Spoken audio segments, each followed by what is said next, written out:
Greetings, dear viewers. You're watching Watch Harry. We have prepared something special for you today. What if the Goblins discovered Dumbledore stole 12 million galleons from Harry and started a war? Wizarding Revolution, your likes and subscriptions keep this channel alive. If you enjoy our content, please show your support. Now, sit back, relax, and enjoy the story. Chapter 1. The auditors' discovery. The morning air held that particular crispness that followed a long night of rain, the cobblestones of Diagon Alley still glistening in the early sunlight. Gornick adjusted his spectacles as he climbed the white marble steps of Gringotts Bank, nodding curtly to the armored guards who flanked the burnished bronze doors. Unlike the wizards who frequented the bank, he never looked up in awe at the imposing edifice. This place, this monument to the uneasy truce between wizard and goblin, had been his workplace for over 70 years. His clawed feet clicked against the polished floor as he made his way through the cavernous main hall, past the long counter where his brethren weighed precious metals and examined gemstones with practiced indifference to the wizards waiting before them. Today was different from his usual routine of ledger-keeping. Today, he had been assigned a special task by Director Ragnarok himself, an audit of the Potter estate. "You're precisely on time, Gornick," said Grimclaw, the bank's head of inheritance affairs, not looking up from a parchment covered in flowing numbers and runes. "The Potter files are prepared in Audit Room 3. Gornick bowed slightly. "Has Mr. Potter been notified?"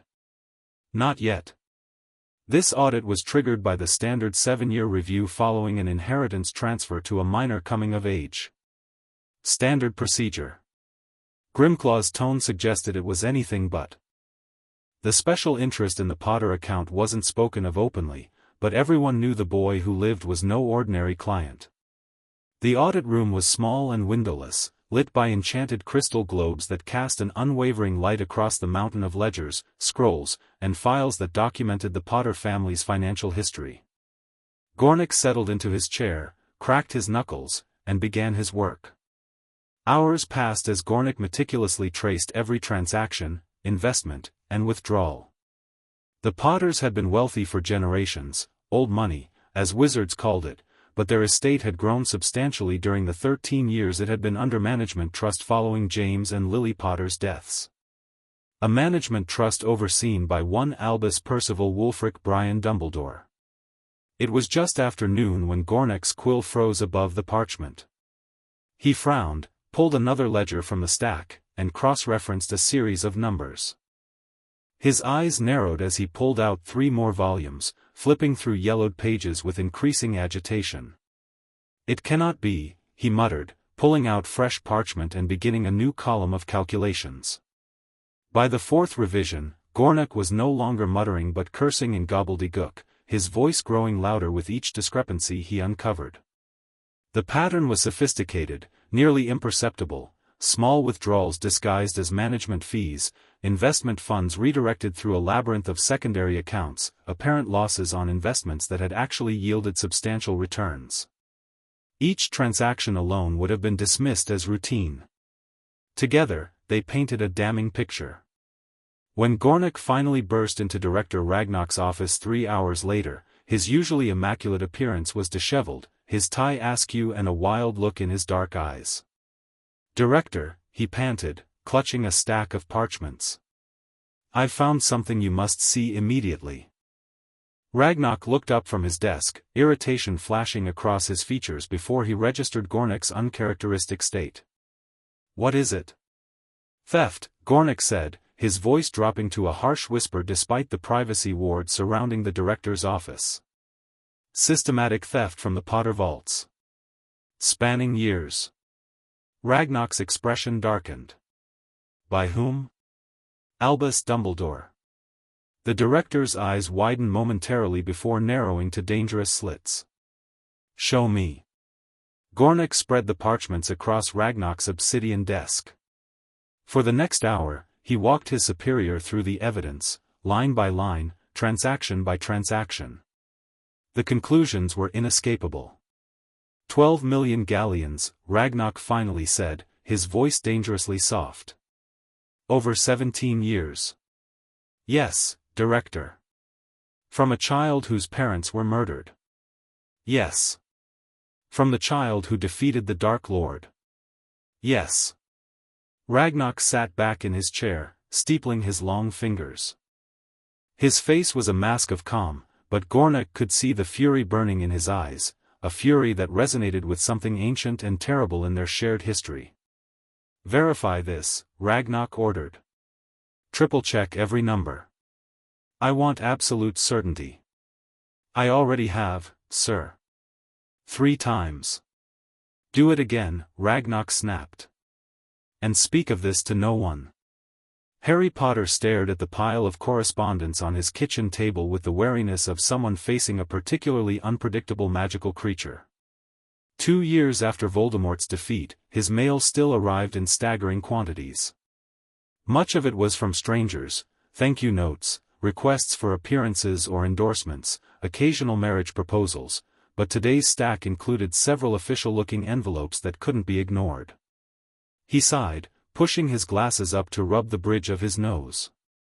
Grimmauld Place was quiet this morning. Ron and Hermione had finally found their own flat last month, leaving him truly alone in the ancient house for the first time. He'd spent weeks renovating, stripping away the dark memories along with the hideous wallpaper, but some days the solitude still felt like a physical weight. Right, then, he muttered, reaching for the topmost envelope bearing the ministry seal. Just as his fingers touched the parchment, a sharp crack echoed through the kitchen. Harry's wand was in his hand before he consciously registered the sound, a defensive spell on his lips as he spun toward the noise. War reflexes died hard. A goblin stood by his fireplace, dressed in an impeccable charcoal suit with a silver watch chain glinting at his waist. Mr. Potter, the goblin said with a slight bow that somehow managed to convey no actual deference. I apologize for the intrusion. Harry lowered his wand slowly, though he didn't put it away. How did you get in here? This house is under Fidelius. Gringotts maintains certain privileges when conducting official business with valued clients, the goblin replied smoothly. Particularly in matters of utmost urgency and discretion. And you are? Nagnok, senior account manager for the noble houses. I've been instructed by Director Ragnock to escort you to Gringotts immediately for a matter of grave importance. Harry's grip tightened on his wand. I received no communication about this. The matter arose suddenly and is of such sensitivity that no written correspondence could be risked. Nagnok's expression remained neutral, but something in his eyes put Harry on edge. I assure you, Mr. Potter, this concerns your interests directly. Years of danger had taught Harry to trust his instincts. Something was very wrong. I'll need verification of your identity, he said firmly. The goblin nodded, apparently having expected this. You last visited Gringotts on April 3rd to discuss the charitable foundation you're establishing. You spoke with account manager Griphook and made a withdrawal of 50 galleons.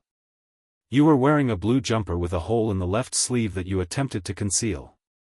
Harry relaxed slightly. Give me 5 minutes. Exactly 5 minutes later, they stepped out of the flue into a private reception room deep within Gringotts.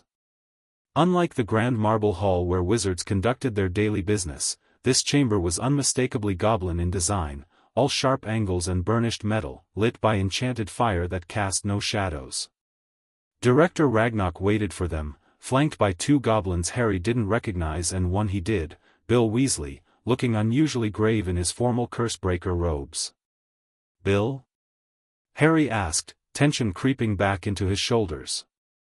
What's going on? Bill stepped forward, clasping Harry's hand firmly. Harry. I wish this was a social call. His scarred face was grim. You should sit down for this. I'd rather stand, thanks, Harry said, glancing between Bill and the goblins. Whatever this is about, just tell me straight. Director Ragnock studied him for a moment, then nodded as if confirming something to himself. Mr. Potter, Gringotts has uncovered evidence of a significant financial crime involving your family estate. Harry blinked. Of all the possibilities that had crossed his mind, dark artifacts in his vaults, inheritance complications, even some Death Eater plot. Bank fraud hadn't been among them. What sort of crime? Systematic theft, Ragnarok said, his voice cold and precise. Carried out over many years. Bill stepped closer. Harry, maybe we should, who? Harry interrupted, a chill spreading through his chest. Who stole from me? The goblins exchanged glances before Ragnarok answered. Albus Dumbledore. The words hung in the air like a curse. Harry stared at Ragnarok, certain he'd misheard. That's not possible, he said flatly. I assure you, Mr. Potter, our evidence is irrefutable, Ragnarok replied. Over the course of 17 years, from the night your parents died until his own death, Albus Dumbledore systematically embezzled approximately 12 million galleons from your family vaults. The floor seemed to tilt beneath Harry's feet. 12 million galleons. The number was so absurd he almost laughed. There has to be some mistake. Dumbledore wouldn't, please, Ragnarok gestured toward the table where stacks of ledgers and parchments waited. See for yourself. For the next 2 hours, Harry sat between Bill and a goblin accountant named Gornick, watching as they methodically dismantled his faith in Albus Dumbledore. The evidence was exhaustive, transaction records, property deeds, investment reports, all documenting a sophisticated scheme designed to siphon wealth slowly enough to avoid detection. He used shell organizations, Bill explained gently as Harry stared at a particularly damning document. Charitable foundations that existed only on paper. Investment consortiums with falsified returns. Management fees for non-existent services. But why? Harry asked, his voice hollow. He had his own money. He was Dumbledore. Bill exchanged a look with Ragnarok. We don't know for certain where all the money went, Harry. Some appears to have funded the Order of the Phoenix, but that accounts for less than a quarter of the total. The remainder, Ragnarok said coldly, was converted to various assets now held by a dozen different entities, all ultimately controlled by the Dumbledore estate. Harry ran a hand through his hair, his thoughts racing. Does anyone else know about this? Only those in this room, Ragnarok assured him. For now. The implication in those final 2 words wasn't lost on Harry. What happens next? That, said Ragnarok, leaning forward, depends partly on you, Mr. Potter. Hermione Granger was halfway through drafting a proposal for house elf labor regulations when her office fireplace flared green. She looked up, frowning at the interruption. She'd specifically instructed her assistant to hold all calls while she worked on this draft. Hermione. Harry's face appeared in the flames, his expression so troubled that she immediately set down her quill. What's wrong? She asked, moving to kneel before the fireplace. I need you. Can you come to Grimmauld Place? Now? She didn't hesitate. Give me 5 minutes to tell Kendrick I'm leaving. 4 minutes later, Hermione stepped through Harry's fleur to find not just Harry but Ron, Bill, and Fleur all sitting in tense silence around the kitchen table. The remains of what looked like an untouched lunch were pushed to one side. What happened? She demanded, taking in their grim expressions. Is everyone all right? Is it George? Everyone's fine, Ron assured her quickly, standing to pull out a chair. Or, well, no one's hurt. Harry? Hermione turned to her best friend, alarmed by his pallor. Harry looked up, his green eyes haunted in a way she hadn't seen since the war. Dumbledore stole from me. Millions of galleons. For years. Hermione stared at him, certain she'd misunderstood. What? It's true, Bill confirmed. Gringotts uncovered it during a routine audit. The evidence is conclusive. For the next half hour, they explained everything Harry had learned that morning. Hermione listened with growing horror, her analytical mind racing to process implications even as her heart ached for Harry. What are you going to do? She asked when they'd finished. Harry shrugged helplessly. What can I do? He's dead. The money's scattered across dozens of accounts and properties. The goblins want more than just recovery of funds, Bill said grimly. They're treating this as a fundamental betrayal. In their view, if Dumbledore, the supposed paragon of wizard virtue, could perpetrate such a crime against a child in his care, it validates every suspicion they've ever held about wizard kind. They're demanding a complete audit of all wizard accounts, Fleur added, her accent thickening with stress. And reforms to banking laws that would give them unprecedented oversight of wizard financial affairs. Ron snorted. Fat chance the ministry agrees to that. If they don't, Bill said quietly, the goblins are prepared to close Gringotts. A heavy silence fell over the kitchen. Hermione's mind raced through the implications: economic collapse, diplomatic crisis, possible violence. They can't be serious. They are, Bill insisted. You don't understand how goblins view this. It's not just about the money, it's about honor, trust, and centuries of grievances. They see this as their moment to force change. And they're using me to do it, Harry said bitterly. Hermione reached for his hand. What did Ragnarok ask you to do, exactly? Harry sighed. They want me to publicly demand justice, not just for myself, but for all beings wronged by wizard deceit. Their words. They want me to become the face of goblin demands for financial reform. And if you refuse? Hermione asked, already guessing the answer. Then they'll go public with the evidence anyway, but frame it as wizarding authorities attempting to cover up Dumbledore's crimes. Harry's laugh was hollow. Damned if I do, damned if I don't. There has to be another way, Ron insisted. Some compromise. Bill shook his head. The goblins believe they've found leverage they've lacked for centuries. They're not interested in half measures. Hermione bit her lip, thinking rapidly. We need more information before we can decide anything. Bill, what exactly would these reforms entail? Harry, do you have copies of the evidence? And we should contact Kingsley immediately. No, Harry cut her off. No ministry. Not yet. Harry, you can't handle this alone. This is bigger than, I'm not bringing the ministry in until I understand exactly what happened, Harry said firmly. Dumbledore had connections everywhere. If he was stealing from me, who else knew? Who else was involved? An uncomfortable silence fell over the kitchen as they all contemplated the implications. Harry's right, Bill finally said. We need to tread carefully. The goblins have given us 48 hours before they make their move. 48 hours to decide the fate of wizard-goblin relations, Fleur murmured. No pressure. Hermione squared her shoulders. Right. Then we have work to do. The Daily Prophet offices were in their usual state of controlled chaos when Dennis Creevey arrived for his shift.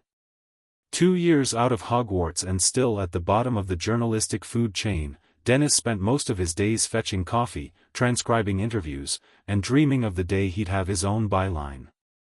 Today seemed no different as he dodged between desks toward the assignments board. Until he noticed the unusual tension in the air. Rita Skeeter stood by the editor's office, her magenta robes clashing violently with her blonde curls. Her face was flushed with excitement as she gestured emphatically, her quick quotes quill dancing frantically above a floating notepad. Biggest story since the Dark Lord's defeat, she was saying. I need a photographer and a full page, Barnabas. Barnabas Cuff, the Prophet's longtime editor, looked skeptical. You're certain your source is reliable? Impeccable. Rita insisted. Connected at the highest levels of Gringotts. This is explosive, Barnabas. Potter. Dumbledore. Millions of Galleons. Scandal. Dennis froze, coffee mugs forgotten in his hands. Harry Potter? Scandal? He edged closer, pretending to reorganize papers at a nearby desk. Outright theft, Rita was saying in a lower voice. Dumbledore stole millions from Potter's family vaults. The Goblins have proof. They're on the verge of rebellion over it. Barnabas' eyes widened. Merlin's beard, Rita. If you're right, I'm right, she assured him smugly. And I've got an exclusive interview with someone inside Gringotts willing to show documentation. Tonight. Fine, Barnabas decided. But I want verification before we go to print. This isn't some society gossip, this could crash the economy. It's solid, Rita insisted. And if we wait, the Quibbler or Wizarding Wireless will get there first. They disappeared into Barnabas' office, closing the door firmly behind them. Dennis stood frozen, the coffee growing cold in his hands. Harry Potter had saved his brother Colin's life during the Battle of Hogwarts, pushing him out of the way of a killing curse. Colin had lost his right arm, but he'd survived, something Dennis thanked Harry for every day in his thoughts. If someone was plotting to smear Harry's name or Dumbledore's. Dennis set down the coffee mugs and headed for the door. His shift would have to wait. He needed to get to Grimmauld Place. The sun was setting when Harry finally emerged from the basement library of Grimmauld Place, his eyes stinging from hours of reading through copied bank records. His head throbbed with a dull, persistent ache that no potion seemed to touch. The kitchen was surprisingly full. Ron and Hermione bent over the table with Bill and Fleur, surrounded by books and parchments. Luna Lovegood stood by the stove, stirring something that smelled improbably like strawberries and salt. And Neville Longbottom sat quietly in the corner, a solid, reassuring presence. "I've made thought-clearing tea," Luna announced, looking up as Harry entered. "It helps prevent Raxbird infestation when your mind is troubled." Harry managed a weak smile. "Thanks, Luna." He turned to Neville. "When did you get here?" "About an hour ago," Neville replied. Hermione fire-called. "Said you could use friends you trust." Before Harry could respond, the fireplace flared green and Dennis Creevey stumbled out, looking frantic. "Harry," he gasped. "Rita Skeeter knows. About Dumbledore, the money, everything." A stunned silence fell over the kitchen. "How?" Bill demanded. "That information was contained to a handful of people at Gringotts." Dennis shook his head. "I don't know, but she's meeting a source tonight. Someone from inside Gringotts who's giving her documentation. The prophet's ready to run the story." "Bloody hell," Ron muttered. "The goblins are moving faster than they said they would." Hermione's brow furrowed. "Or someone else is leaking the information for their own purposes." Harry sank into a chair, suddenly exhausted. "It doesn't matter. By tomorrow, everyone will know anyway." "It does matter," Bill insisted. "The way this story breaks will shape public reaction. If Skeeter frames it as Dumbledore betraying the boy who lived, people will be outraged on your behalf but may miss the broader implications for goblin relations. Which is exactly why we need to control the narrative," came a new voice from the doorway. They all turned to see Kingsley Shacklebolt standing there, his ministry robes replaced by simple blue civilian attire. "Minister," Harry said, rising. "How did you?" "Hermione contacted me," Kingsley admitted, stepping into the kitchen. "Don't be angry with her, Harry. She was right to do so." Harry shot Hermione a betrayed look, but she met his gaze steadily. "We need allies, Harry," she said quietly. "And Kingsley is one of the few people with both the power and integrity to help navigate this." Kingsley moved to the table. "May I?" he asked, gesturing to the document spread across its surface. At Harry's reluctant nod, he began examining them with the careful attention of his Auror training. After several minutes of tense silence, he looked up, his expression grave. "The evidence appears conclusive." "It is," Bill confirmed. "Gringotts has verified every transaction." Kingsley sighed heavily. "This presents a crisis on multiple fronts. First, there's the personal betrayal to Harry.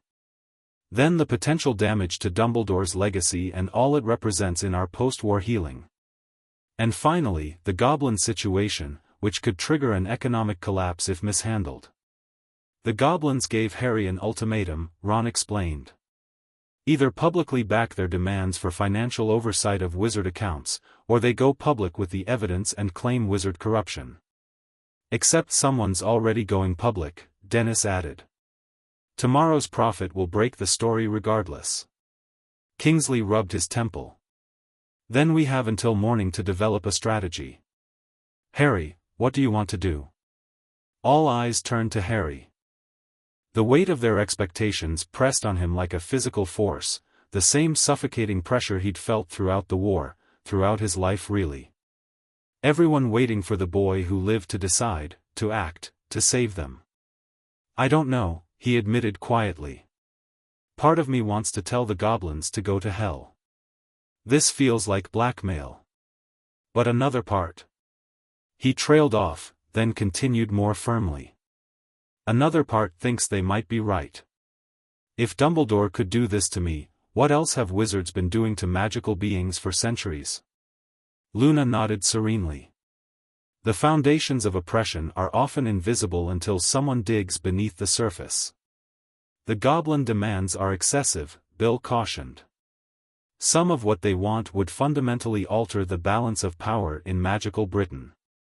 Maybe that balance needs altering, Hermione said quietly. Kingsley sighed. This is larger than one person's decision, even yours, Harry. We need time to examine the evidence thoroughly and negotiate with Gringotts. If you publicly back either side now, it could inflame tensions beyond repair. We don't have time, Bill countered. The story breaks tomorrow, and the goblins are already mobilizing. There have been reports of goblin workers not showing up for shifts at Gringotts branches across Europe. The fireplace flared green again, and Arthur Weasley stepped through, looking harried. It's starting, he announced without preamble. Goblins are barricading the main hall of Gringotts. They're turning away wizard customers, claiming internal auditing procedures. How do you know? Ron asked. I just came from Diagon Alley. There's a crowd gathering outside the bank. People are getting angry, demanding access to their vaults. Arthur turned to Kingsley. The DMLE is sending orders to maintain order. Who authorized that? Kingsley demanded. I left specific instructions. Robards made the call, Arthur said. Said it was a public safety issue outside your jurisdiction. Harry felt a chill. Gawain Robards, head of the Auror department, had always struck him as an opportunist who'd survived the ministry's many regime changes by carefully aligning himself with whoever held power. If he was acting independently now. We need to get to Diagon Alley, Harry said suddenly, standing up. Before this escalates. Harry, no, Hermione protested. If you show up now, with tensions already high, if I don't, Harry countered, people could get hurt. Aurors versus goblins? That's a recipe for bloodshed. He turned to Dennis. How much time do we have before the prophet prints? Early edition goes out at 4 a.m., Dennis replied. Harry checked his watch. 9 hours. Right. Here's what we're going to do. Diagon Alley thrummed with nervous energy as Harry, flanked by Kingsley, Bill, and Ron, made their way toward Gringotts. Word of the bank's unexpected closure had spread quickly, drawing a crowd that grew larger and more restless by the minute. Shopkeepers stood in doorways, watching anxiously as a line of grim-faced Aurors maintained a perimeter around the bank's entrance. The great bronze doors remained firmly shut, with no sign of the goblin guards who typically flanked them. Instead, a single piece of parchment was affixed to the door, bearing a message in both English and gobbledygook. Closed for internal audit, all transactions suspended until further notice. This isn't good, Bill murmured as they approached. The last time Gringotts posted a closure notice like this was during the 1892 rebellion. Potter, a voice called from the crowd. Harry Potter. Heads turned, and a ripple of recognition passed through the gathered witches and wizards. Some looked relieved, others suspicious, but all watched intently as Harry made his way toward the Auror line. Proudfoot, a senior Auror Harry knew from his training, stepped forward. "Mr. Potter. Minister. We're under orders to maintain a secure perimeter. No one in or out." "Whose orders?" Kingsley asked sharply. "Head Auror Robards, sir." "And I'm countermanding those orders," Kingsley said. "I need to speak with the Goblin leadership immediately." Proudfoot hesitated, clearly caught between conflicting chains of command. "Sir, with respect," Head Auror Robards was very clear. "Step aside, Auror Proudfoot," came a new voice, smooth and commanding. Gawain Robards approached, his immaculate robes and perfectly groomed silver hair a stark contrast to the tension surrounding him. "Minister Shacklebolt." "Mr. Potter. What a surprise to find you here." Harry didn't miss the calculated gleam in Robards' eyes. "We're here to prevent a diplomatic incident," he said evenly. "The Goblins have legitimate grievances that should be addressed through negotiation, not intimidation." Robards raised an eyebrow. "Legitimate grievances? How interesting that you're privy to their motivations, Mr. Potter. Perhaps you could illuminate us all." The crowd had grown quieter, straining to hear the exchange. Harry felt the familiar weight of public scrutiny pressing down on him. "This isn't the place for that discussion," Kingsley intervened smoothly. "Head Auror, please instruct your people to stand down. Goblin affairs fall under diplomatic jurisdiction, not law enforcement.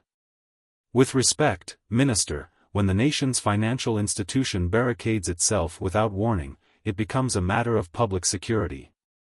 Robards' smile didn't reach his eyes. "Unless, of course, you had prior knowledge this would occur?" Before Kingsley could respond, a deep rumbling sound emanated from the bank, like stone grinding against stone. The crowd fell silent as the bronze doors slowly, ponderously, began to open. A single goblin emerged, dressed not in the usual Gringotts uniform but in ornate armor that gleamed with a dull silvery light in the evening air. Murmurs swept through the crowd as more goblins appeared behind him, similarly attired, ceremonial battle dress that hadn't been seen in public for over a century. "Director Ragnarok," Bill breathed, recognizing the lead goblin. Ragnarok stepped forward, his dark eyes surveying the crowd until they locked on Harry. With deliberate slowness, he raised a hand, and the goblin contingent halted at the top of the marble steps. "Wizards of Britain," Ragnarok's voice carried clearly across the suddenly hushed alley. "Gringotts Bank has uncovered evidence of financial crimes that strike at the very foundation of our covenant with wizard kind." Excited murmurs broke out among the onlookers. "For centuries, we have safeguarded your gold, managed your inheritances, protected your treasures, all while being denied basic rights and dignities under wizard law." Ragnarok's voice hardened. "We have discovered that Albus Dumbledore, celebrated hero of wizard kind, systematically embezzled 12 million galleons from the Potter family vaults." The crowd erupted in shocked exclamations and disbelief. All eyes swung to Harry, who stood rigidly beside Kingsley, his face carefully neutral. "Is this true, Potter?" someone shouted. 12 million galleons? Dumbledore would never. Ragnarok raised his hand again, and remarkably, the crowd quieted. If the most revered wizard of the age could perpetrate such a crime against the child he claimed to protect, what other deceptions lie beneath the surface of our so-called peace? What other wizard laws and customs exist to exploit and oppress? "This is sedition," Robards snapped, stepping forward. "You're inciting unrest based on unproven allegations." "Unproven?" Ragnarok's smile was terrible to behold. "Ask Mr. Potter if the allegations are unproven. Ask him if he denies the evidence we've presented to him." All attention focused on Harry with an almost physical force. He could feel Kingsley's tension beside him, sense Bill's concern, hear Ron's whispered, "bloody hell." The script they'd prepared, the careful, diplomatic response designed to buy time for negotiations, evaporated from Harry's mind. In its place rose a tide of emotions he'd been suppressing since the morning: hurt, betrayal, anger, confusion.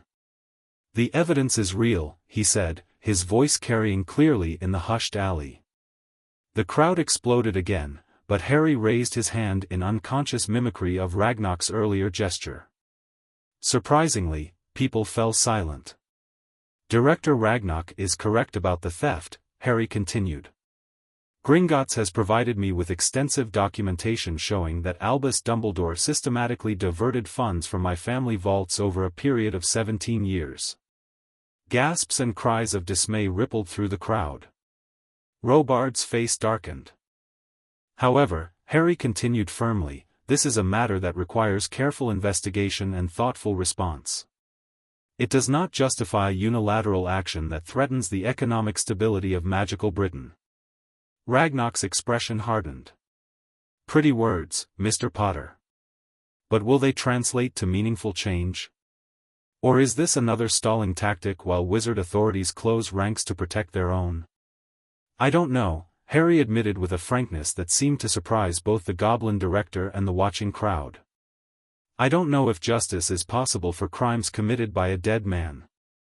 I don't know if the system that allowed this to happen can reform itself. But I do know this: escalation serves no one. Violence serves no one."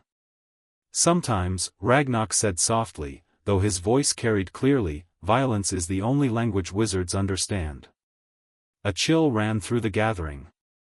Several aurors shifted nervously, hands drifting toward wand holsters.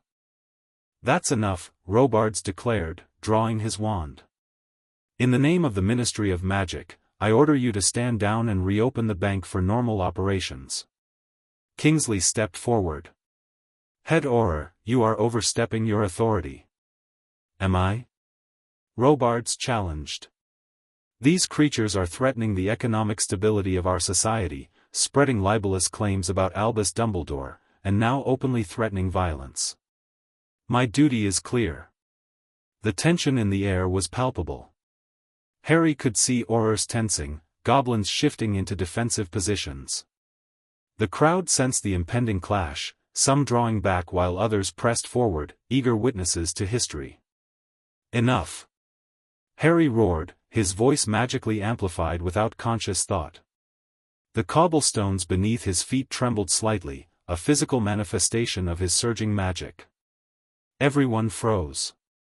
"This ends now," Harry continued, his voice quieter but no less commanding. "There will be no battle in Diagon Alley tonight. No goblin rebellion. No ministry crackdown." He turned to face Ragnarok fully. "You have legitimate grievances. Not just about my gold, but about centuries of wizard-goblin relations. I acknowledge that. But this," he gestured at the armored goblins, the tense aurors, the watching crowd, "this solves nothing." Then he turned to Robards. "And you? Drawing your wand against the director of Gringotts? Are you trying to trigger the very crisis you claim to prevent?" Robards' face flushed with anger. "You have no authority here, Potter." "Maybe not," Harry conceded. "But I do have a proposition for both sides." He looked back and forth between Ragnarok and Robards. 24 hours. A cooling-off period. The bank remains closed, but without the military display. The aurors maintain minimal presence for public reassurance, but no aggressive posturing. And representatives from both sides meet at neutral ground to begin negotiations. "And why," Ragnarok asked coldly, "should we agree to this delay when wizard justice has failed us for centuries?" Harry met his gaze steadily. "Because I'm asking for it. Publicly. As the wronged party in Dumbledore's theft. As someone who fought a war to end blood prejudice and oppression. As someone who believes that magical beings of all kinds deserve equal treatment under the law." A murmur ran through the crowd. Harry was acutely aware of the spectacle unfolding, of the story that would spread across magical Britain by morning. This wasn't the controlled narrative they'd planned, but perhaps it was something more powerful, a moment of raw truth. 24 hours, Harry repeated. That's all I'm asking. For a long, tense moment, Ragnarok was silent, his dark eyes unreadable. Finally, he gave a curt nod. 24 hours. No more. All eyes turned to Robards, who looked furious but trapped. With Kingsley standing firm and the crowd watching, he had little choice. Fine. 24 hours. But if there's any indication of goblin aggression, there won't be, Harry interrupted firmly. Not if wizards show equal restraint. As the tense standoff began to dissolve, with goblins retreating into the bank and aurors falling back to less confrontational positions, Kingsley placed a hand on Harry's shoulder. That wasn't the plan, he said quietly. Plans change, Harry replied, watching as the bronze doors of Gringotts closed once more. And sometimes, you have to trust your instincts. Bill approached, looking both impressed and concerned. You've bought us time, but you've also publicly acknowledged Dumbledore's theft. There's no going back from that. I know. Harry felt oddly calm despite the gravity of what had just transpired. It's the truth. And I'm tired of truths being buried to protect reputations or maintain the status quo. As they turned to leave, pushing through the still buzzing crowd, Harry caught sight of a familiar acid green quill hovering over a notepad. Rita Skeeter stood at the edge of the gathering, her face alight with the glee of a reporter who'd just witnessed the story of a lifetime. Tomorrow's going to be interesting, Ron muttered, following Harry's gaze. Harry nodded grimly. 24 hours to prevent a war. Just another day in the life of Harry Potter. Hermione was waiting when they returned to Grimmauld Place, pacing anxiously in the kitchen while Luna calmly arranged an improbable assortment of objects on the table, what appeared to be divination tools mixed with ordinary household items.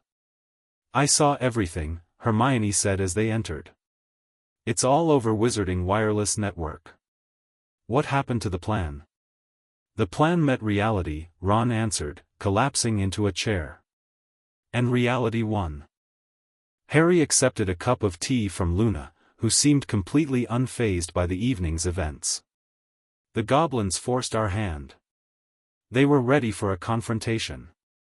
And now we have 24 hours, Kingsley said, removing his outer robe and draping it over a chair, to find a peaceful resolution to a conflict with centuries of historical grievance behind it.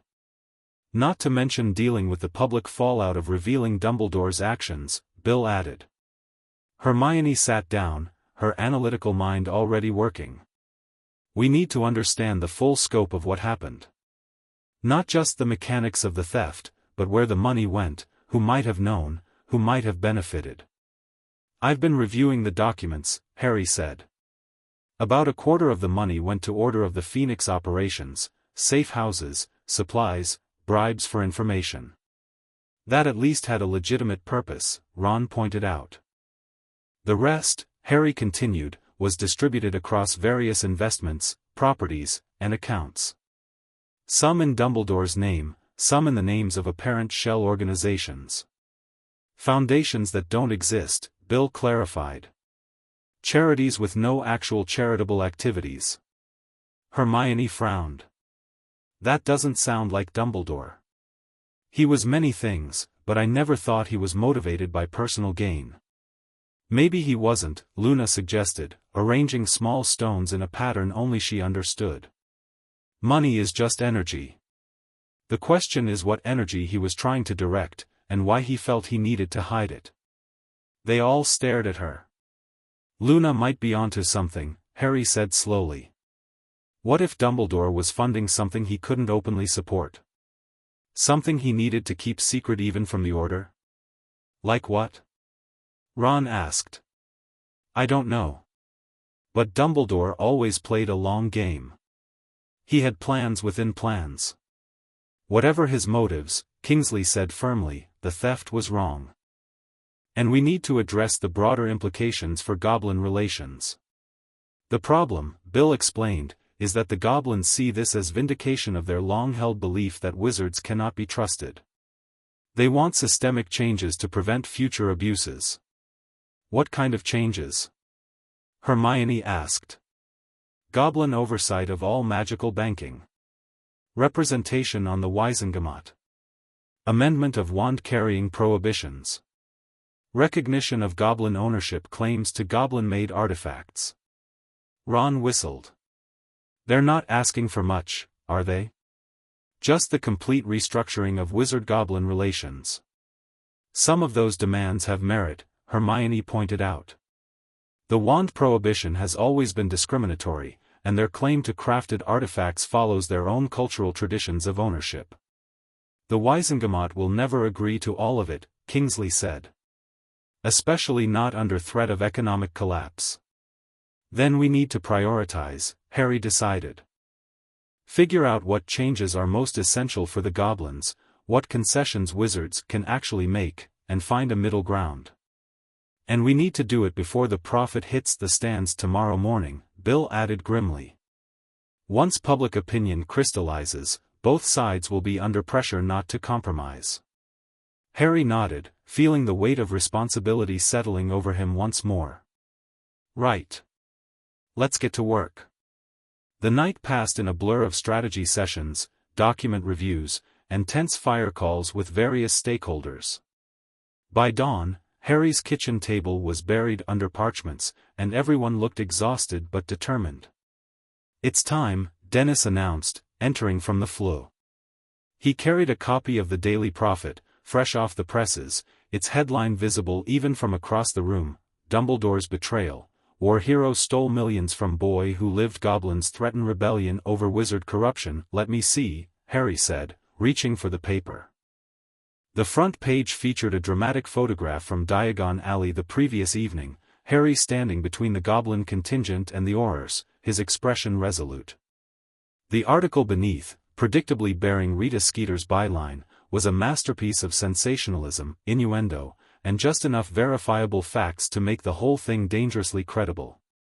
In a shocking revelation that threatens to unravel the very foundations of post-war magical Britain, this reporter can exclusively reveal that Albus Dumbledore, revered headmaster, supreme mugwump, and architect of Voldemort's defeat, systematically embezzled approximately 12 million galleons from Harry Potter's family vaults over a period of 17 years. The evidence is irrefutable, a source within Gringotts confirmed. Dumbledore abused his position as magical guardian to systematically siphon funds through an elaborate network of shell organizations and fraudulent investment schemes. The boy who lived, now 19, publicly confirmed the allegations during a tense confrontation outside Gringotts last evening, where armored goblins threatened rebellion against what they termed endemic wizard corruption. Dumbledore systematically diverted funds from my family vaults, Potter told the assembled crowd, visibly struggling with emotion. The documentation is extensive.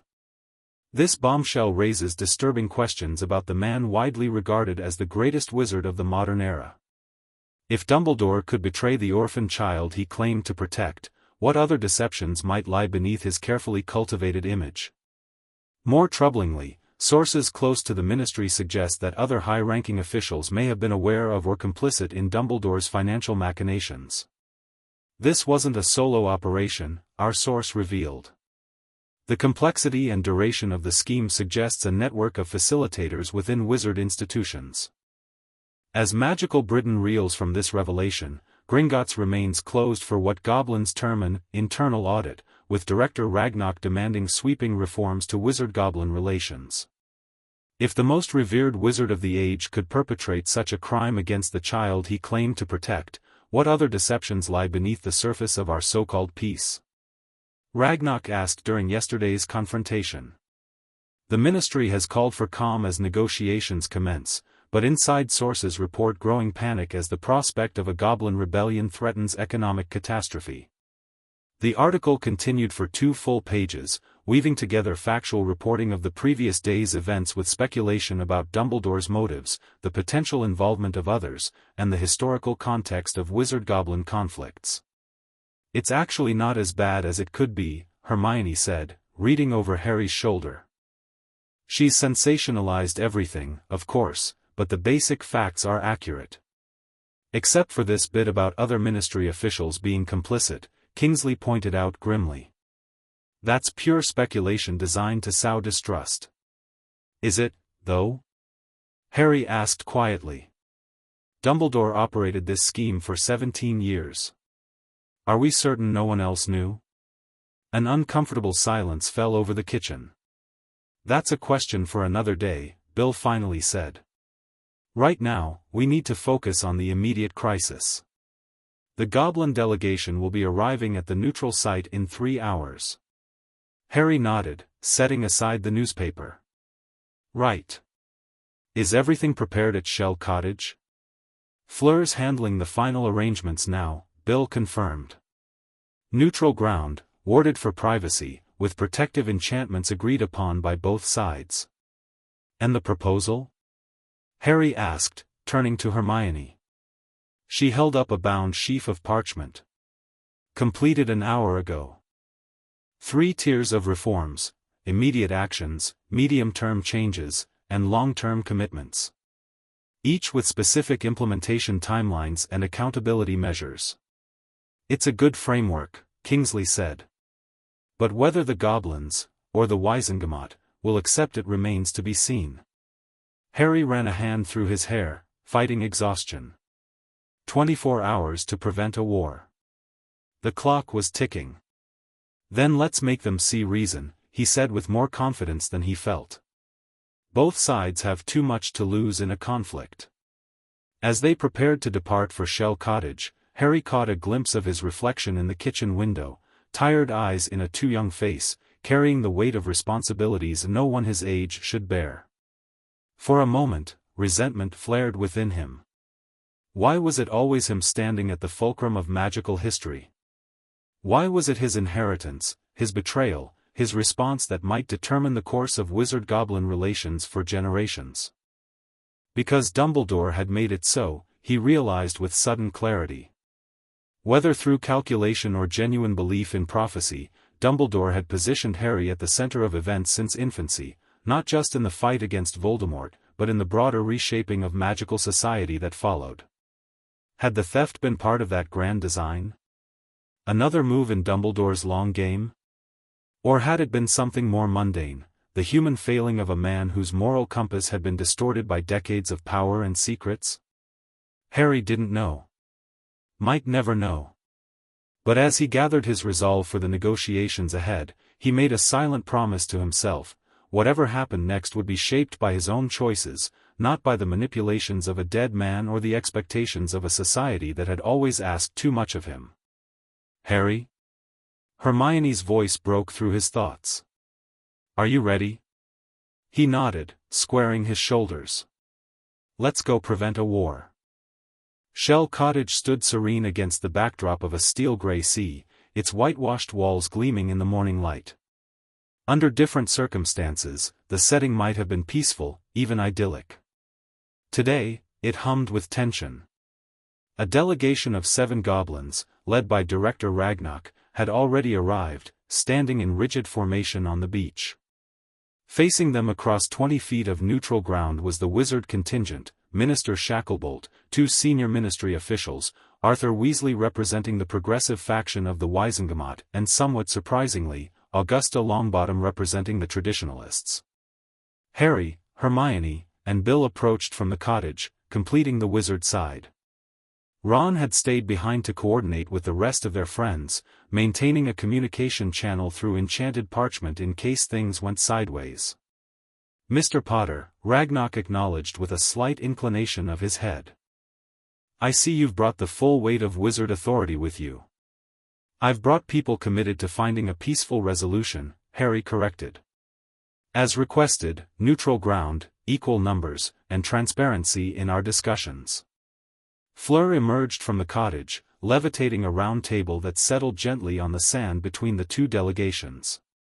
The protective enchantments are in place, she announced. Equal contributions from goblin and wizard magic.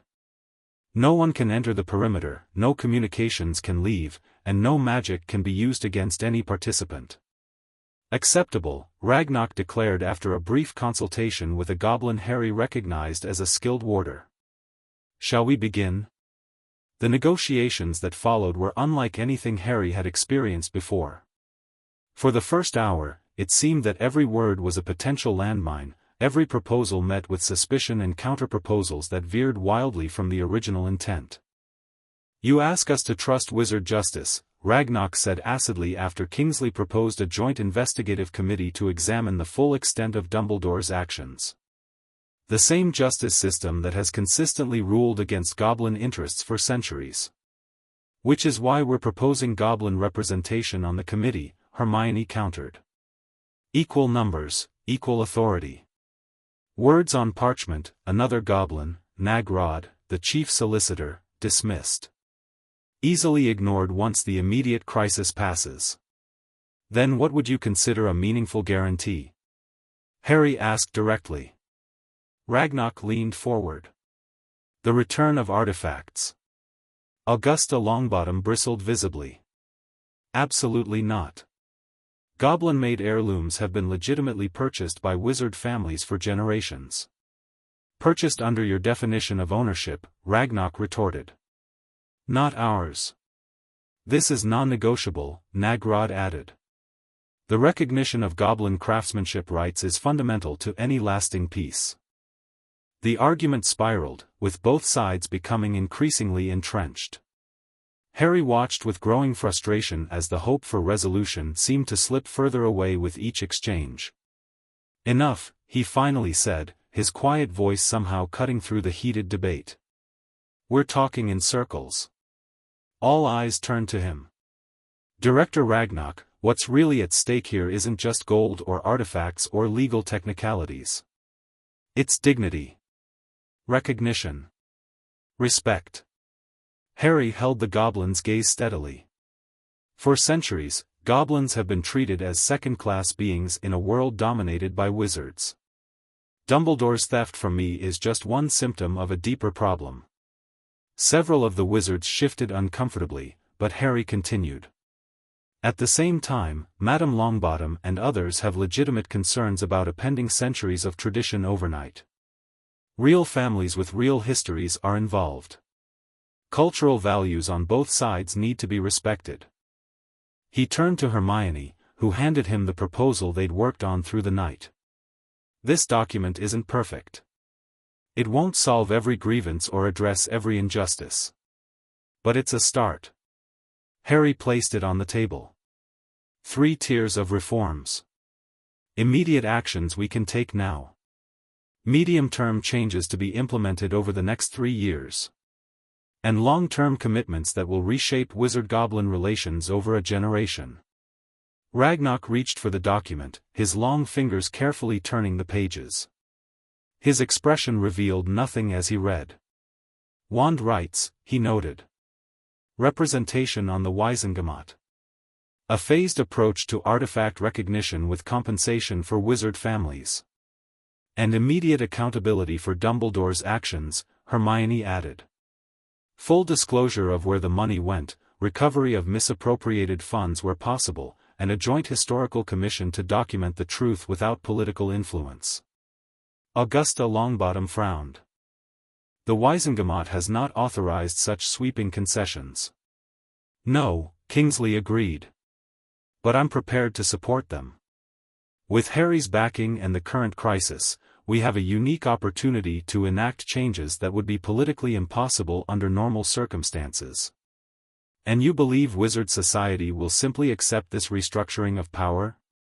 Nagrod asked skeptically. "Not without resistance," Harry acknowledged. "But between the shock of Dumbledore's betrayal and the very real threat of economic collapse if Gringotts remains closed, there's leverage for change that didn't exist before."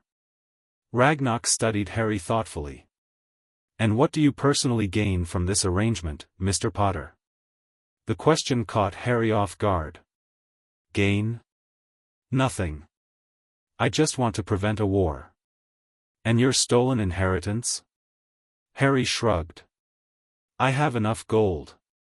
What I don't have is peace of mind knowing that magical beings of all kinds are treated with dignity and respect. That matters more than money." A long silence followed as Ragnarok conferred quietly with his delegation in rapid gobbledygook. Harry caught Bill's eye, receiving a slight nod that suggested the negotiations were moving in a promising direction. Finally, Ragnock turned back to the table. The proposal has merit as a framework.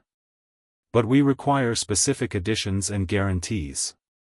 What followed was 6 more hours of intense negotiation, as each point was dissected, challenged, refined, and eventually agreed upon. By late afternoon, a modified version of the proposal had emerged, one that satisfied neither side completely but represented a genuine compromise both could live with.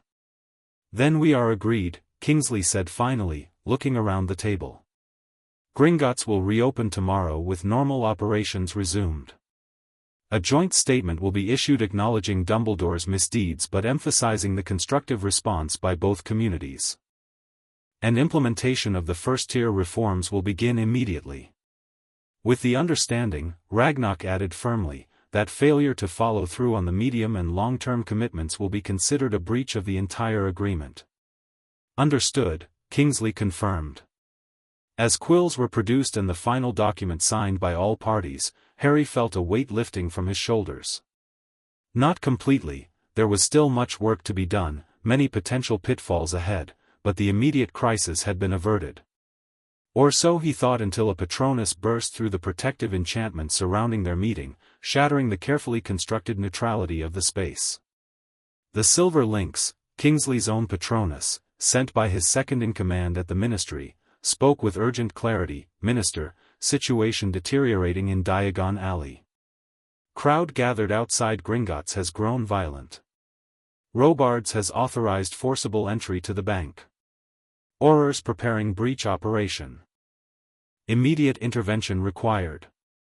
The fragile peace they just negotiated hung by a thread. We need to go. Now." Harry was already on his feet. Before Robards starts a war. Diagon Alley was in chaos when they arrived by emergency port key, materializing in the designated Ministry arrival point near Flourish and Blots. The crowd that had been merely anxious the previous evening had transformed into something far more dangerous, a seething mass of fear and anger, fueled by the morning's prophet revelations and the continued closure of the bank. At the far end of the alley, a line of Aurors stood before Gringotts' sealed doors, wands drawn. Robards paced before them, issuing commands Harry couldn't hear over the roar of the crowd. The bronze doors remained firmly shut, but Harry could see movement on the roof of the bank, armed goblins taking defensive positions. "This is madness," Kingsley growled, pushing forward through the throng with Harry, Bill, and the goblin delegation following in his wake. "Robards is exceeding his authority. He's playing to the crowd," Bill observed grimly. "Look." Harry followed his gaze and saw reporters and photographers positioned strategically around the scene, Rita Skeeter prominent among them. This wasn't just a security operation, it was political theater. "We need to stop this before spells start flying," Harry said. "If blood is shed, our agreement means nothing." Ragnock's face was a mask of cold fury. "If your Aurors breach Gringotts, Mr. Potter, it will mean war. No matter what was signed at the cottage." They were still 50 yards from the bank steps when Harry saw Robards raise his wand. The head Auror's magically amplified voice cut through the noise of the crowd. "By the authority of the Ministry of Magic, I order the doors of Gringotts opened. This is your final warning." Harry didn't think. He acted. "Expecto Patronum," he roared, channeling every positive emotion he could muster, not joy, in this moment, but determination, hope, the fierce desire for peace. The silver stag erupted from his wand with blinding intensity, larger and more substantial than Harry had ever produced before. It charged through the crowd, which parted instinctively before its radiance, and leapt to land between the Aurors and the bank doors. The abrupt appearance of Harry Potter's legendary Patronus, a symbol recognized throughout magical Britain, brought an immediate hush to the alley. All eyes tracked back to its source, finding Harry standing firm with Minister Shacklebolt and the goblin delegation behind him. "Stand down." Harry's voice, magically amplified like Robards, carried clearly through the sudden silence. "There will be no breach. A peace agreement has been negotiated. Robards turned, his face contorted with anger and surprise. Potter. You have no authority to interfere in a ministry security operation. But I do, Kingsley stepped forward. And I am ordering you and your aurors to stand down immediately, Head Auror Robards. The crowd buzzed with excitement at this public confrontation between the minister and his head auror. Cameras flashed as reporters scrambled to document the moment. Minister, Robards began, visibly struggling to control his temper. With respect, the situation requires decisive action. The goblins have barricaded our financial institution and made seditious threats. The situation, Kingsley cut him off coldly, is being resolved through diplomacy, not force. A comprehensive agreement has just been signed between goblin leaders and ministry representatives. As if on cue, the great bronze doors began to open slowly. But instead of armored goblins, a single figure emerged, Bill Weasley, who had slipped away during the confrontation to enter Gringotts through his employee access. Witches and wizards of Britain, Bill called out, his voice magically amplified. As a senior cursebreaker employed by Gringotts, I can assure you that negotiations have succeeded. The bank will reopen for normal business tomorrow morning. Your gold is safe. Your accounts are secure. A ripple of relief passed through the crowd. Director Ragnarok of Gringotts and Minister Shacklebolt have reached a historic agreement that addresses long-standing issues between our communities, Bill continued. I urge everyone to return home peacefully. Full details will be announced in a joint statement this evening. Harry stepped forward to join Bill, keenly aware of the symbolic weight of their standing together, the boy who lived and a wizard who worked closely with goblins, united in support of peace. What happened with Dumbledore was wrong, Harry said, his voice carrying without magical enhancement as the crowd hushed to hear him. The theft of my family's gold was a betrayal that cuts deeply. But the answer isn't violence or retribution. It's justice. It's reform. It's building a better society where such abuses can't happen again, to anyone, wizard or goblin. The crowd's mood was shifting, anger giving way to curiosity, to hope. Harry could feel it, like a change in the magical atmosphere. Go home, he urged gently. Tomorrow, Gringotts will open. Business will resume. And the work of healing begins. Slowly, reluctantly, people began to disperse. Some lingered, watching the tableau of Harry and Bill on the steps, Kingsley confronting a fuming Robards, the goblin delegation standing proud and unbowed. Rita Skeeter pushed her way forward. Mr. Potter. Is it true you've negotiated a treaty with the goblins? What concessions were made? How do you feel about Dumbledore's betrayal? Harry ignored her, turning instead to Ragnarok who had joined him on the steps. Director, would you care to make a statement alongside Minister Shacklebolt? Ragnarok's eyes gleamed with something that might have been respect. Indeed, Mr. Potter. I believe we should present a united front. As Kingsley joined them, the three leaders, wizard, goblin, and the young man who stood between their worlds, faced the remaining crowd and the eager press. Today marks a new chapter in wizard-goblin relations, Kingsley began formally. A chapter written in justice rather than blood, Ragnarok continued. Harry said nothing, but his presence spoke volumes. The boy who lived. The young man betrayed by his mentor. The bridge between communities that had spent centuries in conflict. Tomorrow would bring new challenges. The details of the agreement would face scrutiny and resistance. The full story of Dumbledore's actions would emerge, forcing magical Britain to reconcile the hero they'd revered with the flawed, morally complex man he'd truly been. But today, at least, there would be no war. The sun was setting over London as Harry finally returned to Grimmauld Place, exhaustion weighing on him like a physical burden.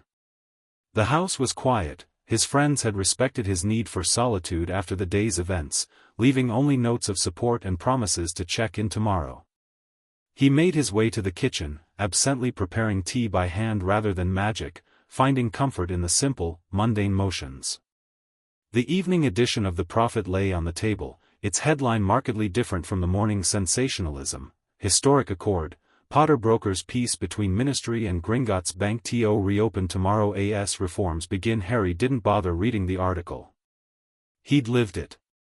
Every word of the negotiated agreement was burned into his memory, along with the faces of those who'd signed it, some hopeful, some skeptical, all aware of the historic nature of what they'd done. A soft tapping at the window drew his attention.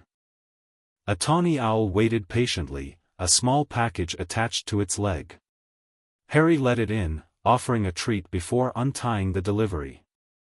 The package contained a small wooden box and a note written in familiar handwriting that made his heart clench. Harry, if you are reading this, then certain events have come to light which require explanation. I have arranged for this to be delivered to you upon the disclosure of financial irregularities involving your family vaults. What you have discovered is true. I did indeed redirect substantial funds from your inheritance over many years. I can offer explanations, but not excuses. The box contains a memory vial. It will not justify my actions, but it may help you understand them. You have every right to your anger. Every right to judge me harshly. I ask only that you remember that even the wisest among us are still tragically human, capable of grave errors in judgment when we believe we serve a greater good. With deepest regret and enduring faith in you, Albus Dumbledore. Harry stared at the letter for a long time, emotions warring within him, anger, hurt, bitter disappointment, and beneath it all, a terrible curiosity. The small box sat on his table, containing the answers he'd sought all day. Dumbledore's own explanation for his betrayal. Would it matter? Would any justification change the fact that the man he'd trusted, admired, followed into battle, had stolen from him? Had violated the most basic trust of a guardian toward his ward? Harry didn't know. But as he carefully placed the box in a drawer, unopened, he realized he wasn't ready to hear Dumbledore's explanations. Not yet. Perhaps not for a long time. Tonight, he had prevented a war. Tomorrow, he would help implement the first steps of the agreement, reforms that might genuinely improve the lives of magical beings who had suffered under centuries of wizard dominance. Dumbledore's legacy, complicated, tarnished, yet undeniably influential, would wait. Harry had his own legacy to build now. One founded on choices he made himself, for reasons he understood clearly, with consequences he was prepared to face openly. The wizarding world was changing. The revolution had begun not with violence but with truth, uncomfortable, painful truth that demanded response. And Harry Potter, no longer the boy who lived but a young man standing on his own principles, would help shape that change. Whatever Dumbledore's reasons had been, whatever greater good he had served or believed he served, it was time for a new definition of good. A more inclusive, transparent, and just vision for magical society. That would be Harry's response to betrayal. Not vengeance, but reform. Not bitterness, but progress. He sipped his tea as night fell over London, alone with his thoughts but somehow more at peace than he'd been since the revelation that morning. Tomorrow would bring new challenges. But for tonight, there was quiet. There was reflection. And there was the small, resilient flame of hope that had guided him through even the darkest times. This, too, he would survive. And maybe, just maybe, help build something better from the ashes of disillusionment. Chapter 2, Blood and Gold. Morning brought a tentative quiet to Diagon Alley. The bronze doors of Gringotts stood open, gleaming in the early sunlight, flanked by a mixed guard of goblins and wizards, a visible symbol of the fragile peace negotiated the previous day. Inside the marble hall, business proceeded with a brittle formality, tellers processing transactions with practiced efficiency while customers spoke in hushed tones, as if afraid a raised voice might shatter the newfound equilibrium. Harry watched from the shadows of the second-floor gallery, invisible beneath his cloak. He'd arrived before dawn, slipping in through the curse-breaker's entrance with Bill, needing to see for himself that the agreement was holding. "It's going better than expected," Bill murmured, seemingly speaking to empty air beside him. No incidents so far. Harry pushed back his hood just enough to reveal his face. How are the goblins taking it? Really? Bill's scarred features twisted in a grimace. Mixed. The older ones, the ones who remember the last rebellion, are cautiously optimistic. The younger generation thinks we gave up too much leverage by reopening. And Ragnarok? Playing it close to the vest. He's committed to the agreement publicly, but... Bill trailed off, watching as the bank director emerged from a side passage, surveying the main hall with inscrutable eyes. He's under pressure from all sides.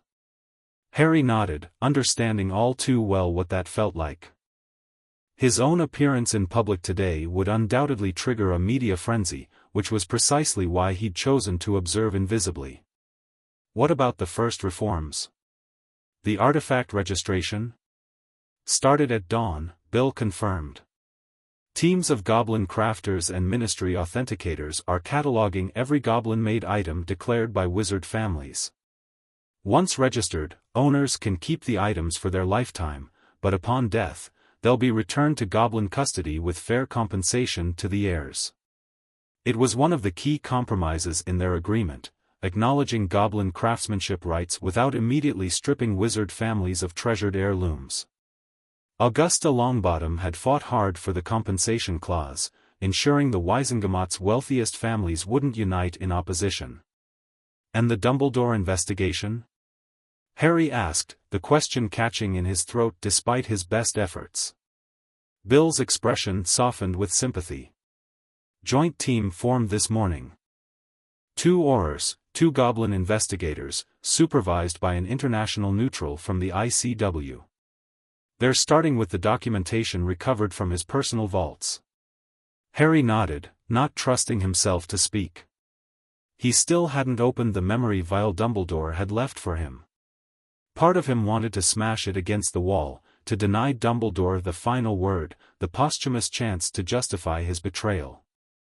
Another part, the part that still remembered the kind blue eyes and gentle wisdom that had guided him through his darkest moments, desperately wanted to understand. Head back to the ministry, Harry finally said, pulling the cloak fully over his head again. I'll check in with Hermione at the archives. Harry, Bill caught his invisible arm. Don't torture yourself with this. Whatever Dumbledore's reasons, they don't change what he did. I know, Harry replied, his disembodied voice echoing softly in the marble gallery. But I need to see it through. The ministry archives occupied the lowest level of the building, far below even the Department of Mysteries. Hermione had commandeered a corner of the cavernous space, surrounding herself with towering stacks of financial records, property deeds, and Wisengamot minutes spanning decades. Anything? Harry asked, materializing beside her desk and making her jump. Harry! I wish you wouldn't do that, she scolded, one hand pressed to her chest. And yes, actually. I think I've found something significant. She pushed aside a teetering pile of ledgers to reveal a large parchment covered with a web of names, dates, and connecting lines. At its center was Dumbledore's name, with dozens of threads radiating outward to other prominent wizarding figures. What am I looking at? Harry asked, studying the complex diagram. Financial connections, Hermione explained, her voice dropping despite their privacy charms. I've been cross-referencing the accounts Dumbledore used for moving your money with other ministry financial records. Look here. She pointed to a particular cluster of names. These shell organizations Dumbledore created? They didn't just receive funds from your vaults. They also channeled money to and from these individuals. Harry leaned closer, recognizing several names with a chill of disbelief. Tiberius Ogden? Griselda Marchbanks? These were Dumbledore's allies on the Wisengamot. Exactly, Hermione's eyes gleamed with the intensity that always accompanied her discoveries. And look at the timing of these transactions. Each coincides with major legislative efforts concerning magical creature regulations. You think he was bribing them? Hermione shook her head. Not exactly. It's more complex than that. Some payments went out before crucial votes. But others came in after certain measures failed. She tapped another section of the chart. And these are the most disturbing. Harry followed her finger to a series of transactions linking Dumbledore to names he didn't recognize, but with a common notation beside each: Vila Protectorate Fund, Centaur Territorial Reparations, Mere People Conservation Trust. I don't understand. These are organizations that supposedly advocate for magical beings' rights, Hermione explained. But according to Ministry records, they barely exist, just names on paper with impressive-sounding missions but no actual advocacy work. More fronts, Harry realized, stomach sinking. Like the ones he used to move my money. Yes, but with a twist. Hermione pulled out another document, a property deed. This shell organization, the Vila Protectorate Fund, purchased this land in southern France 20 years ago. It's designated as a Vila sanctuary in the paperwork. But it isn't? It's a luxury wizarding resort, Hermione said flatly. Owned through a maze of holding companies that all trace back to Cornelius Fudge and his brother-in-law. Harry stared at her, the implications crystallizing. You're saying Dumbledore was part of a network that profited from exploiting magical beings? That he used my money to, what? Buy influence? Create fake advocacy groups that actually stole resources from the very communities they claimed to protect? I don't have all the pieces yet, Hermione admitted, frustration evident in her voice. But yes, that's the pattern emerging. And it goes beyond goblins. Vila, centaurs, mere people, there are similar financial structures for each. Harry sank into a chair, trying to reconcile this new information with the Dumbledore he'd known, or thought he'd known. How deep does this go?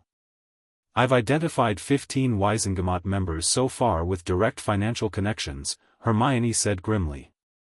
Plus 3 former ministers of magic, including Fudge. Merlin, Harry breathed. No wonder the goblins are skeptical of wizard justice. The corruption is systemic. And profitable, Hermione added. We're talking hundreds of millions of galleons over the past 50 years, all siphoned from magical being communities through legal manipulation, resource appropriation, and outright fraud. Harry's mind raced, connecting dots he hadn't seen before. The goblin rebellions throughout history. The centaur isolation. The mere people retreating to the deepest waters. All communities that had withdrawn from wizard contact after centuries of interaction. This changes everything, he said quietly. Our agreement with the goblins doesn't begin to address the scope of this. No, Hermione agreed. It doesn't. And I'm not sure how to proceed. If we publicize this network, it could destabilize the entire ministry at a time when stability is crucial. But if we don't, then we're complicit in covering it up, Harry finished. Just like everyone else who must have known over the years. A silver lynx materialized beside their table, Kingsley's Patronus, its voice urgent, Harry, Hermione. Emergency at the ministry. The agreement is unraveling. Come at once. They exchanged a grim look before gathering the most crucial documents. Whatever crisis had erupted, Harry suspected it was only the beginning. The ministry atrium was in chaos when they arrived. A crowd of wizards and witches had gathered before the fountain, their angry voices echoing off the polished walls. At the center of the disturbance stood Gawain Robards, the head auror's commanding voice rising above the tumult. Cannot allow our financial sovereignty to be dictated by creatures who have rebelled against wizard authority repeatedly throughout history, he was saying to enthusiastic applause. This so-called agreement surrenders our rights and security for nothing more than vague promises of goblin cooperation. Harry hung back, scanning the crowd from the shadow of a pillar. He recognized many faces from the Wizengamot's traditionalist faction, along with wealthy pure-blood families whose fortunes were deeply entangled with Gringotts. It's a coordinated opposition, Hermione whispered. Look how well organized this is. Someone's been planning this response. Before Harry could reply, Kingsley appeared at his elbow, looking harried. "There you are. We've got problems." "I can see that." Harry nodded toward Robards, who was now reading aloud particularly contentious sections of the agreement, each met with jeers from the crowd. "What happened?" "Robards called an emergency session of the Security Council this morning," Kingsley explained as he led them toward a private lift. "Claimed the agreement represents an existential threat to wizard sovereignty. When I overruled him, he went public." "Can you remove him?" Hermione asked. Kingsley grimaced. "Not without triggering a Wisengamot review. And right now, I'm not confident I'd win that vote." The lift descended rapidly, bypassing the regular floors to a secure conference room deep beneath the ministry. Inside, a tense group waited around a long table: Bill Weasley, pale and agitated; Arthur Weasley, looking unusually grim; and to Harry's surprise, Luna Lovegood, who appeared completely serene despite the crisis atmosphere. "What's she doing here?" Harry whispered to Hermione. Later, Hermione murmured as they took seats. "The situation is deteriorating faster than anticipated," Kingsley began without preamble. "Robards has rallied the security hardliners against the reforms, particularly the provisions on wand rights for goblins and the artifact repatriation. That's just the public face of it," Bill added. "The real opposition comes from the 15 families who control most of the goblin-made treasures in Britain. They're using Robards as their mouthpiece." 15 families, Harry repeated, exchanging a meaningful look with Hermione. The same number she'd identified in her financial investigation. "What's happening on the goblin side?" Bill's expression darkened.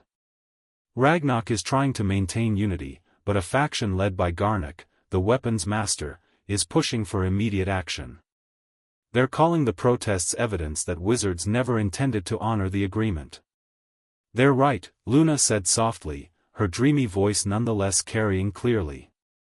"Many wizards signed with fingers crossed behind their backs. Metaphorically speaking." Everyone stared at her. "Luna's been working with the unspeakables on magical being relations," Arthur explained. "She has unique insights." "The Rotfong conspiracy was just the surface," Luna said serenely. "The deeper corruption involves the systematic extraction of resources from magical being communities to enrich powerful wizards. It's been happening for centuries, growing more sophisticated with each generation." Harry and Hermione exchanged another look. "She's right," Hermione said, pulling out the documents they'd brought from the archives. "I've been tracking financial flows through Dumbledore's shell organizations. The network extends far beyond just goblin gold. There's a coordinated system for profiting from all magical being communities." As Hermione explained her findings, the room grew silent with shock and dismay. "This is worse than we imagined," Arthur finally said, his usual jovial expression replaced by grim determination. "It's not just about Dumbledore's theft anymore. It's about exposing a system of corruption that underpins our entire society. Which is precisely why there's such coordinated resistance to the reforms," Kingsley noted.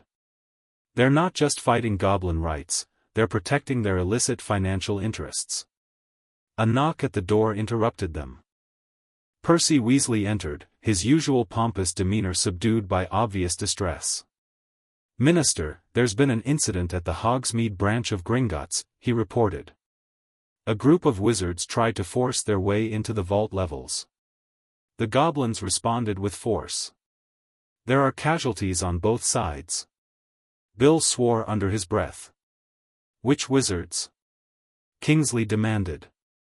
"Security personnel from the Macmillan and Selwyn estates, according to witnesses," Percy replied. "They claimed they were removing family treasures before they could be stolen under the new artifact registration." "And the casualties?"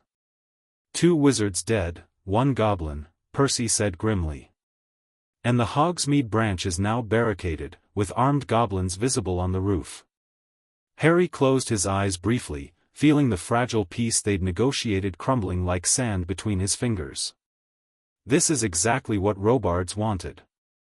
A provocation to justify military action against Gringotts.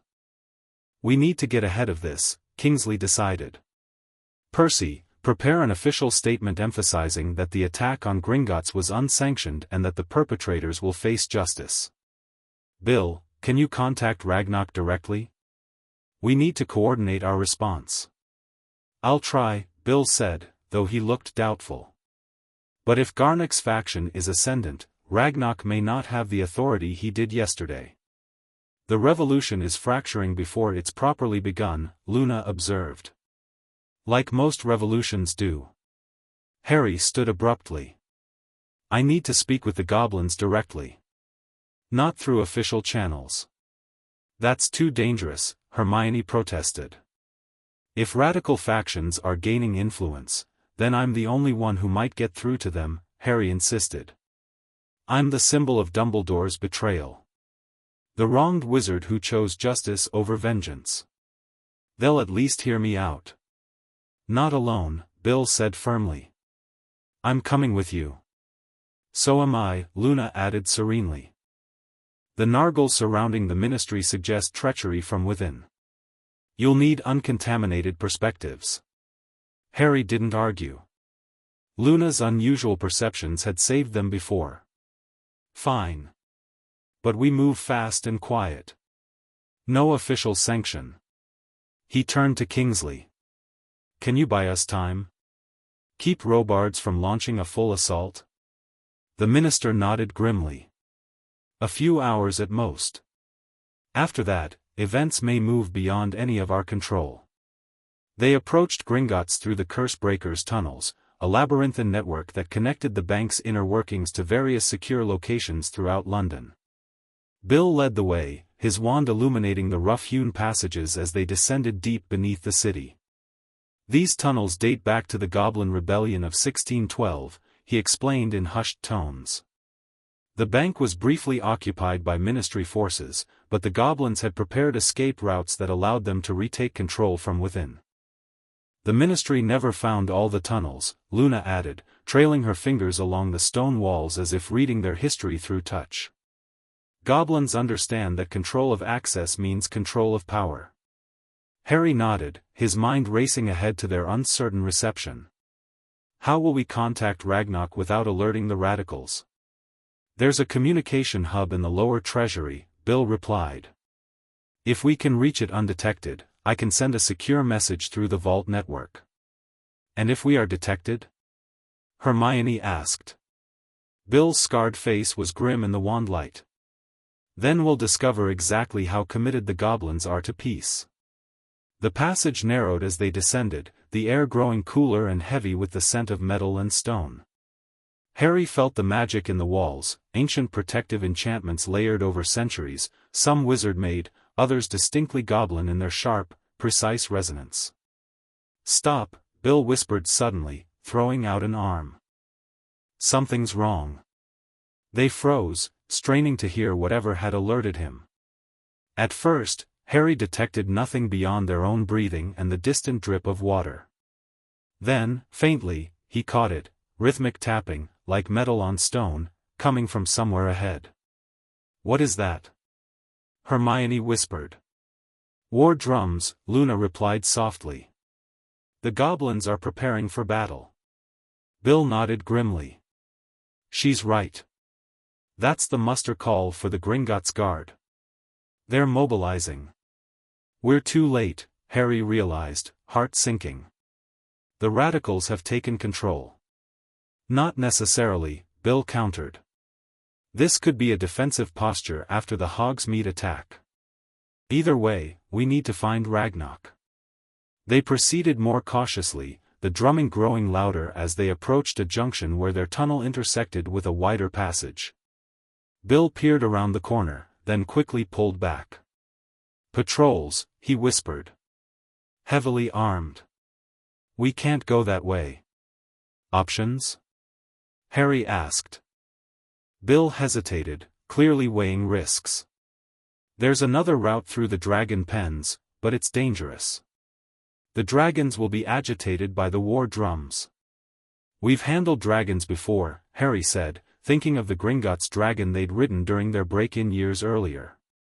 Not like these, Bill warned. The security dragons are specially trained to attack any wizard presence not accompanied by specific goblin handlers. Hermione pulled out her beaded bag. I anticipated we might need this. She extracted a small vial of silvery potion. Essence of Goblin. Polyjuice variant I've been working on for the Department of Regulation of Magical Creatures.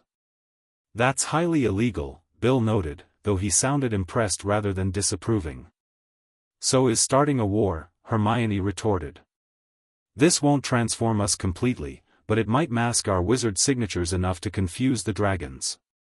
Harry nodded decisively. Good enough. Lead on, Bill.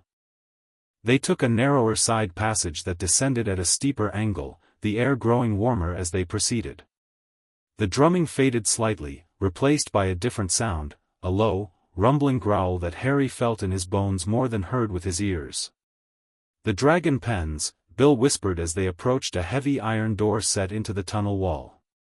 Once we're inside, move quickly and stay together. The potion might confuse them temporarily, but don't count on it lasting. Hermione distributed the potion, each of them grimacing at its metallic taste. Harry felt an odd sensation as it took effect, not the wrenching transformation of regular polyjuice, but a subtle shift, as if his magical signature was being muffled under layers of unfamiliar energy. Bill tapped a complex pattern on the iron door with his wand, murmuring in gobbledygook. The door swung open with a ponderous creak, revealing a vast cavern beyond. The dragon pens were unlike anything Harry had imagined. Instead of cages or chains, the great beasts rested on elevated stone platforms ringed by glowing runic circles, magical boundaries that contained them without physical restraints. 5 dragons of different breed surveyed their domain with ancient, intelligent eyes, their scales gleaming in the light of floating crystal globes. Walk confidently, Bill instructed under his breath. Don't make eye contact, but don't look afraid either. Goblins never show fear around the dragons, they consider it disrespectful. They moved into the cavern, keeping to a narrow walkway that skirted the main floor. The nearest dragon, a copper-scaled Peruvian viper tooth, turned its head to watch them, nostrils flaring as it sampled their scent. Harry forced himself to maintain a steady pace, feeling the dragon's gaze like a physical weight between his shoulder blades. They were halfway across when a door opened on the far side of the cavern. A group of armored goblins marched in, led by a particularly fierce-looking individual with a scar bisecting his face from forehead to chin. Garnock, Bill breathed, pulling them behind a supply crate. The weapons master. Harry peered cautiously around their cover, watching as Garnock addressed the gathered dragons in fluid gobbledygook. The beasts seemed to understand him, their massive heads inclined attentively. What's he saying? Hermione whispered. He's activating their war protocols, Bill translated, his expression growing more alarmed with each word. Telling them to prepare for wizard intruders.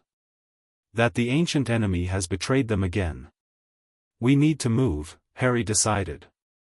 Now, while they're focused on Garnock. They slipped from their hiding place, hurrying along the walkway toward the exit on the far side. Harry felt exposed, certain that at any moment Garnock would spot them, or the dragons would detect their wizard essence beneath the potion's masking effect. They had nearly reached the door when disaster struck. Luna, trailing slightly behind, accidentally dislodged a small tool from a shelf as she passed. It fell with a clatter that seemed deafening in the tense atmosphere of the cavern.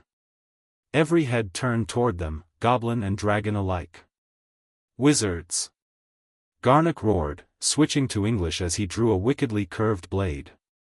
Intruders in the sanctuary. The nearest dragon reared up, breaking through its runic boundary as the containment magic wavered, whether from Garnock's command or some other factor, Harry couldn't tell. Run! Bill shouted, abandoning stealth as he wrenched open the exit door. They bolted through the opening as a jet of flame scorched the air where they'd stood moments before. Harry slammed the door behind them, but it would provide little protection against dragon fire. This way. Bill led them down another tunnel at a sprint. The communication hub is close. Behind them, alarms began to sound, a high, keening wail that seemed to emanate from the very walls of the tunnel. The bank knew they were there now. Their mission had just become infinitely more complicated. They rounded a corner and found themselves facing a solid stone wall, blank except for a small goblin-sized door set into its base. Dead end, Harry gasped, turning to face the way they'd come, wand at the ready. Not quite, Bill replied, kneeling before the small door. He placed his palm against it, speaking rapidly in gobbledygook. The stone around his hand glowed briefly, then the entire wall shimmered and dissolved, revealing a large chamber beyond. Cursebreaker override, he explained, ushering them through. Emergency access protocol. They'll know we've used it, though. The communication hub was a circular room ringed with crystal globes similar to those in the dragon pens, but smaller and glowing with different colored lights. A central pedestal held what appeared to be a model of Gringotts itself, every level and tunnel reproduced in perfect miniature. We don't have much time, Bill said, moving to the pedestal. The security teams will be here within minutes. He tapped the miniature with his wand, focusing on a specific section that Harry assumed represented Ragnarok's office. The model glowed briefly, then a disembodied voice spoke from the air around them, harsh gobbledygook that Harry couldn't understand. Bill replied in the same language, his voice urgent. The exchange continued for several tense moments while Harry, Hermione, and Luna stood guard at the entrance, listening for pursuit. Finally, Bill turned back to them, his expression grim. Ragnarok's been deposed. Garnock led a faction that declared the peace agreement void after the Hogsmeade attack. They're preparing for a full military response. Deposed or dead? Harry asked bluntly. Contained, Bill replied. Along with the other moderates. They're being held in the deep vaults. Then we need to free them, Harry decided instantly. Restore Ragnarok's authority before this escalates further. Hermione looked at him incredulously. Harry, we're 4 people against an army of militant goblins in their stronghold. We need to retreat and regroup with Kingsley. There's no time, Harry insisted. If Garnock launches an attack against the Ministry while Robards is itching for a fight, we'll have a war that makes the Battle of Hogwarts look like a schoolyard scuffle. Harry's right, Luna said unexpectedly. The threads are converging. This moment determines whether blood or gold rules the next century. The conviction in her usually dreamy voice silenced further objections. How do we reach the deep vaults? Harry asked Bill. The main cart system is surely guarded, Bill replied, studying the miniature bank. But there's a maintenance shaft here, he pointed to a narrow vertical passage in the model, that connects to the oldest section of vaults. If Ragnarok is being held anywhere, it would be there. Can you get us to that shaft? Bill nodded grimly. Yes. But Harry, you should know, the deep vaults contain more than just gold and prisoners. They hold the Goblin Nation's most sacred artifacts, their weapons of last resort. If we're caught down there, it won't just be about trespassing. It will be seen as an act of war. Harry absorbed this, weighing the risks against the consequences of inaction. We have no choice. Every minute Garnock controls Gringotts, we move closer to open conflict. A distant clanging sound reached them, metal on stone, drawing nearer. Security teams, Bill warned. We need to move. Now. They slipped from the communication hub into yet another tunnel, this one narrower and seemingly older than those they traversed earlier. The stonework was rougher, the air cooler and tinged with the scent of deep earth. Bill led them through a bewildering series of turns, clearly following a mental map of the bank's hidden infrastructure. How much further? Harry asked as they paused at an intersection. The maintenance shaft entrance is just ahead, Bill replied, peering cautiously around a corner. But it will be guarded.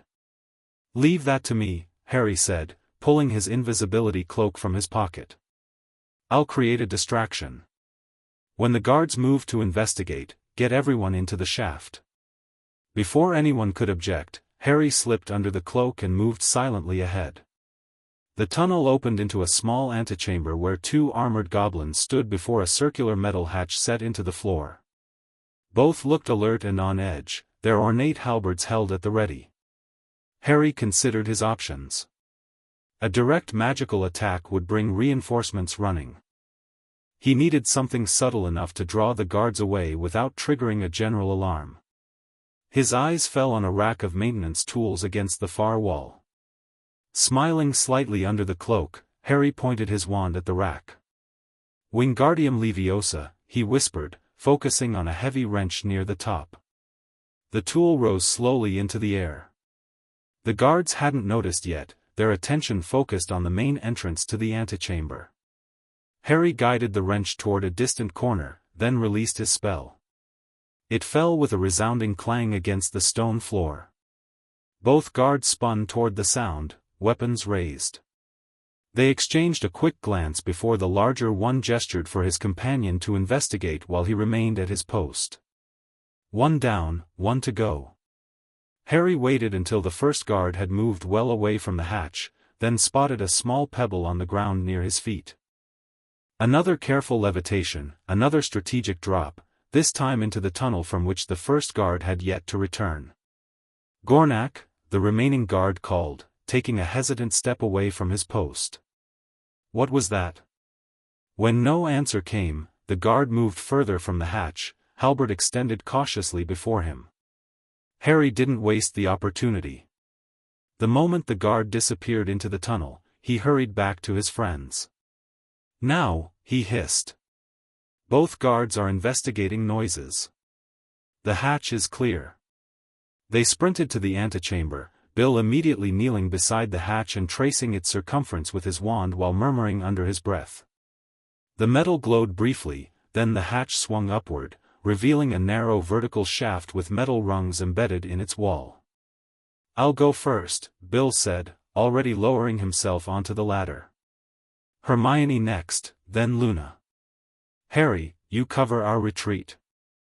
One by one they descended into darkness, Harry keeping watch under his cloak until the others were safely below, then following quickly as he heard the guards returning, their harsh voices echoing with confusion and suspicion.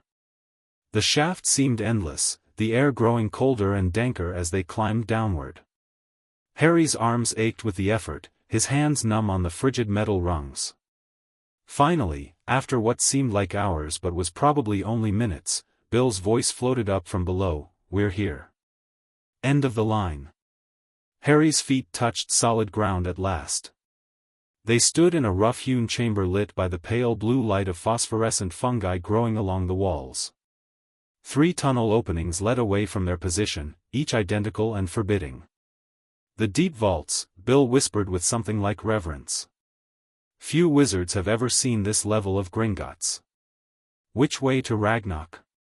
Harry asked, massaging feeling back into his hands. Bill hesitated, clearly uncertain. "I've never been this deep before.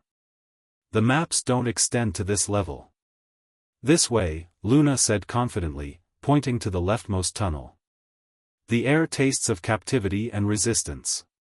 Harry exchanged a glance with Hermione, who shrugged slightly. In the absence of better information, Luna's intuition was as good a guide as any. "Lead on," Harry told her. The tunnel Luna chose twisted and turned, occasionally branching into smaller passages that they ignored. The blue fungi grew scarcer, forcing them to light their wands as they proceeded. The stone walls here were different, not cut by tools but seemingly melted or shaped by intense heat, their surfaces smooth and faintly iridescent. "Goblin-forged stone," Bill explained in hushed tones. "Created through a combination of dragonfire and goblin metallurgical magic. These are the oldest parts of the bank, dating back to its founding." "It's beautiful," Hermione murmured, running her fingers along the shimmering wall. "And deadly," Bill added. "The stone absorbs magical energy. The longer we stay in contact with it, the weaker our spells will become." Harry pulled his hand away from the wall, suddenly aware of a faint tingling sensation where his skin had touched the stone. Good to know.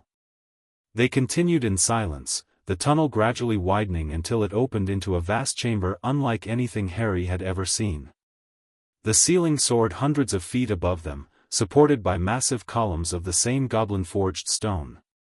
Between the columns stood row upon row of vault doors, not the elaborate metal portals of the upper levels, but simple archways filled with shimmering magical barriers. The ancestral vaults, Bill breathed. The oldest goblin fortunes, dating back to the Founder's era. And our prison, came a harsh voice from the shadows.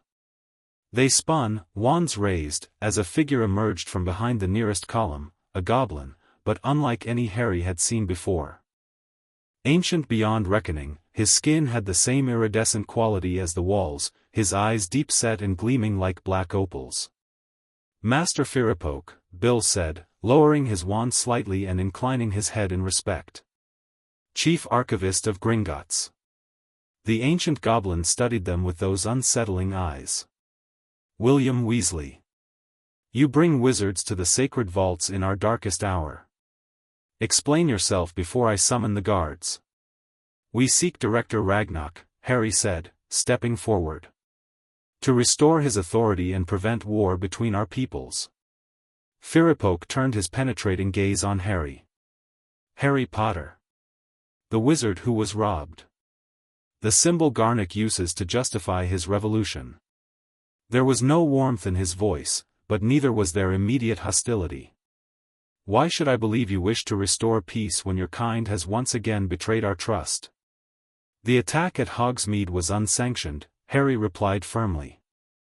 The perpetrators will face justice, wizard justice and goblin justice both, as our agreement stipulates. Agreements, Firapoke scoffed. Parchment and promises, broken as easily as they are made. For 1,000 years, wizards have pledged fairness while stealing our work, restricting our rights, denying our dignity. You're right, Harry acknowledged, surprising the old goblin into silence. Wizard-goblin history is a long record of broken promises and unequal treatment. That's why what's happening now is so important. For the first time, we have a chance to create real, lasting change. To acknowledge past wrongs and build a better future. Firapoke studied him for a long moment. Pretty words. But Garnick says the same while preparing for war. How are you different? Because I'm here, Harry said simply. In the heart of Gringotts, outnumbered and vulnerable, seeking dialogue instead of conquest. Because I believe there's a better way than bloodshed.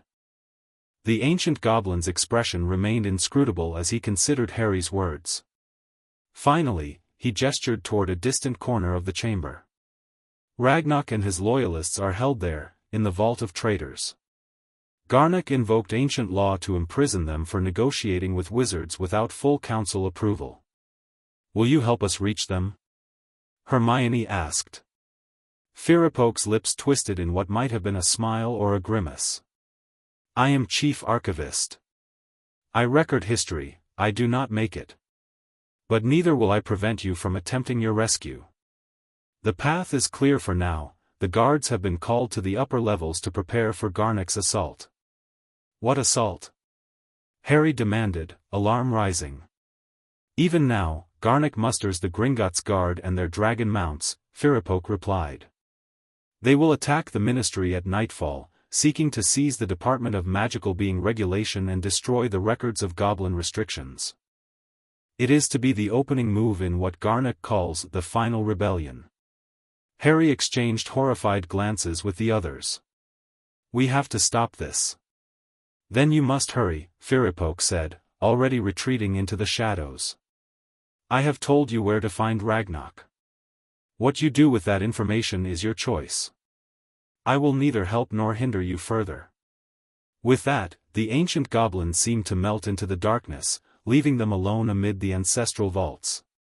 This way, Bill said grimly, leading them toward the area Firapoke had indicated. The Vault of Traitors is an ancient holding cell used only in times of internal conflict. It nullifies goblin magic and prevents communication with the outside world. As they traversed the vast chamber, Harry was struck by the eerie silence of the place. Unlike the upper bank with its bustle of activity and constant movement, the deep vaults exuded a stillness born of ages, as if time itself moved differently here. They found the Vault of Traitors set apart from the others, its archway marked with symbols Harry didn't recognize but which radiated a palpable aura of warning and prohibition. Unlike the other vaults with their magical barriers, this one was sealed with a solid door of what appeared to be the same goblin-forged stone as the walls. "How do we open it?" Harry asked, studying the door for locks or handles but finding none. "We don't," came a familiar voice from behind them. "But I can." They turned to find Griphook standing there, the goblin who had once helped them break into Gringotts during the war. His expression was as sour as Harry remembered, but there was something different in his eyes, a calculated assessment rather than outright hostility. "Griphook," Harry acknowledged cautiously. "Are you with Garnock's faction or Ragnarok's?" The goblin's mouth twisted. "I am with the faction that serves the goblin nation's interests. At the moment, that appears to be Ragnarok's, though I hold no personal loyalty to either." "Then you'll help us free him?" Hermione asked. "For a price," Griphook replied, his eyes gleaming. "The same price I have always named, the Sword of Gryffindor. Return it to goblin ownership, and I will open the vault." Harry tensed. The last time they had struck a bargain with Griphook involving the sword, the goblin had betrayed them at a critical moment. "The sword isn't mine to give. It belongs to Hogwarts now." "Convenient," Griphook sneered. "Always a reason why goblin property should remain in wizard hands." "This isn't helping," Bill interjected. "Griphook, we don't have time for negotiations. Garnock is planning to attack the Ministry tonight. Thousands could die, goblin and wizard alike." Griphook's expression flickered. "This I did not know. Garnock speaks of liberation, not slaughter." "Revolution often begins with noble words and ends in bloodshed," Luna observed quietly. "History becomes a circle of vengeance unless someone chooses to break the pattern." The goblin studied her with narrowed eyes. "You are strange, even for a witch." He turned back to Harry. "I will open the vault without immediate payment. But I extract from you a magical oath that you will personally advocate for the return of the Sword of Gryffindor to goblin custody within 1 year's time." Harry hesitated, weighing the request. Making such an oath would bind him magically to the promise. Yet the sword had come to him in moments of need throughout his life, suggesting a connection that transcended simple ownership. "I will advocate for its return," Harry agreed carefully, with the condition that the sword remain available to any worthy Gryffindor in times of true need, as it has throughout its history. Griphook's eyes narrowed further, calculating the value of this compromise. Shared custody, he mused. Unprecedented, but perhaps fitting for an unprecedented time. He extended his hand. "Your oath, wizard." Harry clasped the goblin's hand, feeling the strange texture of his skin against his palm. "I, Harry James Potter, swear to advocate for the return of the Sword of Gryffindor to shared goblin and Hogwarts custody within 1 year's time, preserving its availability to worthy Gryffindors in times of true need." A thin ribbon of golden light wound around their clasped hands, sealing the oath with magic that both could feel resonating in their bones. "Satisfactory," Griphook declared, releasing Harry's hand. He turned to the vault door, placing both palms against its surface and beginning to chant in gobbledygook.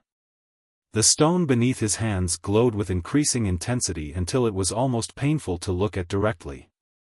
With a sound like a sigh, the door dissolved into shimmering particles that hung in the air momentarily before vanishing altogether. Inside, a group of about 20 goblins sat in a circle on the bare stone floor. At their center was Ragnarok, his proud bearing undimmed by imprisonment. All looked up in surprise as their unexpected rescuers entered. "Potter," Ragnarok said, rising smoothly to his feet. "You have a talent for dramatic entrances."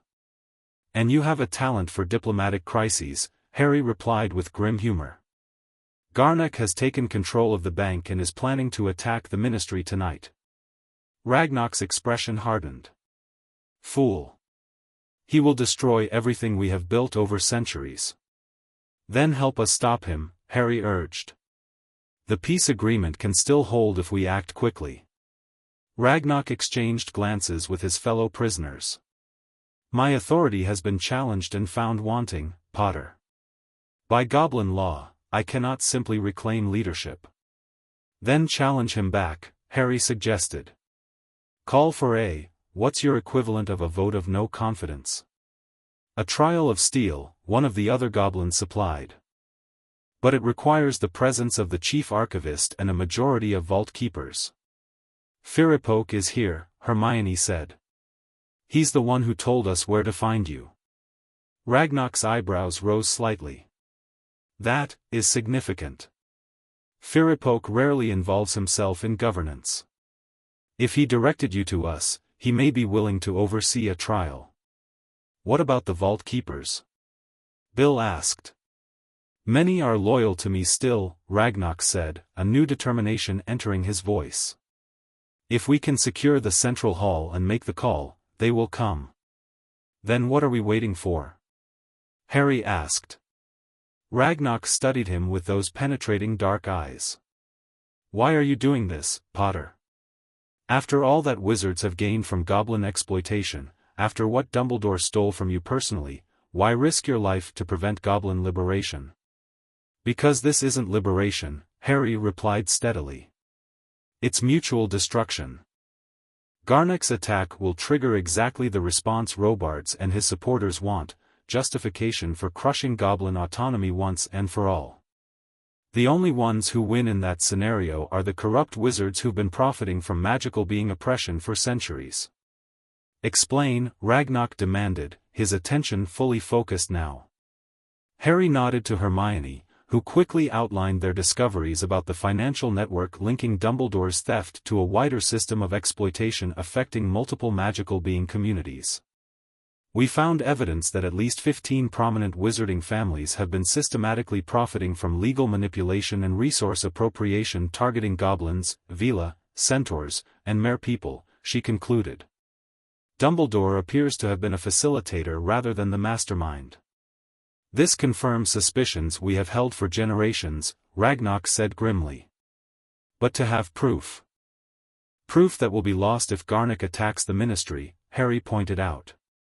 The Department of Magical Being Regulation holds records that could expose the entire network. I doubt it's coincidence that it's Garnock's primary target. A ripple of murmuring passed through the gathered goblins. You suggest Garnock may be compromised? Ragnar asked sharply.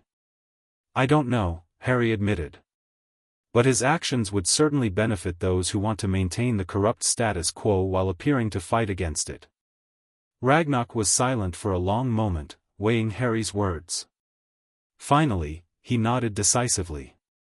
We will call for a trial of steel. But first, we must reach the central hall without alerting Garnock's forces. I believe I can assist with that, came Firipok's voice as the ancient goblin materialized from the shadows once more. The old ways demand balance. Garnock has upset that balance with his rush to war. Chief Archivist, Ragnar acknowledged with a respectful nod. You would oversee the trial? I would, Firipok confirmed. For the first time in 700 years, I invoke the Archivist's path. At these words, a section of the stone floor began to glow with the same iridescence as the walls. The light spread, forming a winding path that led away from the vault and into the depths of the chamber. The Archivist's path connects all levels of Gringotts, Firipok explained. It will take us directly to the central hall, bypassing Garnock's guards. Then let's go, Harry said. We don't have much time before nightfall. The Archivist's path was unlike any magic Harry had experienced before. As they walked the glowing trail, the very substance of Gringotts seemed to part around them, walls and floors becoming momentarily permeable as they passed through spaces that should have been solid. It was disorienting, almost nauseating, to move through stone and metal as if it were no more substantial than mist. Don't stray from the path, Firipoke warned as they ascended through the layers of the bank. The transitions are precisely calibrated for those walking the illuminated way. Harry kept his eyes fixed on the glow beneath his feet, fighting the vertigo that threatened when he glanced at their surroundings. They passed through vault chambers where oblivious goblins conducted inventories, through narrow maintenance tunnels where workers repaired ancient mechanisms, through what appeared to be a vast library filled with crystal tablets rather than books. Finally, after what seemed both minutes and hours, the path delivered them to a small alcove off the main hall of Gringotts. Harry could hear the bustle of activity beyond, not the normal sounds of banking business, but the clatter of weapons and the harsh commands of officers mustering troops. Firipoke gestured for silence as he peered around the edge of the alcove. "Garnock has assembled the guard," he reported in a whisper. Nearly 100 warriors, armed with goblin steel and dragonfire weapons. "The vault keepers?" Ragnarok asked. "In the counting rooms, under guard. Garnock has isolated them to prevent any challenge to his authority." Ragnarok's face hardened. "Then we must free them first." "How?" Harry asked. "We're outnumbered and likely outmatched in goblin territory." "Perhaps not," Hermione said thoughtfully. "Griphook, the counting rooms have their own security measures, don't they? Ways to protect the counters from robbery attempts?" The goblin nodded slowly, a gleam of understanding entering his eyes. "Indeed. Each station has a containment protocol that can be triggered in case of threat. Normally used to trap thieves, but it could also temporarily contain Garnock's guards," Hermione finished. "If activated simultaneously. We would need access to the master security controls," Griphook pointed out. "Which are located in the director's office," Ragnarok added. "Currently occupied by Garnock." "Not all of them," Luna interjected dreamily. "The original controls are hidden behind the founder's portrait, aren't they? From before the renovation in 1784. Everyone stared at her in astonishment. "How could you possibly know that?" Bill asked. Luna smiled serenely. "The Raxperts told me. They love old secrets." Firipoke recovered first. "The witch is correct. The emergency override system remains functional, though few remember its existence. I can activate it, but I will need a distraction. Garnock has posted guards at every significant point in the hall." "Leave that to us," Harry said grimly. "We're good at distractions." They quickly formulated a plan. Firipoke would make his way to the founder's portrait while Harry, Bill, and Luna created a distraction near the main entrance. Hermione would accompany Ragnarok and the other freed goblins to the counting rooms, ready to help liberate the vault keepers once the containment protocols activated. "Remember," Ragnarok cautioned as they prepared to move, "we need only hold the hall long enough to call for the trial of steel. Once formally invoked, Goblin law prevents any military action until the trial is resolved." Harry nodded, tightening his grip on his wand. "On my signal, then." He slipped under his invisibility cloak once more and moved cautiously into the main hall, surveying the situation. Garnock stood on the marble steps leading to the director's office, addressing the assembled guard. Their armor gleamed in the light of the crystal globes, weapons at the ready as they listened to their leader's exhortations. "Too long we have accepted wizard domination," Garnock was saying, his voice carrying clearly across the hall. "Too long we have guarded their gold while they restrict our rights, steal our craftsmanship, treat us as lesser beings. Tonight, we reclaim our dignity. Tonight, we strike at the heart of wizard oppression." A murmur of approval ran through the ranks. Harry noticed, however, that not all the guards looked equally enthusiastic. Some exchanged uncertain glances, while others maintained carefully neutral expressions. He made his way back to the alcove. Garnock's giving a pre-battle speech. "Most of the guard is assembled near the main entrance. Perfect for our distraction." "What exactly did you have in mind?" Bill asked. Harry smiled grimly. something appropriately chaotic. Minutes later, Harry stood invisible near the main entrance while Bill and Luna positioned themselves on opposite sides of the hall, hidden behind pillars. He waited until Garnock reached the crescendo of his speech, then gave the signal, 3 quick sparks from his wand that only his companions would notice. Bill reacted first, pointing his wand at the massive chandelier that hung above the gathered guard. "Finite incantatem maxima," he shouted, channeling all his curse-breaker expertise into disrupting the complex enchantments that kept the enormous crystal structure suspended. With a groan of protesting metal, the chandelier began to descend, slowly at first, then faster as the magic supporting it unraveled. Guards scattered in all directions, their formation dissolving into chaos. Luna, meanwhile, had transfigured a nearby decorative urn into what appeared to be a niffler the size of a small horse. The creature immediately began charging toward anything shiny, primarily the goblin's armor and weapons, leaving a trail of confusion in its wake. Harry used the distraction to cast a series of shield charms protecting the bank's civilian workers, who were scrambling for cover as the military discipline of the hall collapsed into disorder. Garnock shouted commands, trying to restore order, but his voice was lost in the cacophony. In the confusion, Harry spotted Firapoke slipping behind the massive portrait that dominated one wall, a stern-faced goblin in ancient battle dress whom Harry assumed was the bank's founder. Across the hall, Hermione and Ragnarok's group were making their way toward the counting rooms, using the chaos as cover. Everything was proceeding according to plan, until one of Garnock's lieutenants spotted them. "Intruders," the lieutenant shouted, pointing toward Hermione's distinctive bushy hair visible above a counter. "The prisoners have escaped." Garnock's head snapped around, his eyes narrowing as he saw Ragnarok among the group. With a roar of rage, he drew his sword, a wicked blade that glowed with a faint blue light, and charged toward them. Harry reacted instinctively. "Protego," he called, throwing off his cloak as he cast the most powerful shield charm he could muster between Garnock and Ragnarok's group. The shield materialized just in time, Garnock's blade striking it with a shower of magical sparks. The weapon's master stumbled back, momentarily surprised, then refocused on Harry with murderous intent. "Potter," he snarled. "Of course you would be behind this. Wizard meddling in goblin affairs, just as always." "This isn't just goblin affairs," Harry replied, standing his ground as the hall fell silent around them.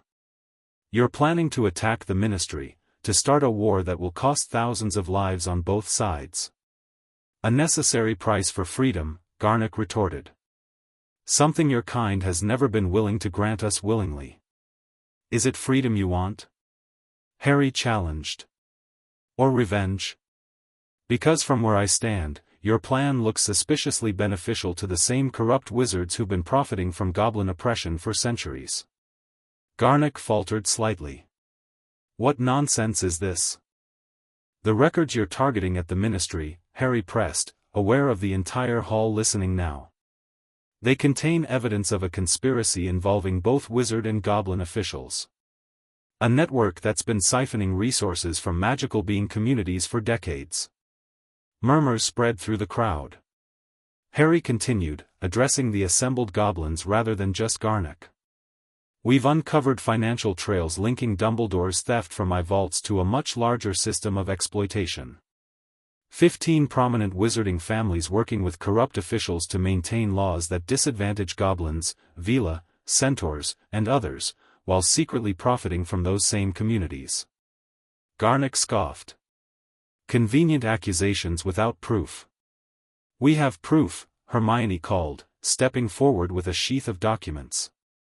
"Financial records tracking hundreds of millions of galleons through shell organizations, fake advocacy groups, and manipulated markets. All designed to keep magical beings divided and disadvantaged while a small elite profits." A ripple of angry muttering spread through the goblins. Financial fraud was the gravest of crimes in their culture. "And you expect us to trust wizard justice to address this?" Garnock demanded, though Harry noticed a new defensiveness in his tone.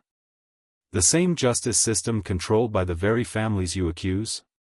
"No," Ragnarok spoke up, moving to stand beside Harry. "We expect to use goblin and wizard justice together, as our agreement stipulates. Joint investigations, joint trials, joint penalties. An agreement you had no authority to make." Garnock snapped. "Then let us test that authority properly," Ragnarok replied calmly. "I call for a trial of steel. Let the vault keepers judge between us." A hush fell over the hall. Garnock's face contorted with rage, but before he could respond, Firipok emerged from behind the founder's portrait. "The call is made," the ancient goblin announced, his voice carrying with surprising strength. "As chief archivist, I recognize the challenge and activate the ancient protocols." He raised his gnarled hands, and throughout the hall, glowing containment fields sprang into existence around Garnock's guard stationed at the counting rooms. Simultaneously, the doors to those rooms swung open, revealing the startled vault keepers within. "The vault keepers will assemble," Firipok continued formally. "The trial of steel begins now." Garnock looked around wildly, seeing his carefully planned coup dissolving before his eyes. With a snarl of fury, he lunged at Harry, his enchanted blade slashing through the air. Harry barely had time to dodge, the sword passing so close he felt its magic disturb the air by his face. He raised his wand to defend himself, but Ragnarok was faster. The bank director stepped between them, his own blade, seemingly produced from nowhere, meeting Garnock's with a clash that sent sparks of magic cascading around them. "This is not the way, Garnock," Ragnarok said grimly, holding his ground against the larger goblin's strength. "You dishonor yourself and our people. You are the dishonor." Garnock spat. "Collaborating with our oppressors, accepting scraps from the wizard table when we should demand our full rights. Progress comes in steps, not leaps," Ragnarok countered, parrying another vicious strike. "The agreement is just the beginning." Their blades met again and again, a deadly dance of goblin steel and ancient magic. The hall had cleared around them, goblins and humans alike forming a wide circle to witness the duel. Harry watched helplessly, wand ready but unable to intervene in what was clearly a ritual combat. Beside him, Bill murmured, "It's a blood duel. Forbidden to interfere." Garnock was the stronger fighter, his blows hammering against Ragnarok's defense with brutal force. But Ragnarok had experience and discipline, each movement precise and economical. Neither could gain a decisive advantage. Until Garnock cheated. With a snarl of frustration, he reached into his armor and produced a small object that Harry couldn't identify. Whatever it was, its appearance caused gasps of outrage from the watching goblins. "The dragon's tooth," Firipok exclaimed in horror. "He dares use a forbidden artifact." Before anyone could react, Garnock crushed the object in his fist. A blast of sickly green energy erupted from his hand, engulfing Ragnarok.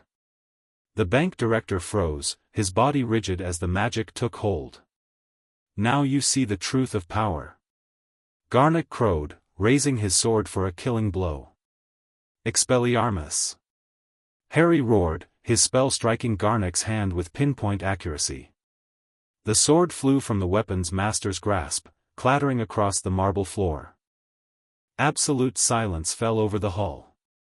Every goblin stared at Harry in shock, not for his intervention, but for the effect it had produced.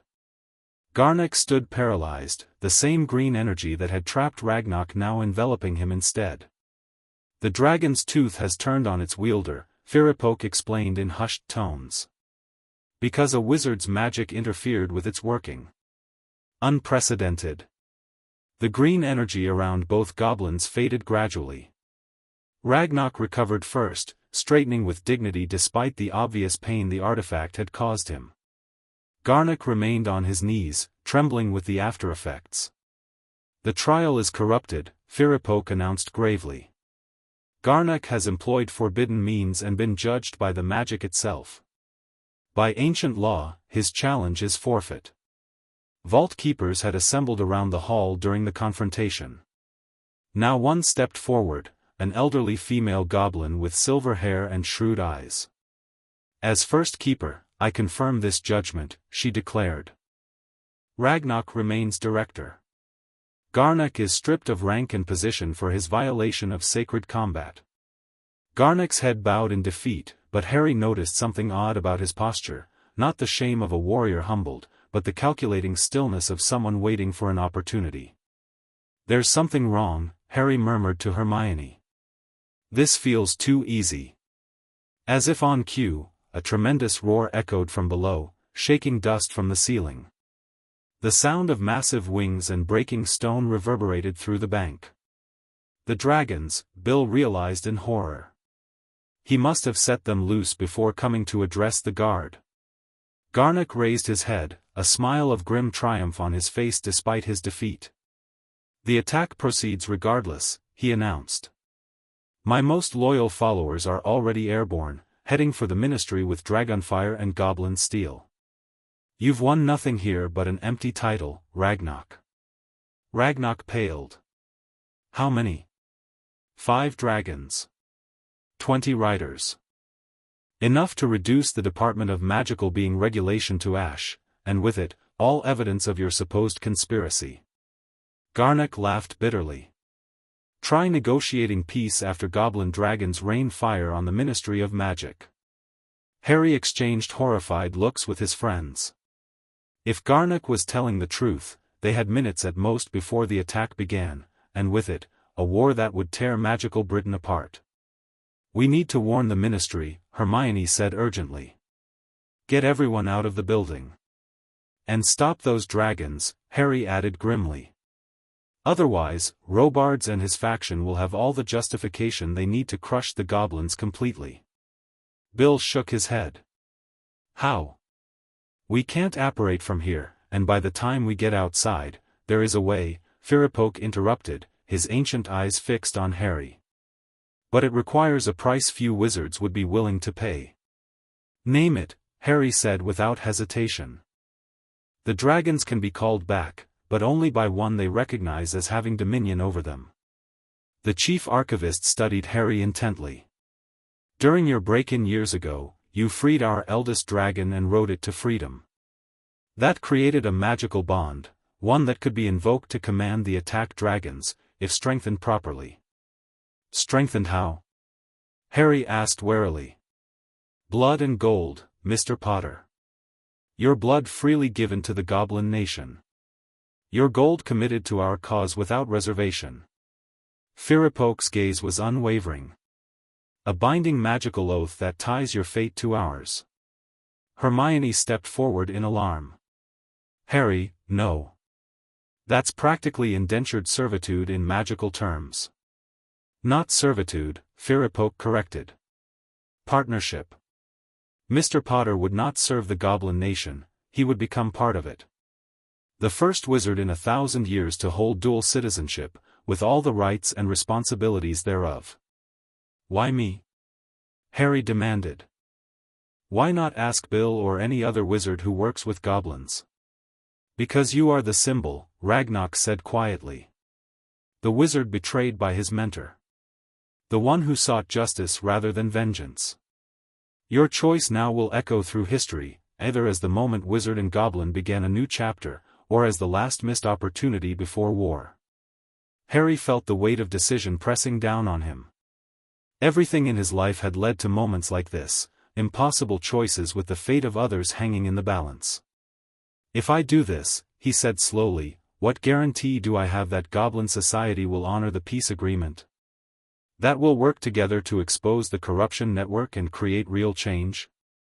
The same guarantee I have that Wizard Society will do the same," Ragnarok replied. "Faith in the possibility of a better future, and the commitment to make it reality." Harry looked to his friends. Bill's expression was grave but respectful, acknowledging the magnitude of the choice. Luna smiled encouragingly, as if she'd always known this moment would come. Hermione looked torn between fear for him and recognition of the opportunity. "Do it," Hermione finally said, her voice steady despite her obvious concern. "If anyone can bridge these worlds, it's you. It always has been." Harry turned back to Firipoke and Ragnarok. "I accept. Tell me what to do." The ritual was simple but profound. In the center of Gringotts' main hall, with hundreds of goblin eyes upon him, Harry extended his hand palm up. Firipoke produced a small, ornate dagger of goblin silver and made a precise cut across Harry's palm. Blood welled up, bright red against his skin. "Blood freely given," Firipoke intoned in gobbledygook, which Bill quietly translated for Harry. Harry held his bleeding hand over a small golden bowl that Ragnarok held beneath it. 7 drops fell into the bowl, each landing with a sound like a bell toll that resonated throughout the hall. "I, Harry James Potter, pledge my blood to the Goblin Nation," Harry repeated after Firipoke. "Not as master or servant, but as kin. My strength to your strength, my honor to your honor, my future to your future." Ragnarok added a measure of what looked like liquid gold to the bowl, mixing it with Harry's blood until it formed a shimmering, ruby-tinged substance. "Gold freely committed," Firipoke continued. "Wealth not hoarded but shared, for the betterment of all. I pledge 1/7 of all I possess to the common welfare of wizard and goblin alike," Harry continued, following the ancient words. "To build what neither could create alone." Firipoke took the bowl and raised it high. "By blood and gold, by magic and oath, we recognize Harry James Potter as friend of the Goblin Nation, bound to our fate as we to his." He passed the bowl to Harry. "Drink, and seal the bond." Harry hesitated only a moment before bringing the bowl to his lips. The mixture tasted of metal and magic, burning like fire as it went down. For an instant, nothing happened. Then power surged through him, ancient, fierce, and utterly unlike wizard magic. He gasped as knowledge flooded his mind, goblin words, goblin customs, the deep-bone understanding of metal and stone that defined goblin craft. Not complete fluency, but a foundation, a connection to a culture that had always been separate from his own. And with that knowledge came awareness, of 5 dragons wheeling above London, of 20 goblin riders bent on destruction, of the magical bonds that connected the great beasts to Gringotts itself. Harry knew, without being told, what he needed to do. "Take me to the roof," he said, his voice strange to his own ears, deeper, with the faintest hint of goblin resonance. Now. The London sky was darkening toward evening as Harry emerged onto the bank's highest point, a circular platform atop the central dome. From this vantage, he could see the dragons, massive shapes silhouetted against the clouds, circling toward the ministry some distance away. "They're almost in position," Bill said grimly, shielding his eyes against the setting sun. "Minutes at most before they're within attack range." "Can you really call them back?" Hermione asked, her expression betraying her doubt despite her earlier confidence. Harry didn't answer immediately. The ritual's magic still coursed through him, foreign yet increasingly familiar, connecting him to the ancient bond between goblin and dragon. He raised his wand to his throat. "Sonorous," he murmured, then reached deeper, drawing on both his wizard magic and the new goblin awareness that pulsed within him. When he spoke, his amplified voice carried a dual resonance that was neither fully human nor fully goblin, but something new and powerful. "Dragons of Gringotts, hear me." The great beasts paused in their flight, massive heads turning toward the source of the call. Harry could feel their attention, ancient, primal consciousness suddenly focused on him. "I am Harry Potter, dragon rider, blood-bonded to the Goblin Nation. I call you to return." For a breathless moment, nothing happened. Then the lead dragon, a massive iron belly with scales like burnished steel, roared in response. The sound shook the air itself, a challenge and a question combined. Harry felt the dragon's resistance through the magical bond, its confusion at receiving contradictory commands. The goblin riders were fighting to maintain control, urging their mounts onward toward the ministry. Drawing on every ounce of his magical strength, Harry reached out not with spell or incantation but with raw will, projecting his intent through the blood bond. "Return. No attack. Peace." The lead dragon roared again, this time with a different note. It banked sharply in the air, turning away from the ministry despite its riders' evident struggle to maintain course. One by one, the other dragons followed, their massive forms wheeling back toward Gringotts. "It's working," Hermione breathed, clutching Harry's arm. The dragons approached rapidly, their riders visibly fighting for control. As they neared the bank, Harry could see the goblins' fury and confusion, some shaking fists in his direction while others simply struggled to stay mounted on their suddenly disobedient steeds. The lead Ironbelly swooped low over the rooftop where Harry stood, close enough that he could feel the heat radiating from its massive body, see the intelligence in its ancient eyes as it regarded him. Then it landed with earth-shaking force on the street before the bank, followed in quick succession by the others. Aurors who had been positioned around Diagon Alley scrambled back in alarm as 5 battle-ready dragons and their goblin riders suddenly descended in their midst. But no fire breathed, no attack came. The dragons simply settled onto the cobblestones, folding their wings and regarding the chaos around them with reptilian calm. The goblin riders, realizing their mission had failed, had no choice but to surrender to the Aurors who cautiously approached, wands raised. There would be diplomatic incidents to navigate, investigations to conduct, but the immediate threat of dragon fire on the ministry had been averted. Harry sagged with exhaustion, the magical effort of commanding the dragons draining him more thoroughly than any spell he'd ever cast. Hermione and Bill caught him before he could collapse entirely. "You did it," Bill said, awe evident in his voice. "I've never seen anything like that." Harry managed a weak smile. "Neither have I. And I'm not entirely sure I could do it again." They made their way back down to the main hall, where an extraordinary scene awaited them. Ministry officials had arrived, led by Kingsley himself, and were engaged in intense but non-violent discussion with Ragnarok and the Vault Keepers. Garnock and his most loyal supporters were being held under Goblin Guard, separate from the riders who had been brought back inside by Aurors. Most remarkably, reporters from every magical publication in Britain had somehow gained entry, recording the historic events unfolding in the Marble Hall of Gringotts. "Harry!" Kingsley called, breaking away from his conversation to approach them. "What in Merlin's name happened? 1 minute we're preparing for a dragon attack, the next they're landing peacefully in Diagon Alley and the riders are surrendering without a fight."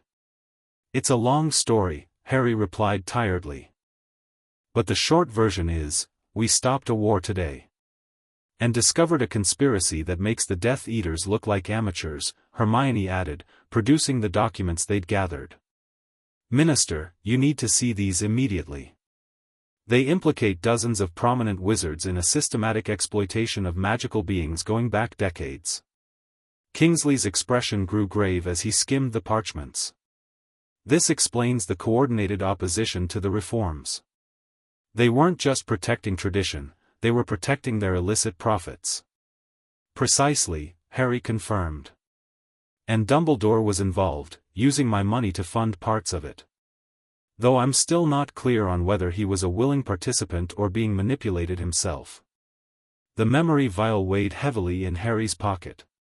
Soon, he would need to view it, to hear Dumbledore's explanation for his actions. But not yet. Today had brought enough revelations. "We'll need a joint wizard-goblin investigation," Kingsley decided, looking toward Ragnarok, who nodded in agreement. "Completely independent from any implicated parties. And security for the investigators," Bill added.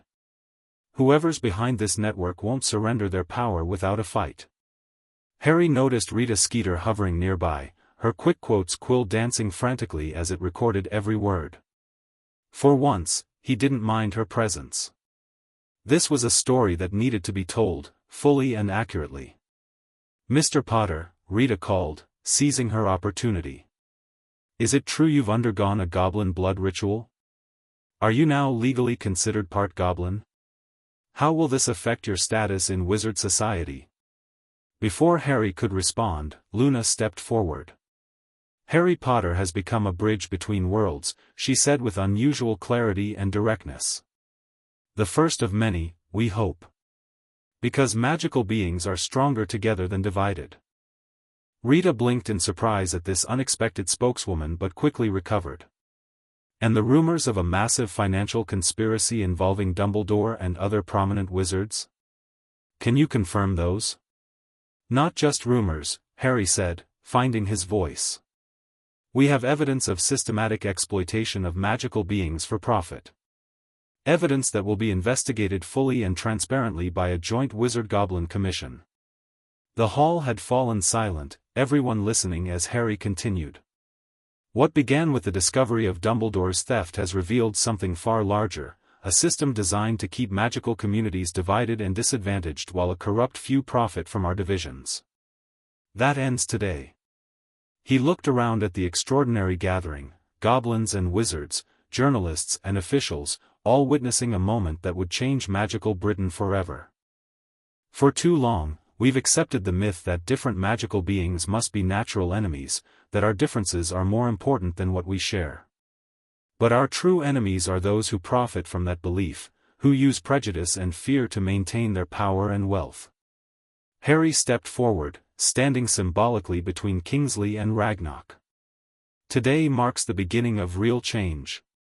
Not just reforms on parchment, but a fundamental reimagining of how magical beings relate to one another. It won't be easy. Centuries of mistrust and grievance can't be erased overnight. But the alternative, continuing a cycle of rebellion and repression that serves only the corrupt, is unacceptable. As he spoke, Harry felt the dual magic within him, wizard and goblin, resonating with his words. This was his path now. Not savior or symbol, but bridge builder. The role he'd chosen freely, without prophecy or manipulation directing his steps. The choice before us is simple, he concluded. Continue fighting over diminishing resources while others profit from our conflict, or unite to create a more just society for all magical beings. Blood and gold have divided us for too long. It's time they brought us together instead. Night had fallen by the time Harry finally returned to Grimmauld Place, exhaustion weighing on him like a physical burden.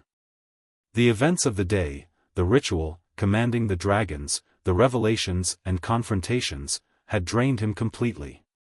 Yet he couldn't rest. Not yet. In the quiet of his study, he placed Dumbledore's memory vial on his desk, staring at the swirling silvery substance within. After everything that had happened, did it even matter why Dumbledore had stolen from him? The theft was just one strand in a vastly larger web of corruption and exploitation. But he needed to know. Not for justice or closure, but for understanding. Harry retrieved his pensieve from the cabinet where it had sat largely unused since the war. The stone basin gleamed in the lamplight as he placed it carefully on his desk and uncorked the vial. The memory flowed into the pensieve, silver-white and enigmatic. Harry took a deep breath, then plunged his face into the swirling surface. He fell through darkness, landing gently in a familiar circular office. Dumbledore sat behind his desk, looking older and more careworn than Harry had ever seen him in life. This memory must have been recorded in those final months before his death. Harry, the memory, Dumbledore said, seeming to look directly at him. If you are viewing this, then my financial arrangements regarding your inheritance have been discovered. I can only imagine your sense of betrayal and confusion. You deserve an explanation, though I fear it will provide little comfort. The old wizard sighed deeply, removing his half-moon spectacles to rub his eyes. It began after your parents' deaths. As your magical guardian, I had access to the Potter vaults and the responsibility to manage them until you came of age. What you may not know is that I also discovered something troubling. Your family's wealth was deeply entangled with investments I traced to a network of enterprises exploiting magical beings. Dumbledore rose, moving to a large map on his wall covered with pins and threads connecting various locations.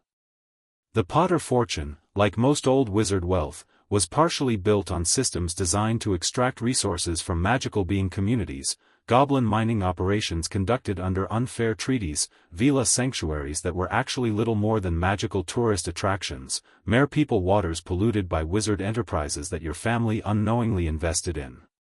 He turned back to face Harry. I made a choice, one I believed was for the greater good, though I recognize now it was fundamentally wrong.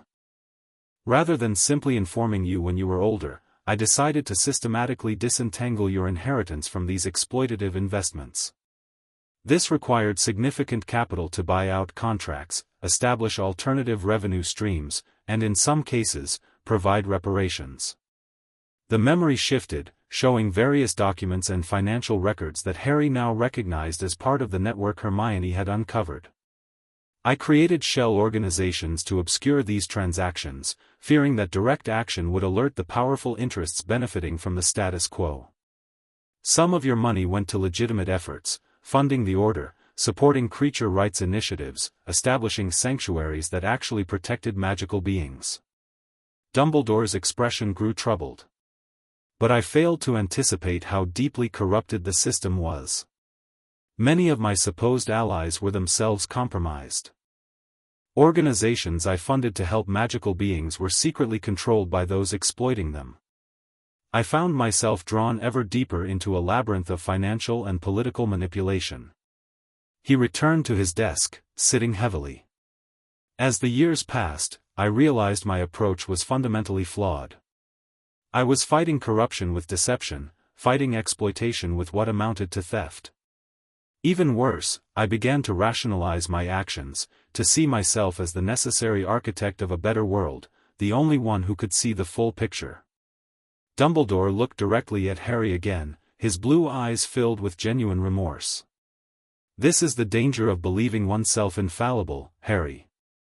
The same flaw that led me to make so many mistakes regarding your life led me to betray your trust with your inheritance. I convinced myself I was protecting you from being complicit in exploitation, when in truth, I was making choices that were never mine to make. The old wizard's hands, one blackened and withered from the curse that would eventually kill him, trembled slightly as he steepled his fingers. I had intended to explain everything to you after Voldemort's defeat, to help you use your considerable resources and influence to address these systemic injustices openly and honestly. Death, it seems, has prevented that atonement. He sighed once more. I cannot undo what I've done. Much of your money is now irretrievably invested in the very network I sought to dismantle. My attempts at secrecy only ended up strengthening the system I opposed. A final failure in a life marked by the constant tension between grand vision and human error. Dumbledore looked up, and Harry had the uncanny feeling that the memory could truly see him, could sense the person he would become. You have always been stronger than I gave you credit for, Harry. More capable of making your own choices, of bearing difficult truths. I should have trusted you with this knowledge rather than acting unilaterally. That failure reflects my character, not yours. He rose once more, moving to stand by Fawkes' perch, where the Phoenix watched with unblinking eyes. Whatever you choose to do with this information, whether you pursue justice against my memory or focus on addressing the larger injustices I failed to correct, know that my faith in you remains absolute. You have always found your own path to what is right, despite the manipulations of those who claimed to know better.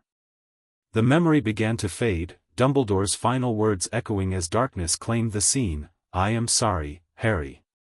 Not for my intentions, but for my methods.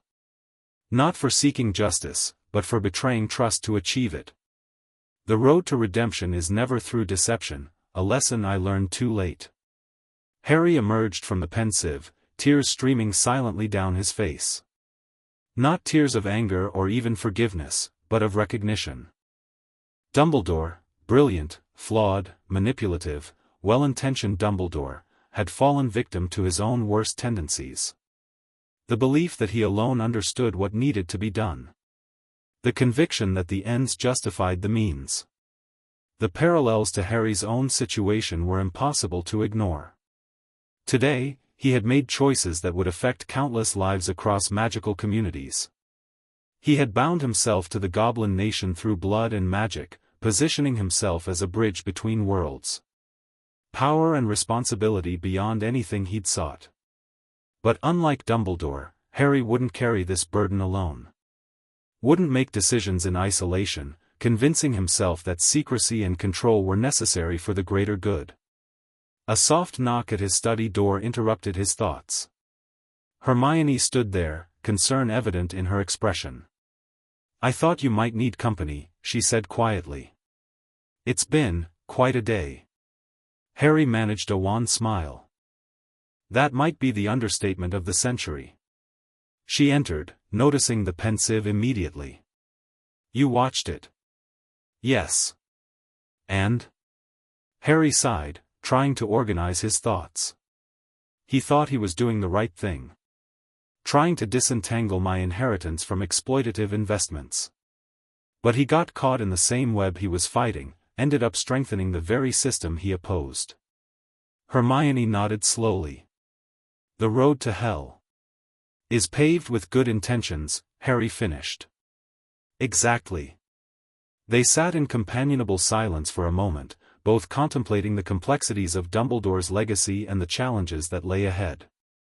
"The Prophet's Evening Edition is out," Hermione finally said, placing a newspaper on his desk. "Rita actually did a decent job, all things considered." The headline blazed across the front page: "Revolution Averted. Potter Brokers' Historic Pact Between Wizards and Goblins Blood Ritual Makes Boy Who Lived First Dual Citizen in Centuries Financial Conspiracy Exposed. Dumbledore Theft Just the Tip of the Iceberg. So much for a quiet life after Voldemort," Harry said with a rueful laugh. "You never really wanted that anyway," Hermione pointed out gently. "A quiet life." Harry considered this, realizing she was right.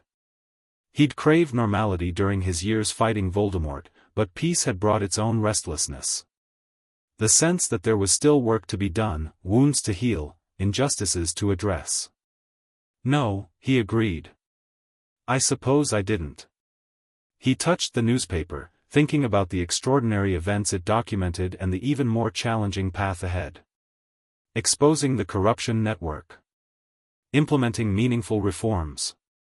Building trust between communities that had been enemies for centuries. Blood and gold had almost started a war today. Instead, through choices made in moments of crisis and opportunity, they had become the foundation for something new, a bridge between divided worlds. The work was just beginning. But for the first time since discovering Dumbledore's betrayal, Harry felt something like hope. Not the naive optimism of youth, but a tempered, resilient determination. The kind that persisted through disillusionment and betrayal. The kind that could, perhaps, truly change the world. Chapter 3, The Reckoning. Dawn broke over London, casting long shadows across Diagon Alley where an unprecedented sight greeted early risers. A mixed patrol of Aurors and Goblin guards walked the cobblestone street together, their joint presence a living symbol of the fragile peace established 2 weeks earlier. Shopkeepers preparing for the day's business watched with a mixture of curiosity and wariness as the uniformed wizards and armored goblins passed, exchanging professional courtesies that would have been unthinkable just months before. Outside Gringotts, a queue had already formed, not just ordinary customers conducting daily business, but representatives from old families clutching heirloom items for the artifact registration program. The Prophet had dubbed it the Great Accounting, and after initial resistance, most wizard households had grudgingly complied rather than risk the substantial penalties for non-declaration. From his vantage point on a rooftop across the street, Harry observed it all through omnioculars, noting details that would have escaped ordinary vision. The tension in the Auror's shoulders. The measured distance the goblin guards maintained from their wizard counterparts. The anxious expressions of those waiting to register family treasures. A peace maintained through necessity rather than trust, but peace nonetheless. "Look stable," he remarked to Bill Weasley, who stood beside him scribbling notes on a charmed parchment that would deliver his observations directly to Ragnarok's office. On the surface, Bill agreed, lowering his own omnioculars. "The real test comes next week when the first joint tribunal convenes. 15 cases of disputed artifacts, all with significant historical and financial implications." Harry nodded grimly. The tribunal, 3 wizard judges and 3 goblin arbiters, with Harry himself serving as the tie-breaking 7th member, would establish precedents that could shape wizard-goblin relations for generations. "Any word on the Macmillan investigation?" he asked, referring to the family whose security personnel had attacked the Hogsmeade branch, triggering the crisis that nearly led to war. "Making progress," Bill replied. The financial forensics team found direct links between their accounts and one of the shell corporations Hermione identified in Dumbledore's network. It appears they were major beneficiaries of the Villa tourism scheme in France. Harry's jaw tightened. In the 2 weeks since the averted rebellion, Hermione and a joint wizard-goblin investigation team had been meticulously unraveling the conspiracy they'd uncovered. Each day brought new revelations of corruption that crossed all boundaries of magical society: noble families, ministry officials, even supposed advocates for magical being rights who had secretly profited from the very exploitation they claimed to oppose. "And Garnock?" Harry asked. "Still in custody at the Goblin detention level. He's refusing to cooperate, insisting he acted solely for Goblin liberation." Bill hesitated. "Though some evidence suggests he may have been influenced by outside interests." "The Imperious Curse?" "Not exactly. More subtle: financial pressures, manipulated intelligence, strategic provocations. Classic techniques to radicalize someone already predisposed to extremism." Harry sighed, absently rubbing his palm where the ritual cut had healed into a fine silver scar. The blood magic that made him the first dual citizen of wizard and goblin societies in centuries had changed him in subtle ways. Not physically, he still looked entirely human, but in his awareness, his perceptions, his understanding of goblin culture and values. "They wanted war," he said quietly. "Both Garnock's backers and Robard's faction. Different methods, same goal: maintaining the status quo of exploitation by keeping our communities divided." Bill nodded solemnly. "And they nearly succeeded." A soft pop of apparition announced a new arrival on the rooftop. Luna Lovegood materialized beside them, her silvery blonde hair gleaming in the morning light, a stack of documents clutched to her chest. "Good morning," she said serenely. "The Nargles told me I'd find you here, Harry." He smiled despite himself. "Morning, Luna. How's the Independent Commission going?"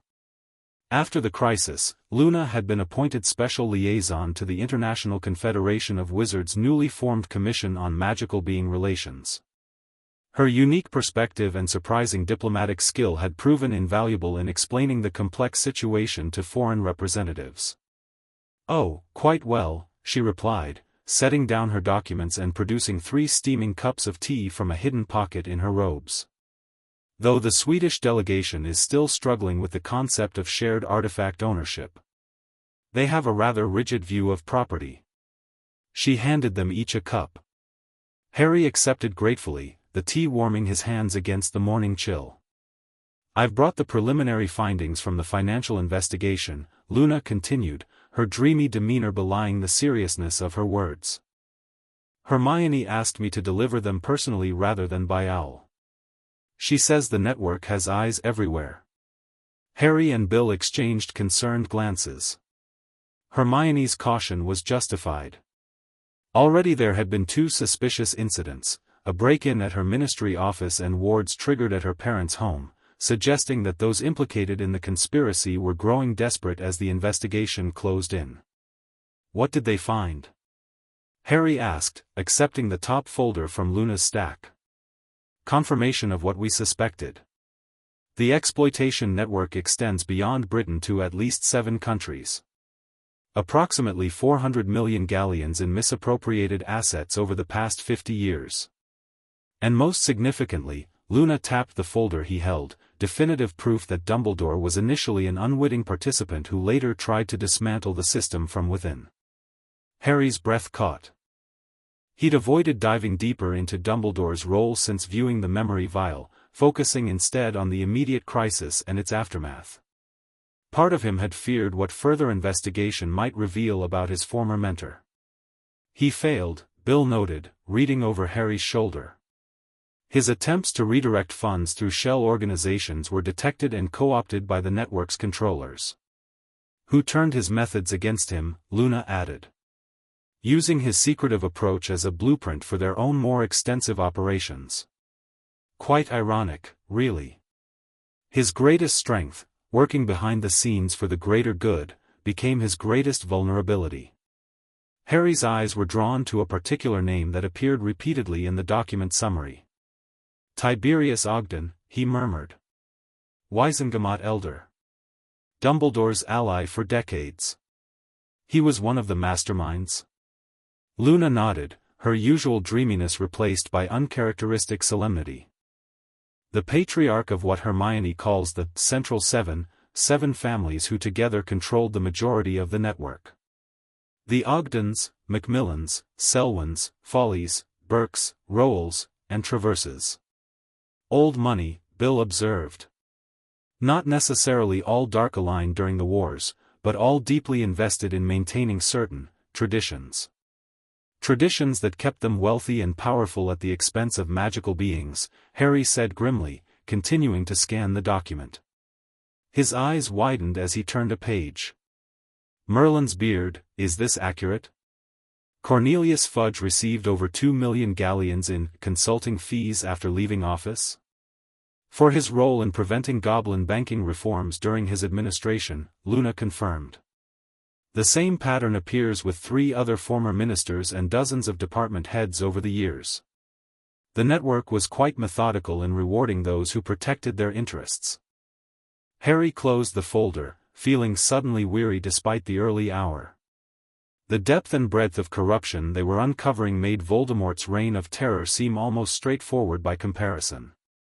Evil wearing a mask of darkness was easy to recognize, evil dressed in respectability, operating through legitimate channels while gradually corrupting the very institutions meant to prevent abuse, that was far more insidious.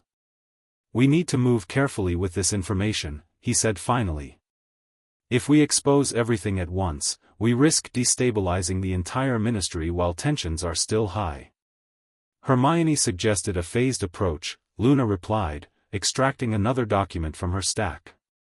Beginning with the clearest cases, those with irrefutable evidence and no risk of misinterpretation. The Macmillan attack gives us a legal opening to expose their financial motives without seeming politically motivated. Smart, Bill agreed. Start with consequences for an action everyone agrees was wrong, then follow the money to reveal the larger network. Meanwhile, Harry added, we continue implementing the reforms from our agreement with Ragnarok. Showing tangible progress will help maintain calm while the investigation proceeds. A silvery lynx bounded across the rooftops toward them, Kingsley's Patronus, arriving with its characteristic silent grace. Meeting moved forward, it announced in Kingsley's deep voice. Wizengamot emergency session called by traditionalist faction. 10 o'clock. Your presence requested immediately. The Patronus dissolved, leaving the 3 of them exchanging concerned glances. That can't be good, Bill said, checking his watch. An emergency session called with barely 2 hours' notice? Someone's making a move. The question is what kind of move, Harry muttered, gathering the documents Luna had brought. And how it relates to the investigation. I suspect we'll find out soon enough, Luna observed calmly. The Raxperts around the ministry have been particularly active this week. Always a sign of political machinations. Despite everything, Harry found himself smiling. Luna's unique perspective had proven remarkably insightful throughout the crisis, her ability to see patterns others missed repeatedly validated by subsequent events. Right, he said, shrinking the documents with a tap of his wand and securing them in an inner pocket. Bill, get word to Ragnarok about the emergency session. Luna, find Hermione and make sure she brings the full case file on the Macmillans. I'll head to the ministry and try to figure out what we're walking into. As they prepared to separate, Harry felt the familiar weight of responsibility settling onto his shoulders. Not the burden it once had been, the isolated hero carrying the hopes of the wizarding world, but something more balanced, shared with allies and partners across the magical spectrum. Whatever challenge awaited at the Wizengamot, they would face it together. The ministry atrium buzzed with unusual activity for a Saturday morning. Officials hurried across the polished floor, clutching documents and speaking in urgent whispers. Reporters clustered near the security checkpoint, jockeying for information from anyone entering or exiting. And most notably, a delegation of goblins stood near the newly redesigned Fountain of Magical Brethren, their presence drawing curious and sometimes hostile glances. Harry spotted Griphook among them and altered his course to intercept the goblin delegation. Griphook, he greeted with the formal half-bow that his new goblin awareness told him was appropriate between associates of different ranks. "I didn't expect to see you here today, Mr. Potter," Griphook replied with a calculating look. "Or should I address you as kinsman now that you bear the blood bond?" "Harry is fine," he said firmly. Blood bond or not, he had no interest in the complex formalities of goblin hierarchy. What brings Gringotts representatives to an emergency Wisengamot session? "We received a formal summons," Griphook explained, producing an official-looking parchment bearing the Wisengamot seal. "To provide testimony regarding recent events and their implications for wizard-goblin relations." Harry frowned, taking the summons and examining it closely. This is highly unusual. The Wisengamot rarely invites non-wizard testimony, especially without advance coordination through diplomatic channels. "Hence our suspicion," Griphook agreed. "Director Ragnarok suspects a trap of some kind, but refusing a formal Wisengamot summons would violate the terms of our agreement." "So he sent you instead of coming himself," Harry observed, noting Ragnarok's conspicuous absence from the delegation. Griphook's mouth twisted in something between a grimace and a smile. "I volunteered. My history with wizard authorities makes me less vulnerable to their procedural manipulations." Harry nodded, remembering Griphook's cunning during their Gringotts break-in years earlier. The goblin was no one's pawn, which made him a good choice for navigating whatever political maneuver was underway. "Stay close to me during the session," Harry advised.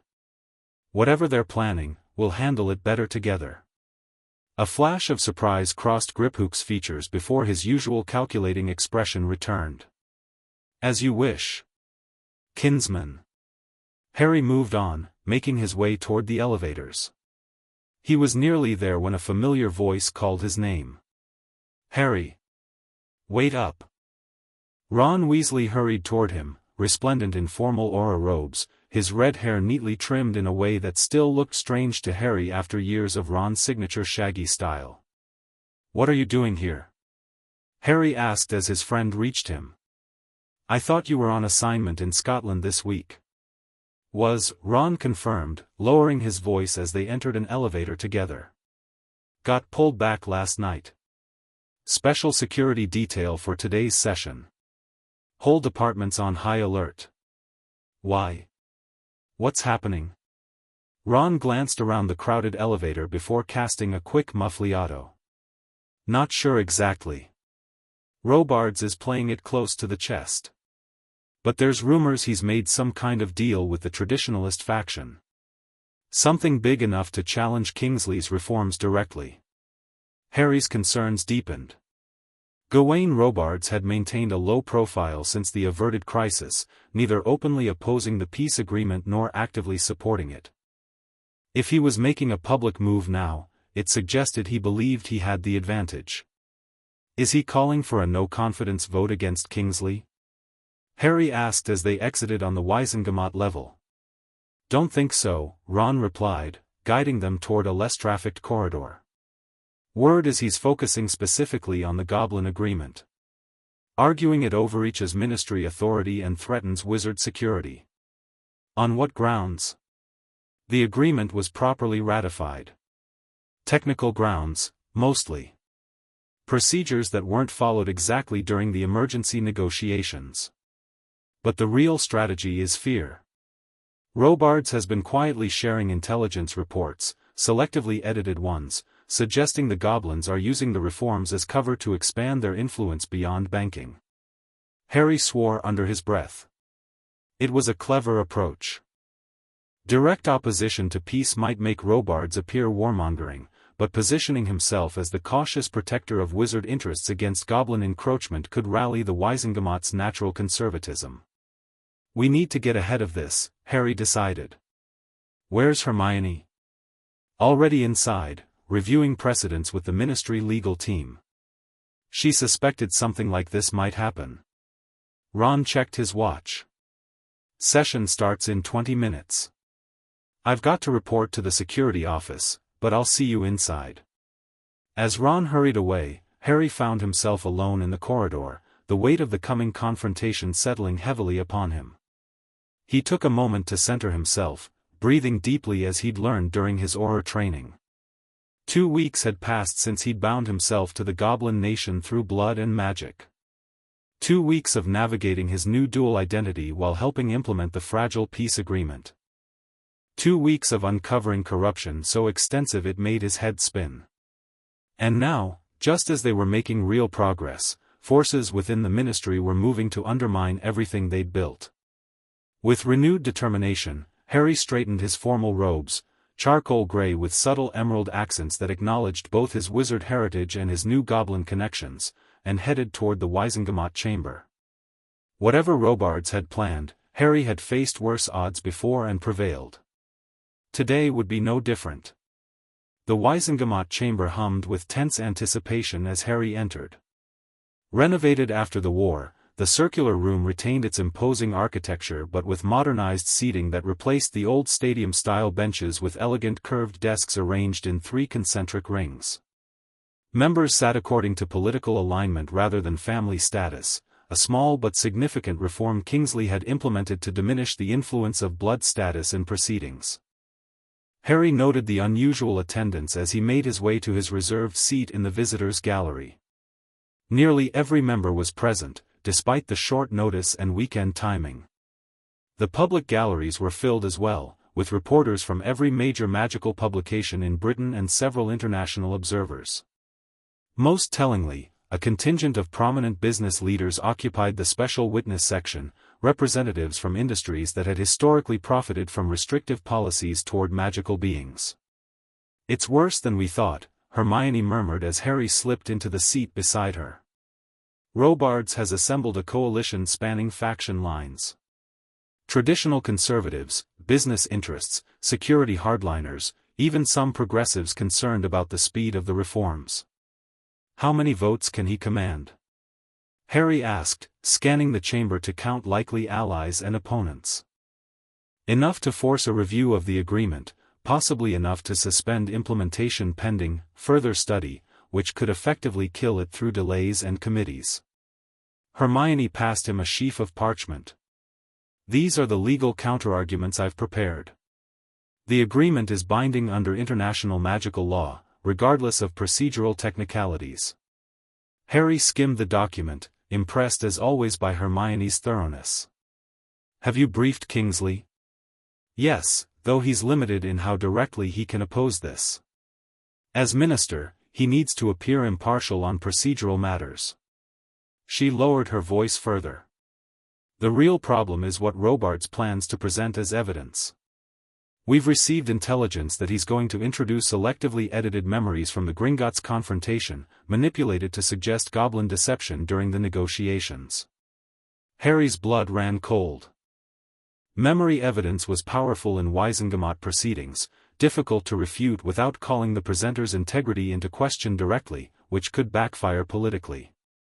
"Can we challenge the authenticity?" "Not without preparation. Memory verification requires specific expertise and advance notice." Hermione bit her lip anxiously. "Our best counter is your own testimony as a direct participant, but that puts you in the difficult position of contradicting the head Auror in an official proceeding." Before Harry could respond, a silver-tipped staff struck the floor 3 times, calling the chamber to order. The chief warlock, Augusta Longbottom, who had assumed the position after the war, rose from her central seat. "This emergency session of the Wizengamot is now convened," she announced, her voice magically amplified to reach every corner of the chamber.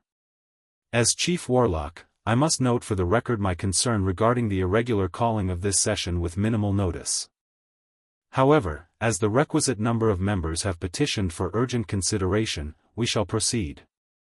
She gestured toward Gawain Robards, who stood at the speaker's lectern looking every inch the consummate professional in immaculate formal robes. Head Auror Robards, you have requested this session to address security concerns regarding the recent Wizard-Goblin agreement. You have the floor. Robards inclined his head respectfully. Thank you, Chief Warlock. Distinguished members of the Wizengamot, honored guests. I come before you today not as a political partisan but as Britain's senior law enforcement official, duty-bound to address serious concerns regarding public safety and sovereign security. He paused, his gaze sweeping the chamber with practiced gravitas. 2 weeks ago, in the midst of a banking crisis and under threat of violence, representatives of the ministry signed an extraordinary agreement with the Goblin Nation. An agreement that fundamentally alters the relationship between our communities, grants unprecedented rights and privileges to a historically volatile population, and was negotiated without proper Wizengamot oversight or security vetting. Murmurs of agreement rippled through sections of the chamber, particularly among the traditional conservatives. Harry noticed several members nodding along, including faces he recognized from Hermione's investigation into the exploitation network. Let me be clear, Robards continued, his voice taking on a tone of reasonable concern. I do not question the intentions behind this agreement. Minister Shacklebolt and others acted in good faith to prevent immediate conflict. Their motives were laudable. But good intentions do not guarantee good outcomes, particularly when critical procedures are bypassed in the name of expediency. He gestured to an aide, who approached with a sealed container that Harry recognized with dread, a memory vial transport case, specially designed to preserve evidentiary memories for legal proceedings. With the Wizengamot's permission, I wish to present memory evidence demonstrating the problematic circumstances under which this agreement was negotiated, and the concerning behavior of Goblin representatives that calls into question their commitment to its terms. Augusta Longbottom frowned slightly. This is irregular, Head Auror. Memory evidence typically requires advance notice to all parties, particularly when it may reflect on ongoing diplomatic relations. Madam Chief Warlock, I invoke Section 12 of the Emergency Security Protocols, Robards replied smoothly. When evidence pertains to an imminent threat to magical Britain's sovereignty, standard evidentiary procedures may be expedited with Wizengamot approval. A vote was quickly called, and to Harry's dismay, the chamber authorized the memory presentation by a substantial margin. Kingsley, seated in the minister's position, maintained a carefully neutral expression, though Harry could see the tension in his shoulders. An enchanted projection sphere was brought forward, a sophisticated magical device that would display Robards' memories for the entire chamber. The Head Auror placed his wand to his temple, drawing out a silver strand of memory and guiding it into the sphere. What I am about to show you, he announced gravely, are unaltered memories from the confrontation at Gringotts 2 weeks ago. I ask you to pay particular attention to the Goblin leaders' statements regarding their intentions. The sphere glowed, projecting an image that expanded until it filled the air above the central floor. Harry recognized the scene immediately, the tense standoff in Gringotts' main hall, with Garnick addressing his armed followers while Ragnarok and his supporters were held captive. But something was wrong. The memory showed Ragnarok standing alongside Garnick, apparently unified, when Harry knew for certain they had been opposed. Words had been modified, contexts shifted. What appeared was a Goblin leadership unanimously supporting aggressive action against wizard institutions, with the peace negotiations portrayed as a tactical delay rather than a genuine effort at reconciliation. This is false, Harry said loudly, rising to his feet before he could stop himself. That memory has been tampered with. All eyes turned to him as the projection paused. Robards regarded him with an expression of practiced concern. Mr. Potter, your emotional investment in this matter is understandable given your unique circumstances. The slight pause emphasized Harry's blood bond with the Goblins, subtly questioning his objectivity. However, these memories have been certified by the Department of Magical Law Enforcement's Evidential Standards Division. Then your division has been compromised, Harry replied firmly. I was there. This is not what happened. A murmur ran through the chamber. Harry's reputation still carried significant weight, enough to create doubt even against official evidence. Augusta Longbottom tapped her staff for order. "Mr. Potter, while your perspective is valued, interrupting official proceedings is not appropriate. You will have opportunity to respond when Head Auror Robards concludes his presentation." Harry reluctantly sat down, exchanging a troubled glance with Hermione. "How is this possible?" he whispered. "Memory tampering at this level would require extraordinary skill. And inside access to DMLE protocols," she whispered back. "This goes higher than we thought." Robards continued his presentation, showing further doctored memories that systematically portrayed the goblins as duplicitous and the agreement as a strategic error. With each segment, Harry felt the chamber's mood shifting, skepticism and fear gradually replacing the cautious optimism that had characterized the past 2 weeks of implementation. Finally, Robards concluded his evidence and moved to his primary argument.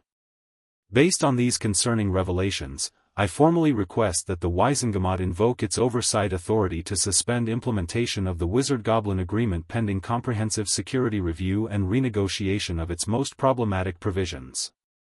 He presented a detailed list of proposed modifications that would effectively gut the most significant reforms, restricting Goblin wand rights, limiting their representation in wizard institutions, and most critically, preserving wizard ownership claims to disputed artifacts.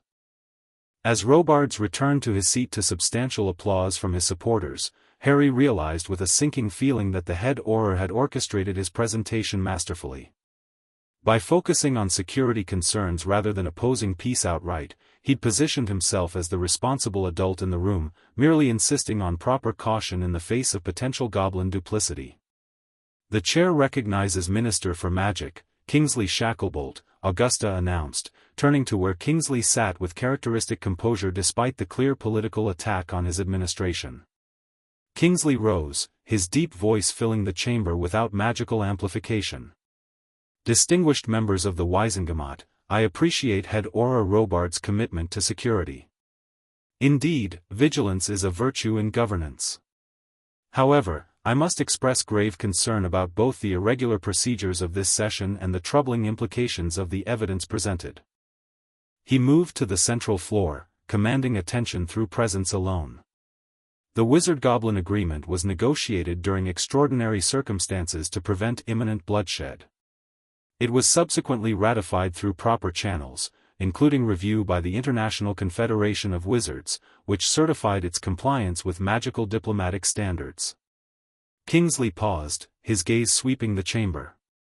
"More concerning is the presentation of memory evidence without proper authentication protocols or opportunity for counter-examination. As minister, I must insist on full verification of these memories before the Wizengamot considers any action based upon them." It was a strong procedural objection, and Harry saw several members nodding in agreement. But Robards had anticipated this move.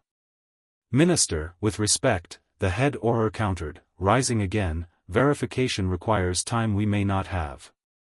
Intelligence reports indicate Goblin military elements are already exploiting the agreement's provisions to expand their capabilities beyond banking security. While we debate procedure, they prepare for the next confrontation on more advantageous terms." This claim sent a fresh wave of murmurs through the chamber. Harry noticed the Goblin delegation led by Griphook shifting uncomfortably, clearly recognizing the deteriorating situation. "If I may address the chamber," came a new voice, precise and commanding. Hermione had risen, her professional demeanor masking the anger Harry could sense beneath her calm exterior. "The chair recognizes Hermione Granger, Special Advisor on Magical Being Relations," Augusta declared. Hermione moved to the central floor with purposeful strides.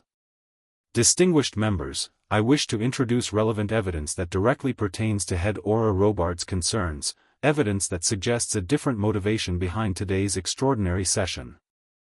She gestured, and an aide brought forward a portfolio bearing official ministry seals. "For the past 2 weeks, a joint Wizard-Goblin investigative team has been documenting a financial conspiracy of unprecedented scale, a network involving prominent wizard families, ministry officials, and business interests who have systematically profited from exploitative policies toward magical beings."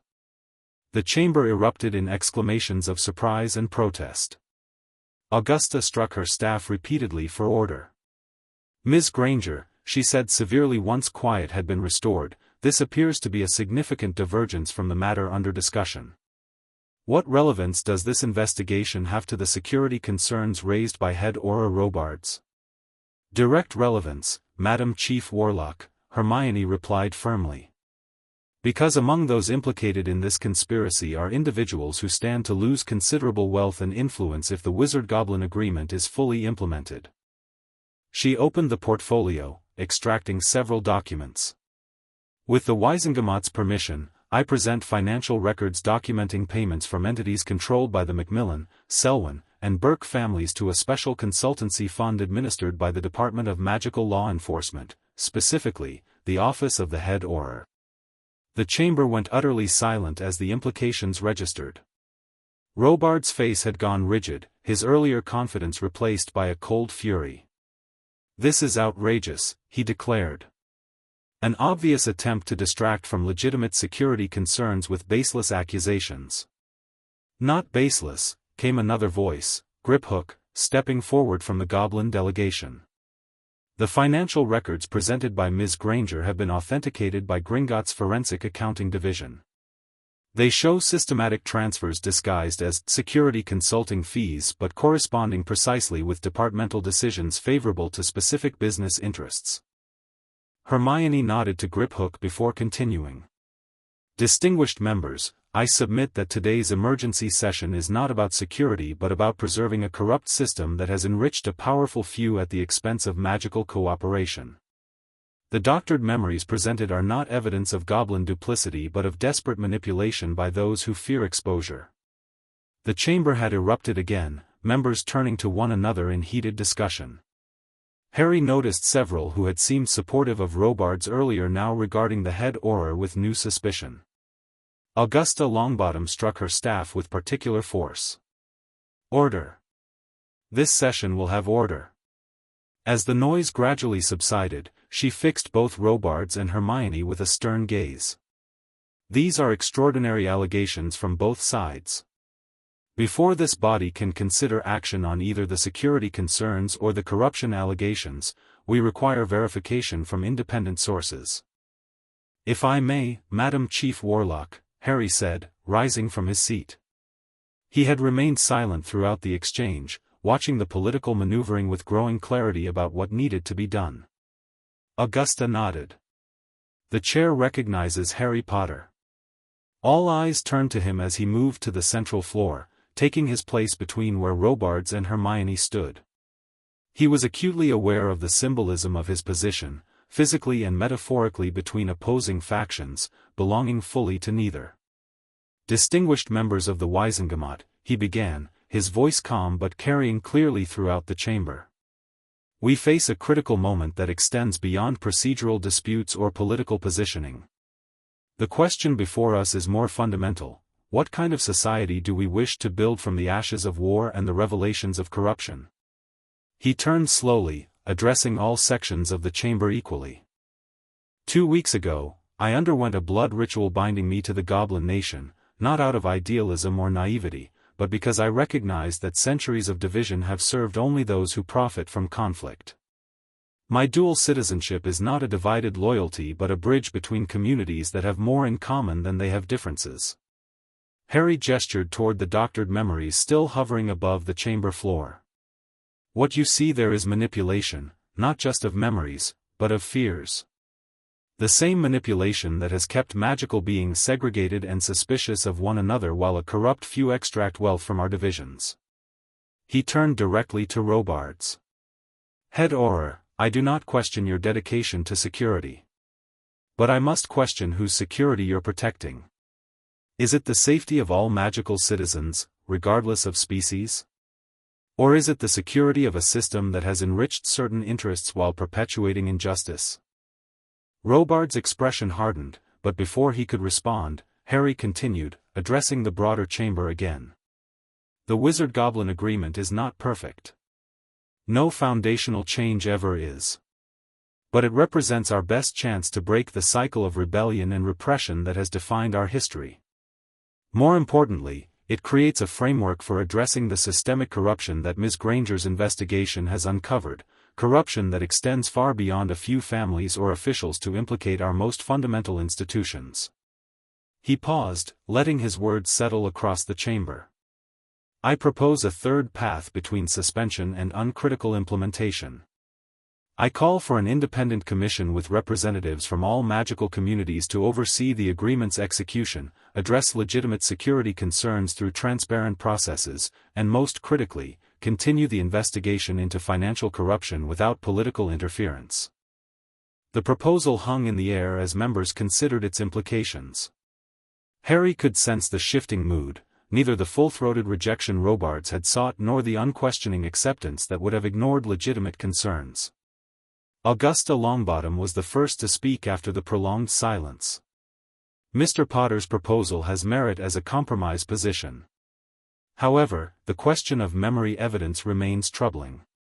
Without verification, we cannot determine whether Head Auror Robard's security concerns are justified or manufactured. Perhaps I can assist with that, came a serene voice from the chamber entrance.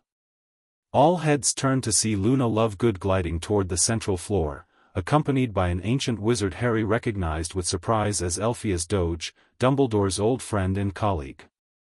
Ms. Lovegood, Mr. Doge, Augusta acknowledged with raised eyebrows. This is an official Wizengamot session. Unless you have been summoned as witnesses, we come bearing relevant evidence, Madam Chief Warlock, Luna replied calmly. Mr. Doge is perhaps the only living expert on a particular form of memory manipulation developed during the war against Grindelwald, a technique called composite recollection that allows the seamless blending of actual memories with constructed elements. Doge stepped forward, his aged face grave beneath his silver hair. Indeed. As a young man, I worked alongside Albus in countering this insidious form of magical propaganda. The memories presented today bear all the hallmarks of composite recollection, technically not false, but selectively assembled to create a narrative that distorts reality. Robards rose in obvious agitation. This is absurd. These memories were certified by DMLE experts. Experts who report to you, Head Auror, Doge observed mildly. And who might not recognize a technique that has been largely forgotten for decades. Luna placed a small crystal cube on the chamber floor. This is a memory resonance detector, recently developed by the Department of Mysteries. It can identify the magical signature of manipulated memories without damaging the original evidence. The chamber erupted in fresh discussion as the implications registered. If Luna's device could prove manipulation, Robard's entire case would collapse, along with his credibility. Harry watched the Head Auror's face carefully, noting the rapid calculations visible in his expression. Robards was too skilled a political operator not to recognize when a position had become untenable. Distinguished members, Robards said, raising his voice above the clamor. In the interest of transparency, I withdraw my memory evidence pending further verification. However, my concerns about security implications remain valid regardless of evidentiary disputes. It was a tactical retreat, preserving what credibility he could while abandoning the most vulnerable part of his argument. Harry exchanged a glance with Hermione, who gave a slight nod of acknowledgement. Round one to their side, but the larger battle was far from over. Augusta Longbottom seized the moment to assert control over the increasingly chaotic session. In light of these developments, I propose the following. First, a suspension of debate on the Wizard-Goblin agreement until proper evidentiary review can be conducted. Second, the formation of an independent commission as suggested by Mr. Potter to address implementation concerns. And third, a formal investigation into the financial allegations raised by Ms. Granger, to be conducted by investigators with no connection to the implicated parties. She looked around the chamber with a stern gaze that reminded Harry forcefully of Neville at his most determined. Is there objection to this course of action? After a tense moment, when it seemed Robards might challenge the compromise, he gave a curt nod of acceptance. Various faction leaders indicated their assent as well, recognizing that in the face of contradictory evidence and serious allegations on both sides, Augusta's proposal offered the most dignified path forward.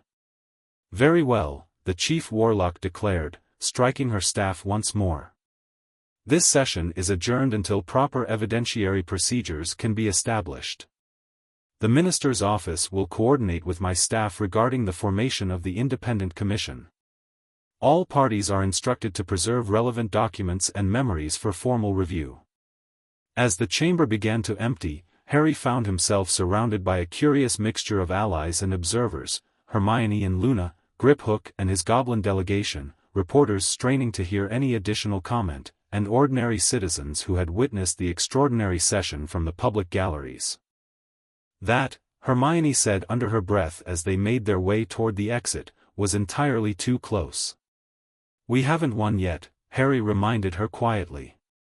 "We've just pushed the confrontation into committee rooms and investigative panels. Where evidence matters more than rhetoric," she countered. "That's terrain we can win on." Griphook fell into step beside them, his expression unreadable to most but conveying grudging respect to Harry's goblin-enhanced perception. "Skillfully managed, Potter," the goblin said in low tones. "Ragnarok will be pleased that direct conflict was avoided." "For now," Harry cautioned. "Robards and his backers won't abandon their opposition so easily. Today was just the opening move." "Indeed," Griphook agreed. "But they have revealed their strategy while we have only begun to show ours. In goblin terms, a favorable exchange."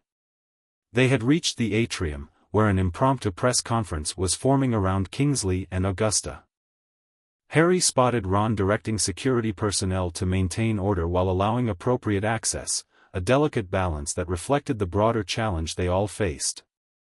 "Mr. Potter."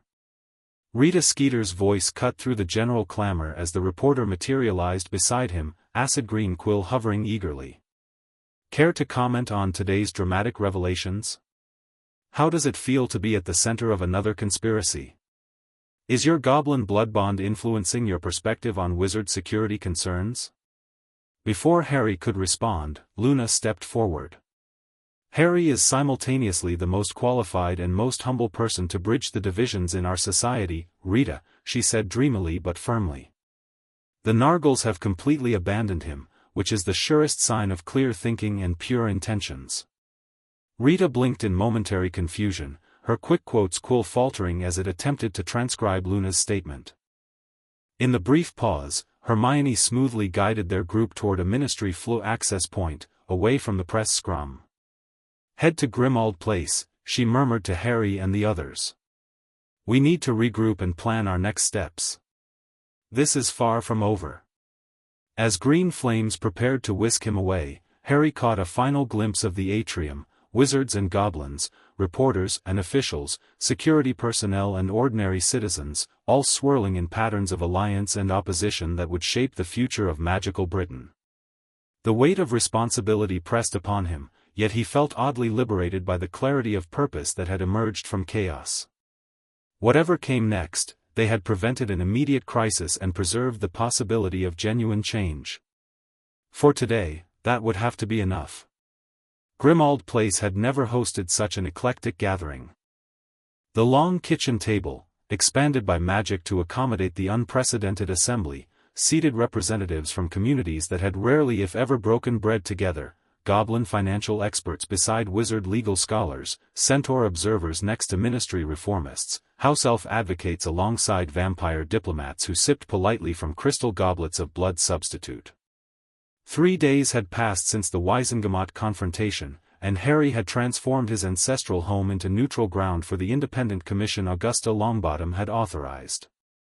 Not the official meetings, which would take place in properly formal ministry spaces, but the real work, the candid discussions and difficult compromises that would determine whether the Wizard-Goblin agreement survived to become a foundation for broader magical cooperation. "The financial investigation is the key," Hermione was explaining, standing before an elaborate magical diagram that mapped the corruption network in glowing, interconnected strands of light. 15 primary wizard families, 23 senior ministry officials past and present, 11 international business consortiums, all profiting from what amounts to systematic resource extraction from magical being communities. She tapped the diagram with her wand, highlighting a particularly dense cluster of connections. The villa sanctuaries in southern France, for instance. Officially protected habitats, but actually luxury tourist developments that displaced the original inhabitants while marketing authentic villa experiences to wealthy wizards. Profits flowing through shell companies to the Macmillan and Selwyn estates, with regulatory approval purchased through consulting fees to the Department of International Magical Cooperation. Gornick, the senior Gringotts auditor who had first discovered Dumbledore's theft, leaned forward with narrowed eyes. And the goblin connection? Beyond the Potter theft? Here, Hermione indicated another section of the diagram. Selective enforcement of banking regulations to prevent Gringotts from diversifying beyond precious metals into broader financial services. Meanwhile, wizard-owned investment firms like Folly Financial used goblin-developed methods without compensation, generating approximately 30 million galleons annually in what amounts to intellectual property theft. Murmurs of outrage came from the goblin contingent, while several of the wizard representatives shifted uncomfortably. Similar patterns appear across all magical being communities, Hermione continued. Centaur territories classified as wizard wilderness preserves but leased to potion ingredient harvesters. Merepeople waters polluted by unregulated waste from wizard manufacturing, then the same companies selling remediation services at exorbitant rates. House elf labor exploited through loopholes in the post-war reforms. Harry, who had been listening silently from the head of the table, finally spoke. The question before us isn't whether this corruption exists, the evidence is overwhelming. The question is how we address it without triggering the very conflict our enemies hope to provoke. All eyes turned to him. Since the Wisengamot session, Harry had grown increasingly comfortable in his role as bridge builder, his unique dual citizenship providing perspectives neither community could achieve alone. Robards and his allies want one of two outcomes, he continued. Either we expose everything at once, creating such widespread outrage that instability follows and they can justify security crackdowns, or we proceed so cautiously that momentum fades, reforms stall, and the status quo gradually reasserts itself. A classic entrapment strategy, observed Firenze, the centaur representative. The stars have long foretold this moment of choice, whether magical beings would remain divided by ancient grievances or find common cause against those who profit from our separation. Creature, who had insisted on representing house elf interests personally, nodded vigorously. Master Harry speaks truth. Bad wizards want fighting between magical beings. While we fight, they take gold and power. So what's the alternative? Asked Daphne Greengrass, one of the more progressive pure-blood representatives who had broken with her family's traditionalist stance.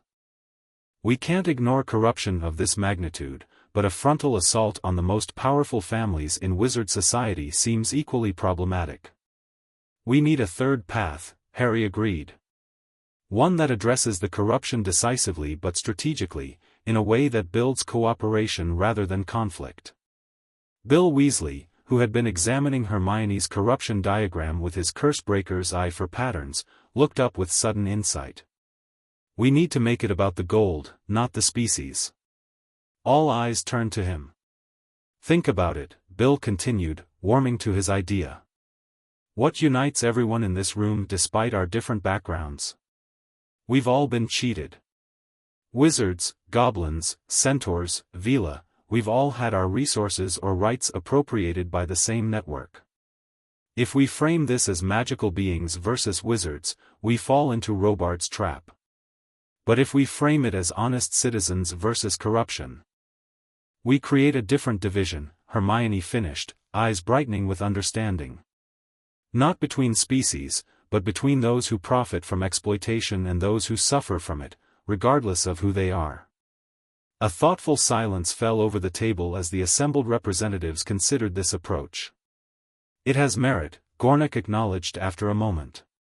Many ordinary wizards have been victimized by this network as well, through manipulated markets and regulatory capture. They would be natural allies if they understood their own exploitation. And it aligns with the stars' wisdom, Firenze added. The heavens show not separate paths for different beings, but a single road walked together or not at all. Harry nodded slowly, the outline of a strategy forming in his mind. We need to start with the most clear-cut cases, instances of corruption so obvious and damaging that no reasonable person could defend them. Build a foundation of public support across communities.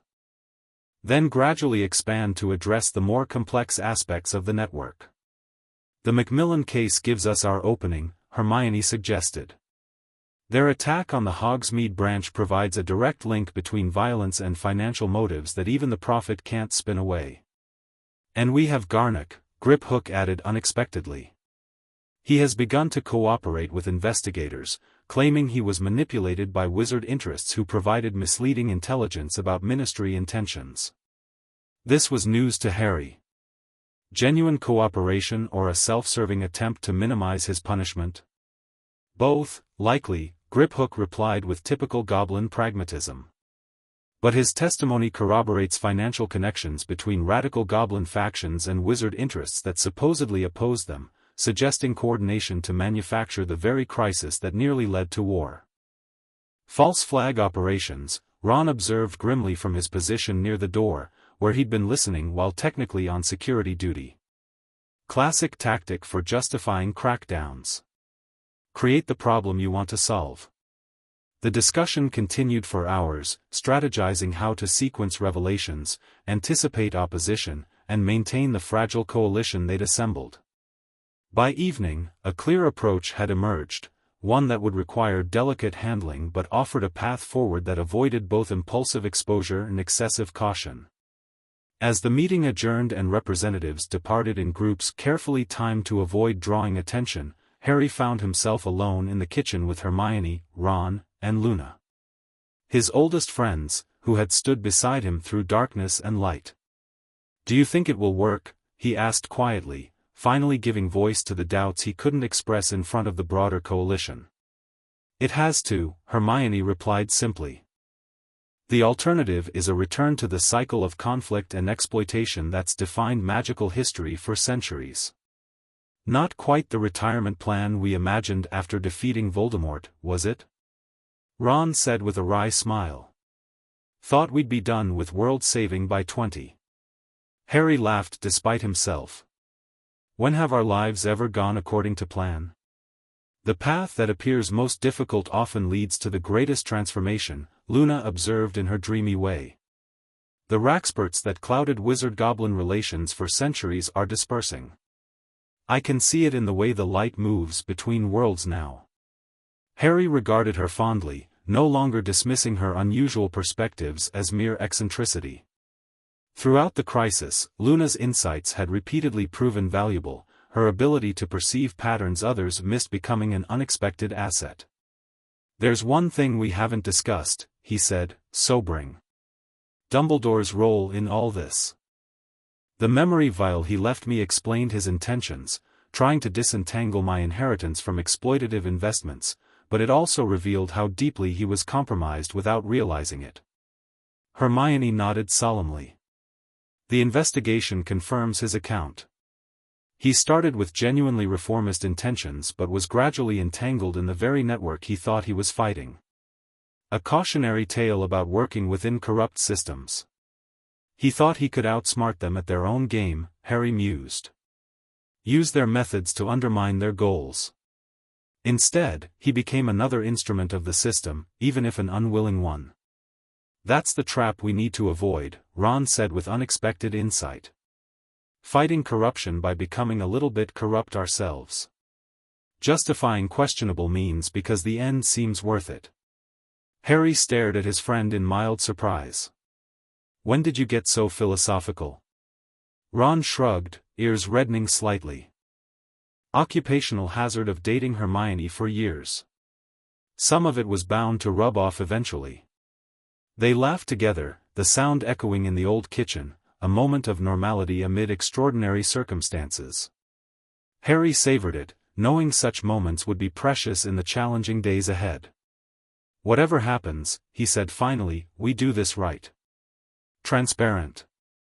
Accountable. True to the values we claim to defend. No shortcuts, no matter how tempting.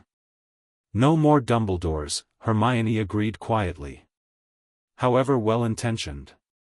Harry nodded, feeling the weight of the memory vial in his pocket where he'd taken to carrying it as a reminder. Not of betrayal, but of the subtle corruptions that could infect even the most principled intentions when power operated without accountability. Tomorrow would bring the first public hearings of their investigation. The first test of whether their strategy could navigate between the twin dangers of destabilizing exposure and ineffectual caution.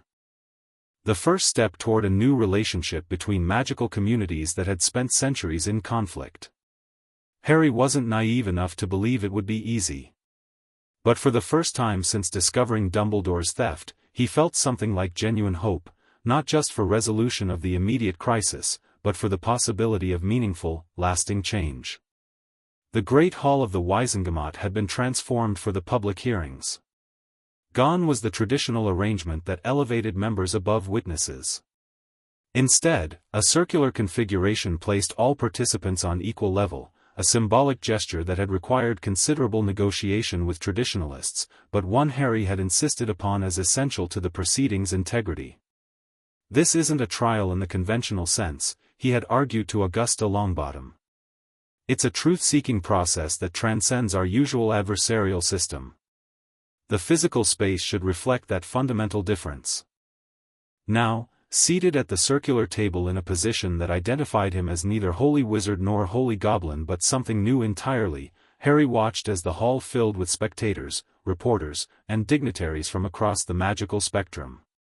6 weeks had passed since their strategy session at Grimmauld Place, 6 weeks of meticulous preparation, careful evidence gathering, and delicate coalition building that had brought them to this watershed moment.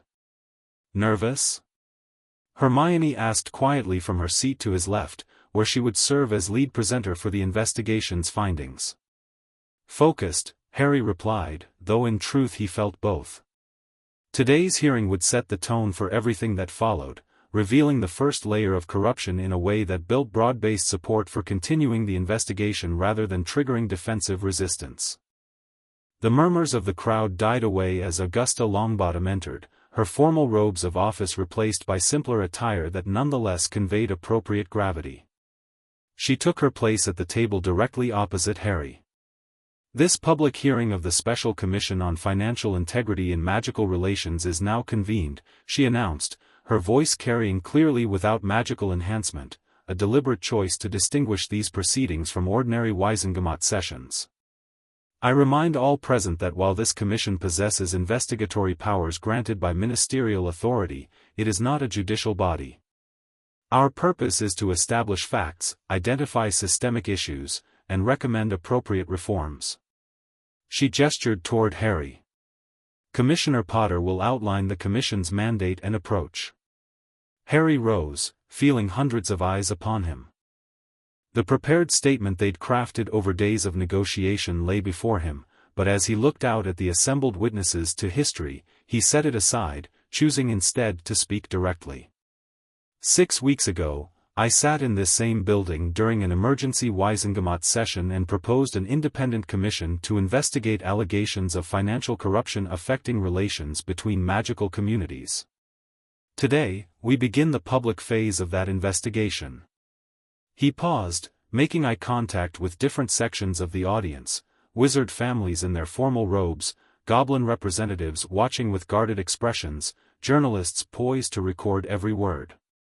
What we will present today and in subsequent hearings is not about assigning blame between species or communities. It is about exposing a system that has victimized honest beings of all kinds while enriching a corrupt few.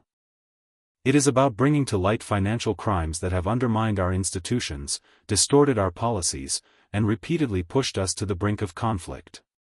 Harry gestured to the diverse commission members seated around the table.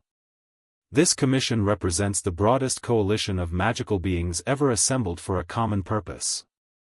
Wizard and goblin, centaur and house elf, vila and merfolk, traditional divisions set aside in pursuit of a shared commitment to truth and accountability. He let the significance of this unprecedented cooperation register before continuing. Our investigation has uncovered evidence of systematic financial exploitation spanning decades. Today, we begin with the clearest case, one that demonstrates the direct connection between corruption and the violence that nearly engulfed us 6 weeks ago. Harry nodded to Hermione, who rose as he returned to his seat. The commission calls its first witness, she announced. Tiberius Ogden, Wizengamot elder and former financial advisor to 3 ministers of magic.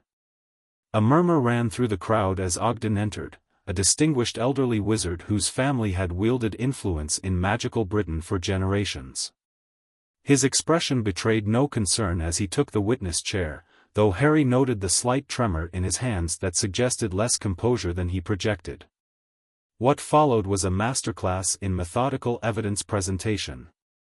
Rather than emotional accusations or moral condemnation, Hermione led Ogden through a precise examination of financial records, regulatory decisions, and communication logs that methodically established his role in coordinating what amounted to a shadow financial system.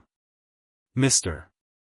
Ogden, she said after nearly an hour of factual foundation laying, these records indicate that you personally approved the transfer of approximately 8 million galleons from the Magical Habitat Conservation Fund to a series of shell companies ultimately controlled by the Macmillan family between 2010 and 2020.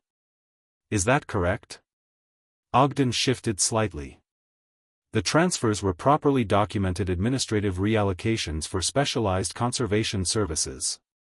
Services that were never performed, Hermione noted, producing inspection reports that contradicted the payment records.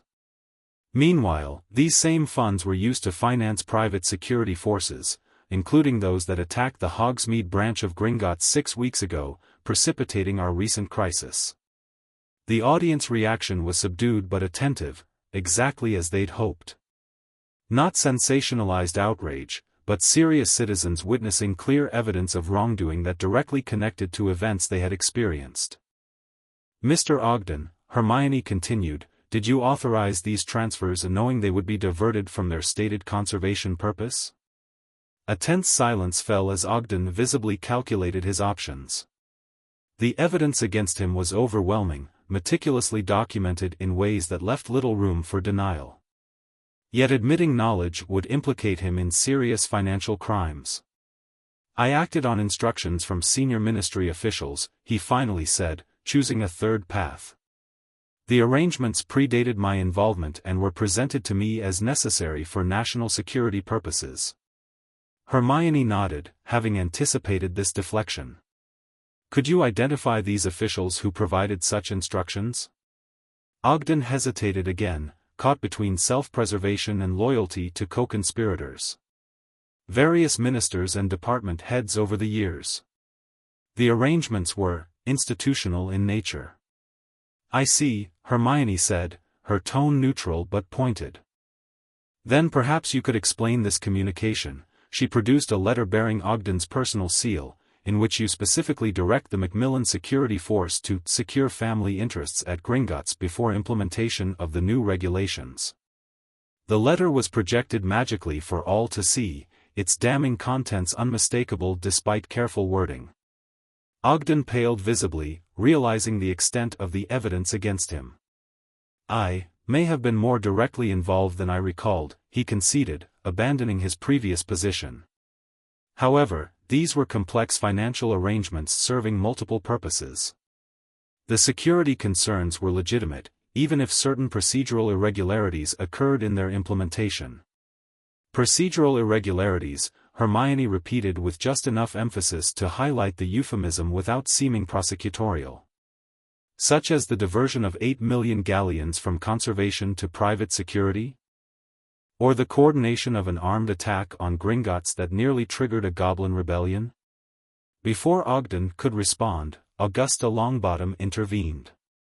The witness's characterization of events is noted. Let us continue with the factual evidence. The examination proceeded methodically through additional witnesses and evidence, each building upon the last to create an undeniable picture of corruption. By mid-afternoon, even the most skeptical observers were visibly troubled by the pattern emerging, not isolated improprieties but a coordinated system of exploitation that had directly contributed to the recent crisis.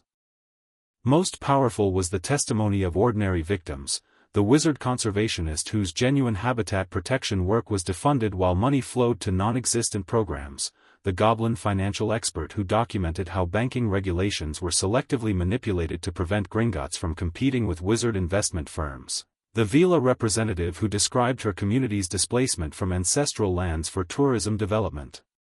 Throughout it all, Harry observed the audience reactions carefully, noting with satisfaction that the strategy was working. The focus on financial corruption rather than species grievances was creating common ground between communities traditionally at odds. Wizard citizens were beginning to recognize that the same network that exploited magical beings had also undermined wizard institutions and misappropriated wizard tax revenues. As the first day's session concluded, Harry rose to offer closing remarks. What we've presented today is merely the beginning, one strand in a complex web of financial manipulation that has distorted relations between magical communities for decades. In the days ahead, we will continue to follow the evidence wherever it leads, regardless of the power or position of those implicated. He paused, looking directly into the cameras that would carry his words beyond the hall to magical households throughout Britain. This investigation is not about retribution, but restoration, of truth, of accountability, and ultimately of trust between communities that have been deliberately set against each other by those profiting from our divisions. The road ahead will not be easy. Powerful interests will resist exposure. Comfortable narratives will be challenged. But the alternative, continuing a cycle of exploitation and conflict that serves only a corrupt few, is unacceptable. As Harry concluded, the hall erupted not in wild applause but in the low, serious murmur of citizens processing troubling revelations about their society, exactly the thoughtful engagement they had hoped to foster rather than reactive outrage. Outside the hall, reporters surrounded key participants, seeking reactions and interpretations. Harry noticed Rita Skeeter among them, her expression unusually thoughtful as she interviewed not ministry officials but ordinary victims who had testified. "A promising start," Hermione said quietly as they gathered their materials. "The Prophet's Evening edition will be crucial in shaping public response." Robards was conspicuously absent, Ron noted, joining them from his security position. No sign of him or his key allies throughout the proceedings. "They're regrouping," Harry predicted. "Today hurt them, but they're far from defeated. We should expect counterattacks, likely targeting the Commission's legitimacy rather than disputing specific evidence." "Let them try," Hermione said with uncharacteristic fierceness. "Every attack only highlights what we're exposing." As they prepared to leave through a secure exit, Griphook approached, his expression inscrutable to most but conveying cautious approval to Harry's enhanced perception. "The Goblin Nation acknowledges the integrity of these proceedings," the banker said formally. "Director Ragnarok asks me to convey that today's evidence confirms the wisdom of our agreement and the value of your dual citizenship." Coming from a goblin, this was extraordinary praise. Harry inclined his head respectfully. "Please tell Director Ragnarok that I remain committed to truth and justice for all magical beings, regardless of ancestry or species."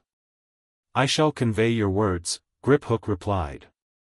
"Though I suspect he already knows your heart, kinsman." As the goblin departed, Luna appeared at Harry's side, her expression serene despite the day's intensity. "The foundations are shifting," she observed. "Can you feel it? The old structure's weakening while new possibilities take form." Harry nodded, understanding her meaning beyond the literal. The hearing had accomplished what they'd hoped, not an immediate transformation, but the crucial first step in a longer process of change. A crack in the edifice of corruption that would widen with each subsequent revelation. "One day down," he said, glancing at the stack of evidence files that represented weeks of future hearings. Many more to go. Summer faded into autumn as the Commission's work continued, each hearing building upon previous revelations to expose new dimensions of the corruption network.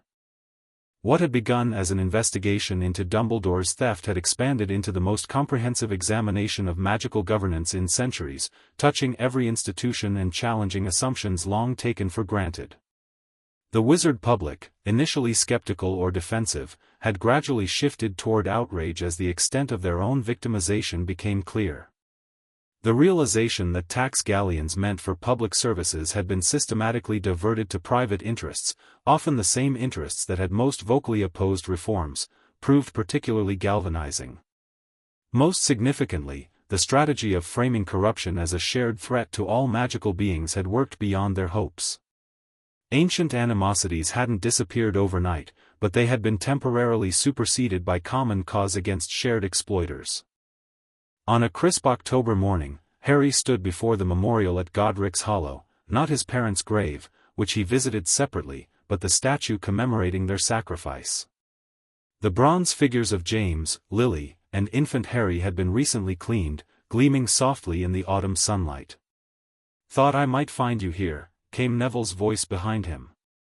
"Anniversary's coming up soon, isn't it?" Harry nodded without turning. 25 years next week. Sometimes it feels like ancient history. Other times. Like it was yesterday, Neville finished, coming to stand beside him. "I understand." Of course he did. Few others could truly comprehend the weight of legacy that both young men carried, children marked by tragedy who had grown into reluctant symbols of different kinds. They stood in companionable silence for a moment before Neville spoke again. "Gran asked me to find you. The Wisengamot vote is scheduled for this afternoon. She thinks Robards might try one last maneuver to delay implementation of the final reforms." "Let him try," Harry said, finally turning from the memorial. "We have the votes. Even the traditionalist faction has fractured after the Selwyn testimony last week." Neville nodded, falling into step beside Harry as they walked through the village. "Still, best not to take chances. This vote formalizes everything we've fought for these past months." Harry couldn't argue with that. The Comprehensive Magical Being Relations Act represented the culmination of their work, codifying the reforms from the original Wizard-Goblin Agreement while expanding protections to all magical being communities and establishing permanent oversight mechanisms to prevent future exploitation. "How are things at Hogwarts?" he asked, deliberately changing the subject from the political tension awaiting them in London. Neville brightened visibly. "Brilliant, actually. The new magical cooperation curriculum is going better than expected. Having visiting lecturers from different magical communities, your goblin presentation last month was a hit, by the way, has really opened the students' eyes. And the artifact sharing program with Gringotts? Working smoothly. The goblin crafters who visit to discuss their work with students are as proud as any artist showing their masterpieces. Turns out respect and recognition matter more than exclusive possession to many of them." This was consistent with what Harry had learned through his blood bond. Goblin culture placed immense value on the acknowledgement of craftsmanship, something the traditional wizard approach to goblin-made objects had entirely neglected. "And you?" Neville asked as they reached the village square. "How are you handling everything? The dual citizenship, the commission leadership, the constant public scrutiny?" Harry considered the question thoughtfully. "Better than I would have a year ago," he admitted. "The blood bond has changed me in ways I'm still discovering, not physically, but in perspective. I see connections I missed before, patterns in both goblin and wizard behavior that make more sense when viewed from between worlds." "That's why you're the right person for this moment," Neville said with simple conviction. "Not because you're the boy who lived or the man who won, but because you've always been able to see past divisions others take for granted." Harry smiled ruefully. "Not always. I've had plenty of blind spots." "We all do," Neville agreed. "The difference is learning to recognize them." They had reached the apparition point at the edge of the village. Before they departed for London, Harry glanced back toward the memorial one last time. "I wonder what they would think," he said quietly. "My parents. About all of this." Neville considered this with characteristic thoughtfulness. Based on everything I've heard about them from people who knew them, people who weren't just spinning tales about legends, I think they'd be proud. Not because you've become important or powerful, but because you've stayed true to what matters. Harry nodded, grateful for his friend's perspective. Ready? After you, Neville replied. Together they turned and disappeared with twin cracks, leaving behind the peaceful village for the political battleground awaiting them. The Wizengamot chamber hummed with anticipation as members gathered for what many were calling the most consequential vote in a generation. The traditional purple robes had given way to more diverse attire reflecting the body's expanded membership, goblin representatives in formal banking attire, centaur observers in dignified ceremonial garb, even a house elf delegate who had been appointed following reforms that recognized their right to self-representation. In the visitors' gallery, Harry sat beside Hermione, watching the proceedings with outward calm that belied his inner tension. After months of hearings, investigations, and negotiations, everything came down to today's vote. The Comprehensive Magical Being Relations Act would either formalize the new era they had been building or see their efforts relegated to symbolic gestures without lasting impact. Robards is working the room hard, Hermione observed, nodding toward where the former head Auror, he had retired rather than face formal corruption charges, moved between members of the traditionalist faction. Even after everything, he still commands loyalty from the security-minded bloc. Fear is a powerful motivator, Harry replied. And he's masterful at stoking it. Despite the overwhelming evidence presented by the Commission, Robards had managed to maintain a core of support by recasting himself not as opposed to reform but as a cautious protector of wizard heritage and security. His latest argument, that the act moved too quickly and should be implemented in stages over a decade rather than immediately, had gained traction among moderates uncomfortable with the pace of change. We still have the numbers, Hermione assured him, though her nervous fidgeting with her quill suggested less confidence than her words. Kingsley's whip count this morning showed 58 firm votes in favor, 43 against, with 7 undecided. It's the undecideds that worry me, Harry said. Especially with abstentions counting effectively as no votes for legislation this significant. Augusta Longbottom called the session to order, her authoritative voice cutting through the chamber's murmurs. After disposing of procedural matters, she turned to the day's main business. The Wizengamot will now consider final passage of the Comprehensive Magical Being Relations Act, as amended and reported from committee. The chair recognizes Minister Shacklebolt for opening remarks. Kingsley rose, his calm dignity a stark contrast to the tension permeating the chamber. Distinguished members of the Wizengamot, honored representatives of magical communities, we stand at a crossroads of history. Before us lies legislation that codifies not just reforms to specific policies, but a new vision of magical society, one in which cooperation replaces conflict, mutual respect replaces domination, and shared prosperity replaces exploitation. He paused, his gaze sweeping the chamber. For centuries, relations between magical beings have been defined by suspicion, inequality, and periodic conflict, a pattern that served those who profited from our divisions while harming the vast majority across all communities. The act before you today represents our collective determination to break that cycle. Kingsley outlined the key provisions: equal protection under magical law regardless of species, representation in governing institutions, economic reforms to address historical exploitation, educational initiatives to foster understanding across communities, and perhaps most significantly, permanent oversight mechanisms to prevent corrupt interests from reasserting control. This act is not perfect, he acknowledged in closing. No single piece of legislation could address centuries of complex history. But it establishes the framework through which we can continue building a more just magical society, together, as equal partners rather than suspicious adversaries. As Kingsley returned to his seat amid supportive murmurs, Augusta recognized Robards to present the opposition's perspective. The former head Auror approached the lectern with the same commanding presence that had made him effective in security roles. Distinguished colleagues, I stand before you not in opposition to the noble goals Minister Shacklebolt has articulated, but in concern for the practical implementation of such sweeping changes. Robards' strategy was immediately apparent: frame his opposition as pragmatic caution rather than ideological resistance. History teaches us that rapid transformation, however well-intentioned, often produces unintended consequences that can undermine the very goals we seek to achieve. The act before us today attempts to revolutionize virtually every aspect of magical governance simultaneously, without adequate transition periods for institutions and communities to adapt.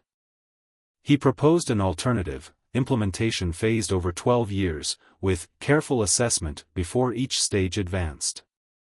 It sounded reasonable on the surface, but Harry and Hermione exchanged knowing glances, recognizing the true intent: delay until momentum faded and resistance could reorganize.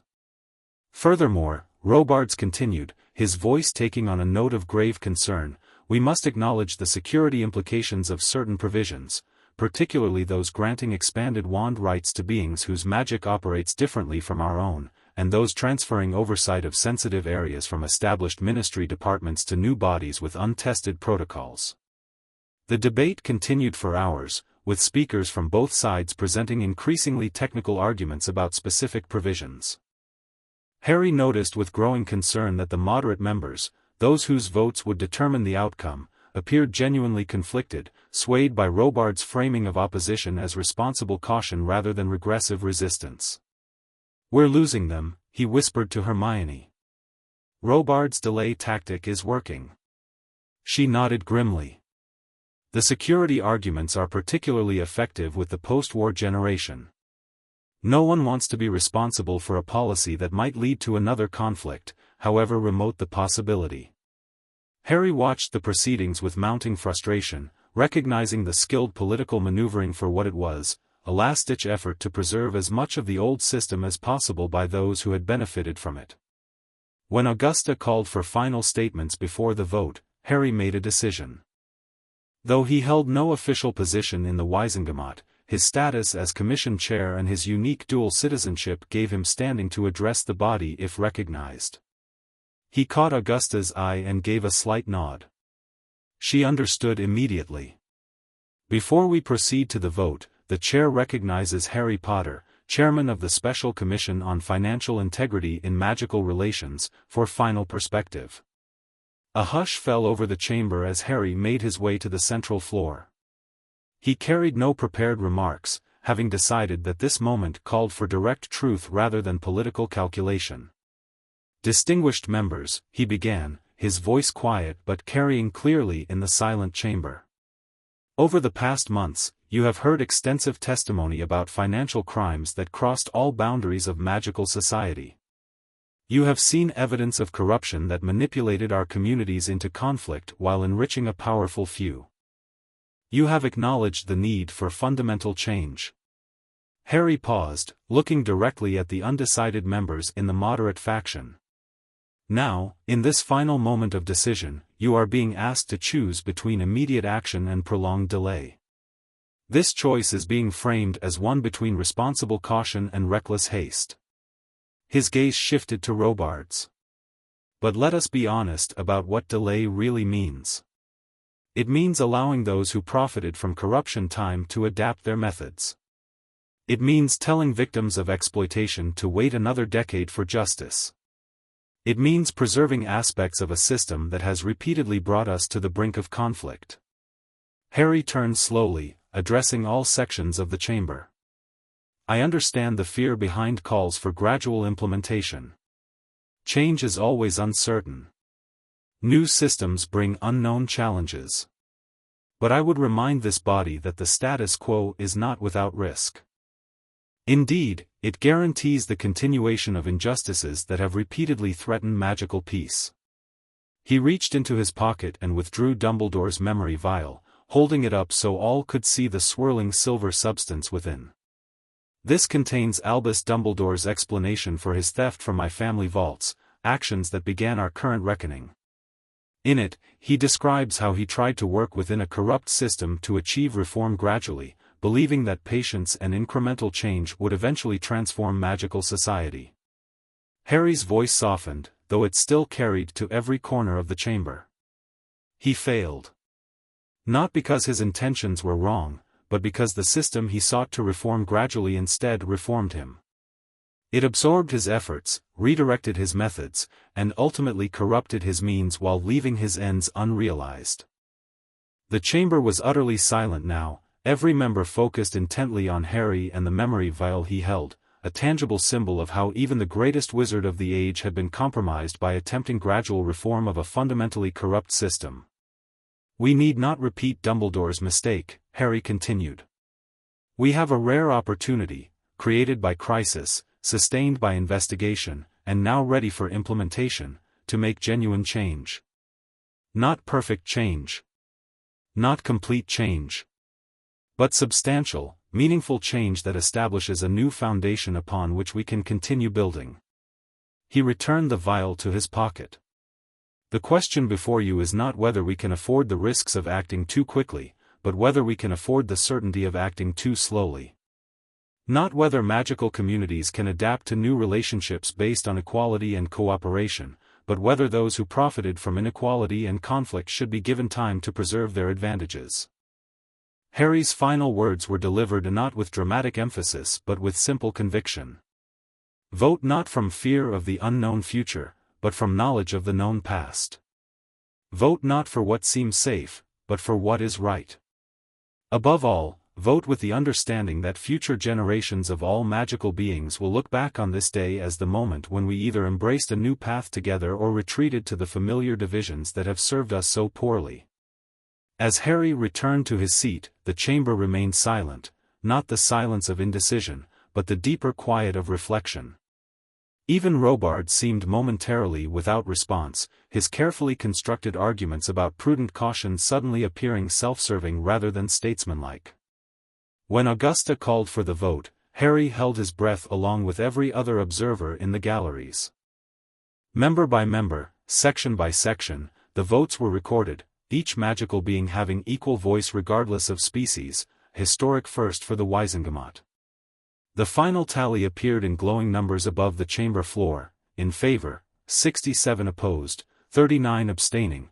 The Comprehensive Magical Being Relations Act had passed, not just with the bare majority they had feared might be the best outcome, but with a decisive mandate that would strengthen implementation efforts in the critical months ahead.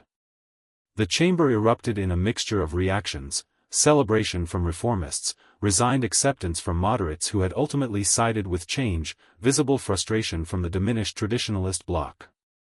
Robards' face was a mask of controlled disappointment as he conferred quietly with his remaining allies, already planning their next moves within the new reality they faced.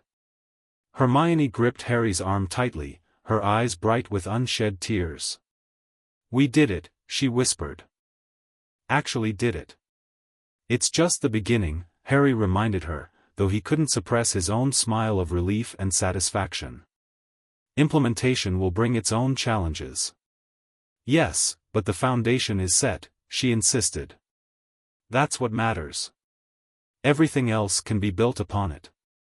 As Augusta formally recorded the historic vote and adjourned the session, Harry found himself surrounded by well-wishers, colleagues from the Commission, representatives from various magical communities, ordinary citizens who had followed the proceedings with growing investment in the outcome. Among them, making his way through the crowd with characteristic dignity, came Ragnarok. The Goblin director extended his hand in the wizard manner rather than the Goblin greeting, a deliberate symbolic choice that didn't go unnoticed by observers. "Well done, kinsman," he said as Harry clasped his hand. "You have honored your blood oath beyond expectation." "We've honored it," Harry corrected. "All of us who chose cooperation over conflict." Ragnarok nodded, a rare smile briefly crossing his severe features. "Indeed. Though the path ahead remains challenging." "Always," Harry agreed. "But we'll walk it together now, rather than as adversaries." As the crowd began to disperse, Harry found a moment of quiet near a window overlooking the ministry atrium below. From this vantage, he could see representatives of various magical communities mingling, discussing the vote's implications, some with obvious enthusiasm and others with reserved caution, but all engaged in direct dialogue rather than suspicious separation. Luna appeared beside him, following his gaze to the scene below. "The Raxperts have almost entirely disappeared," she observed serenely. "They can't thrive in atmospheres of genuine cooperation, you know."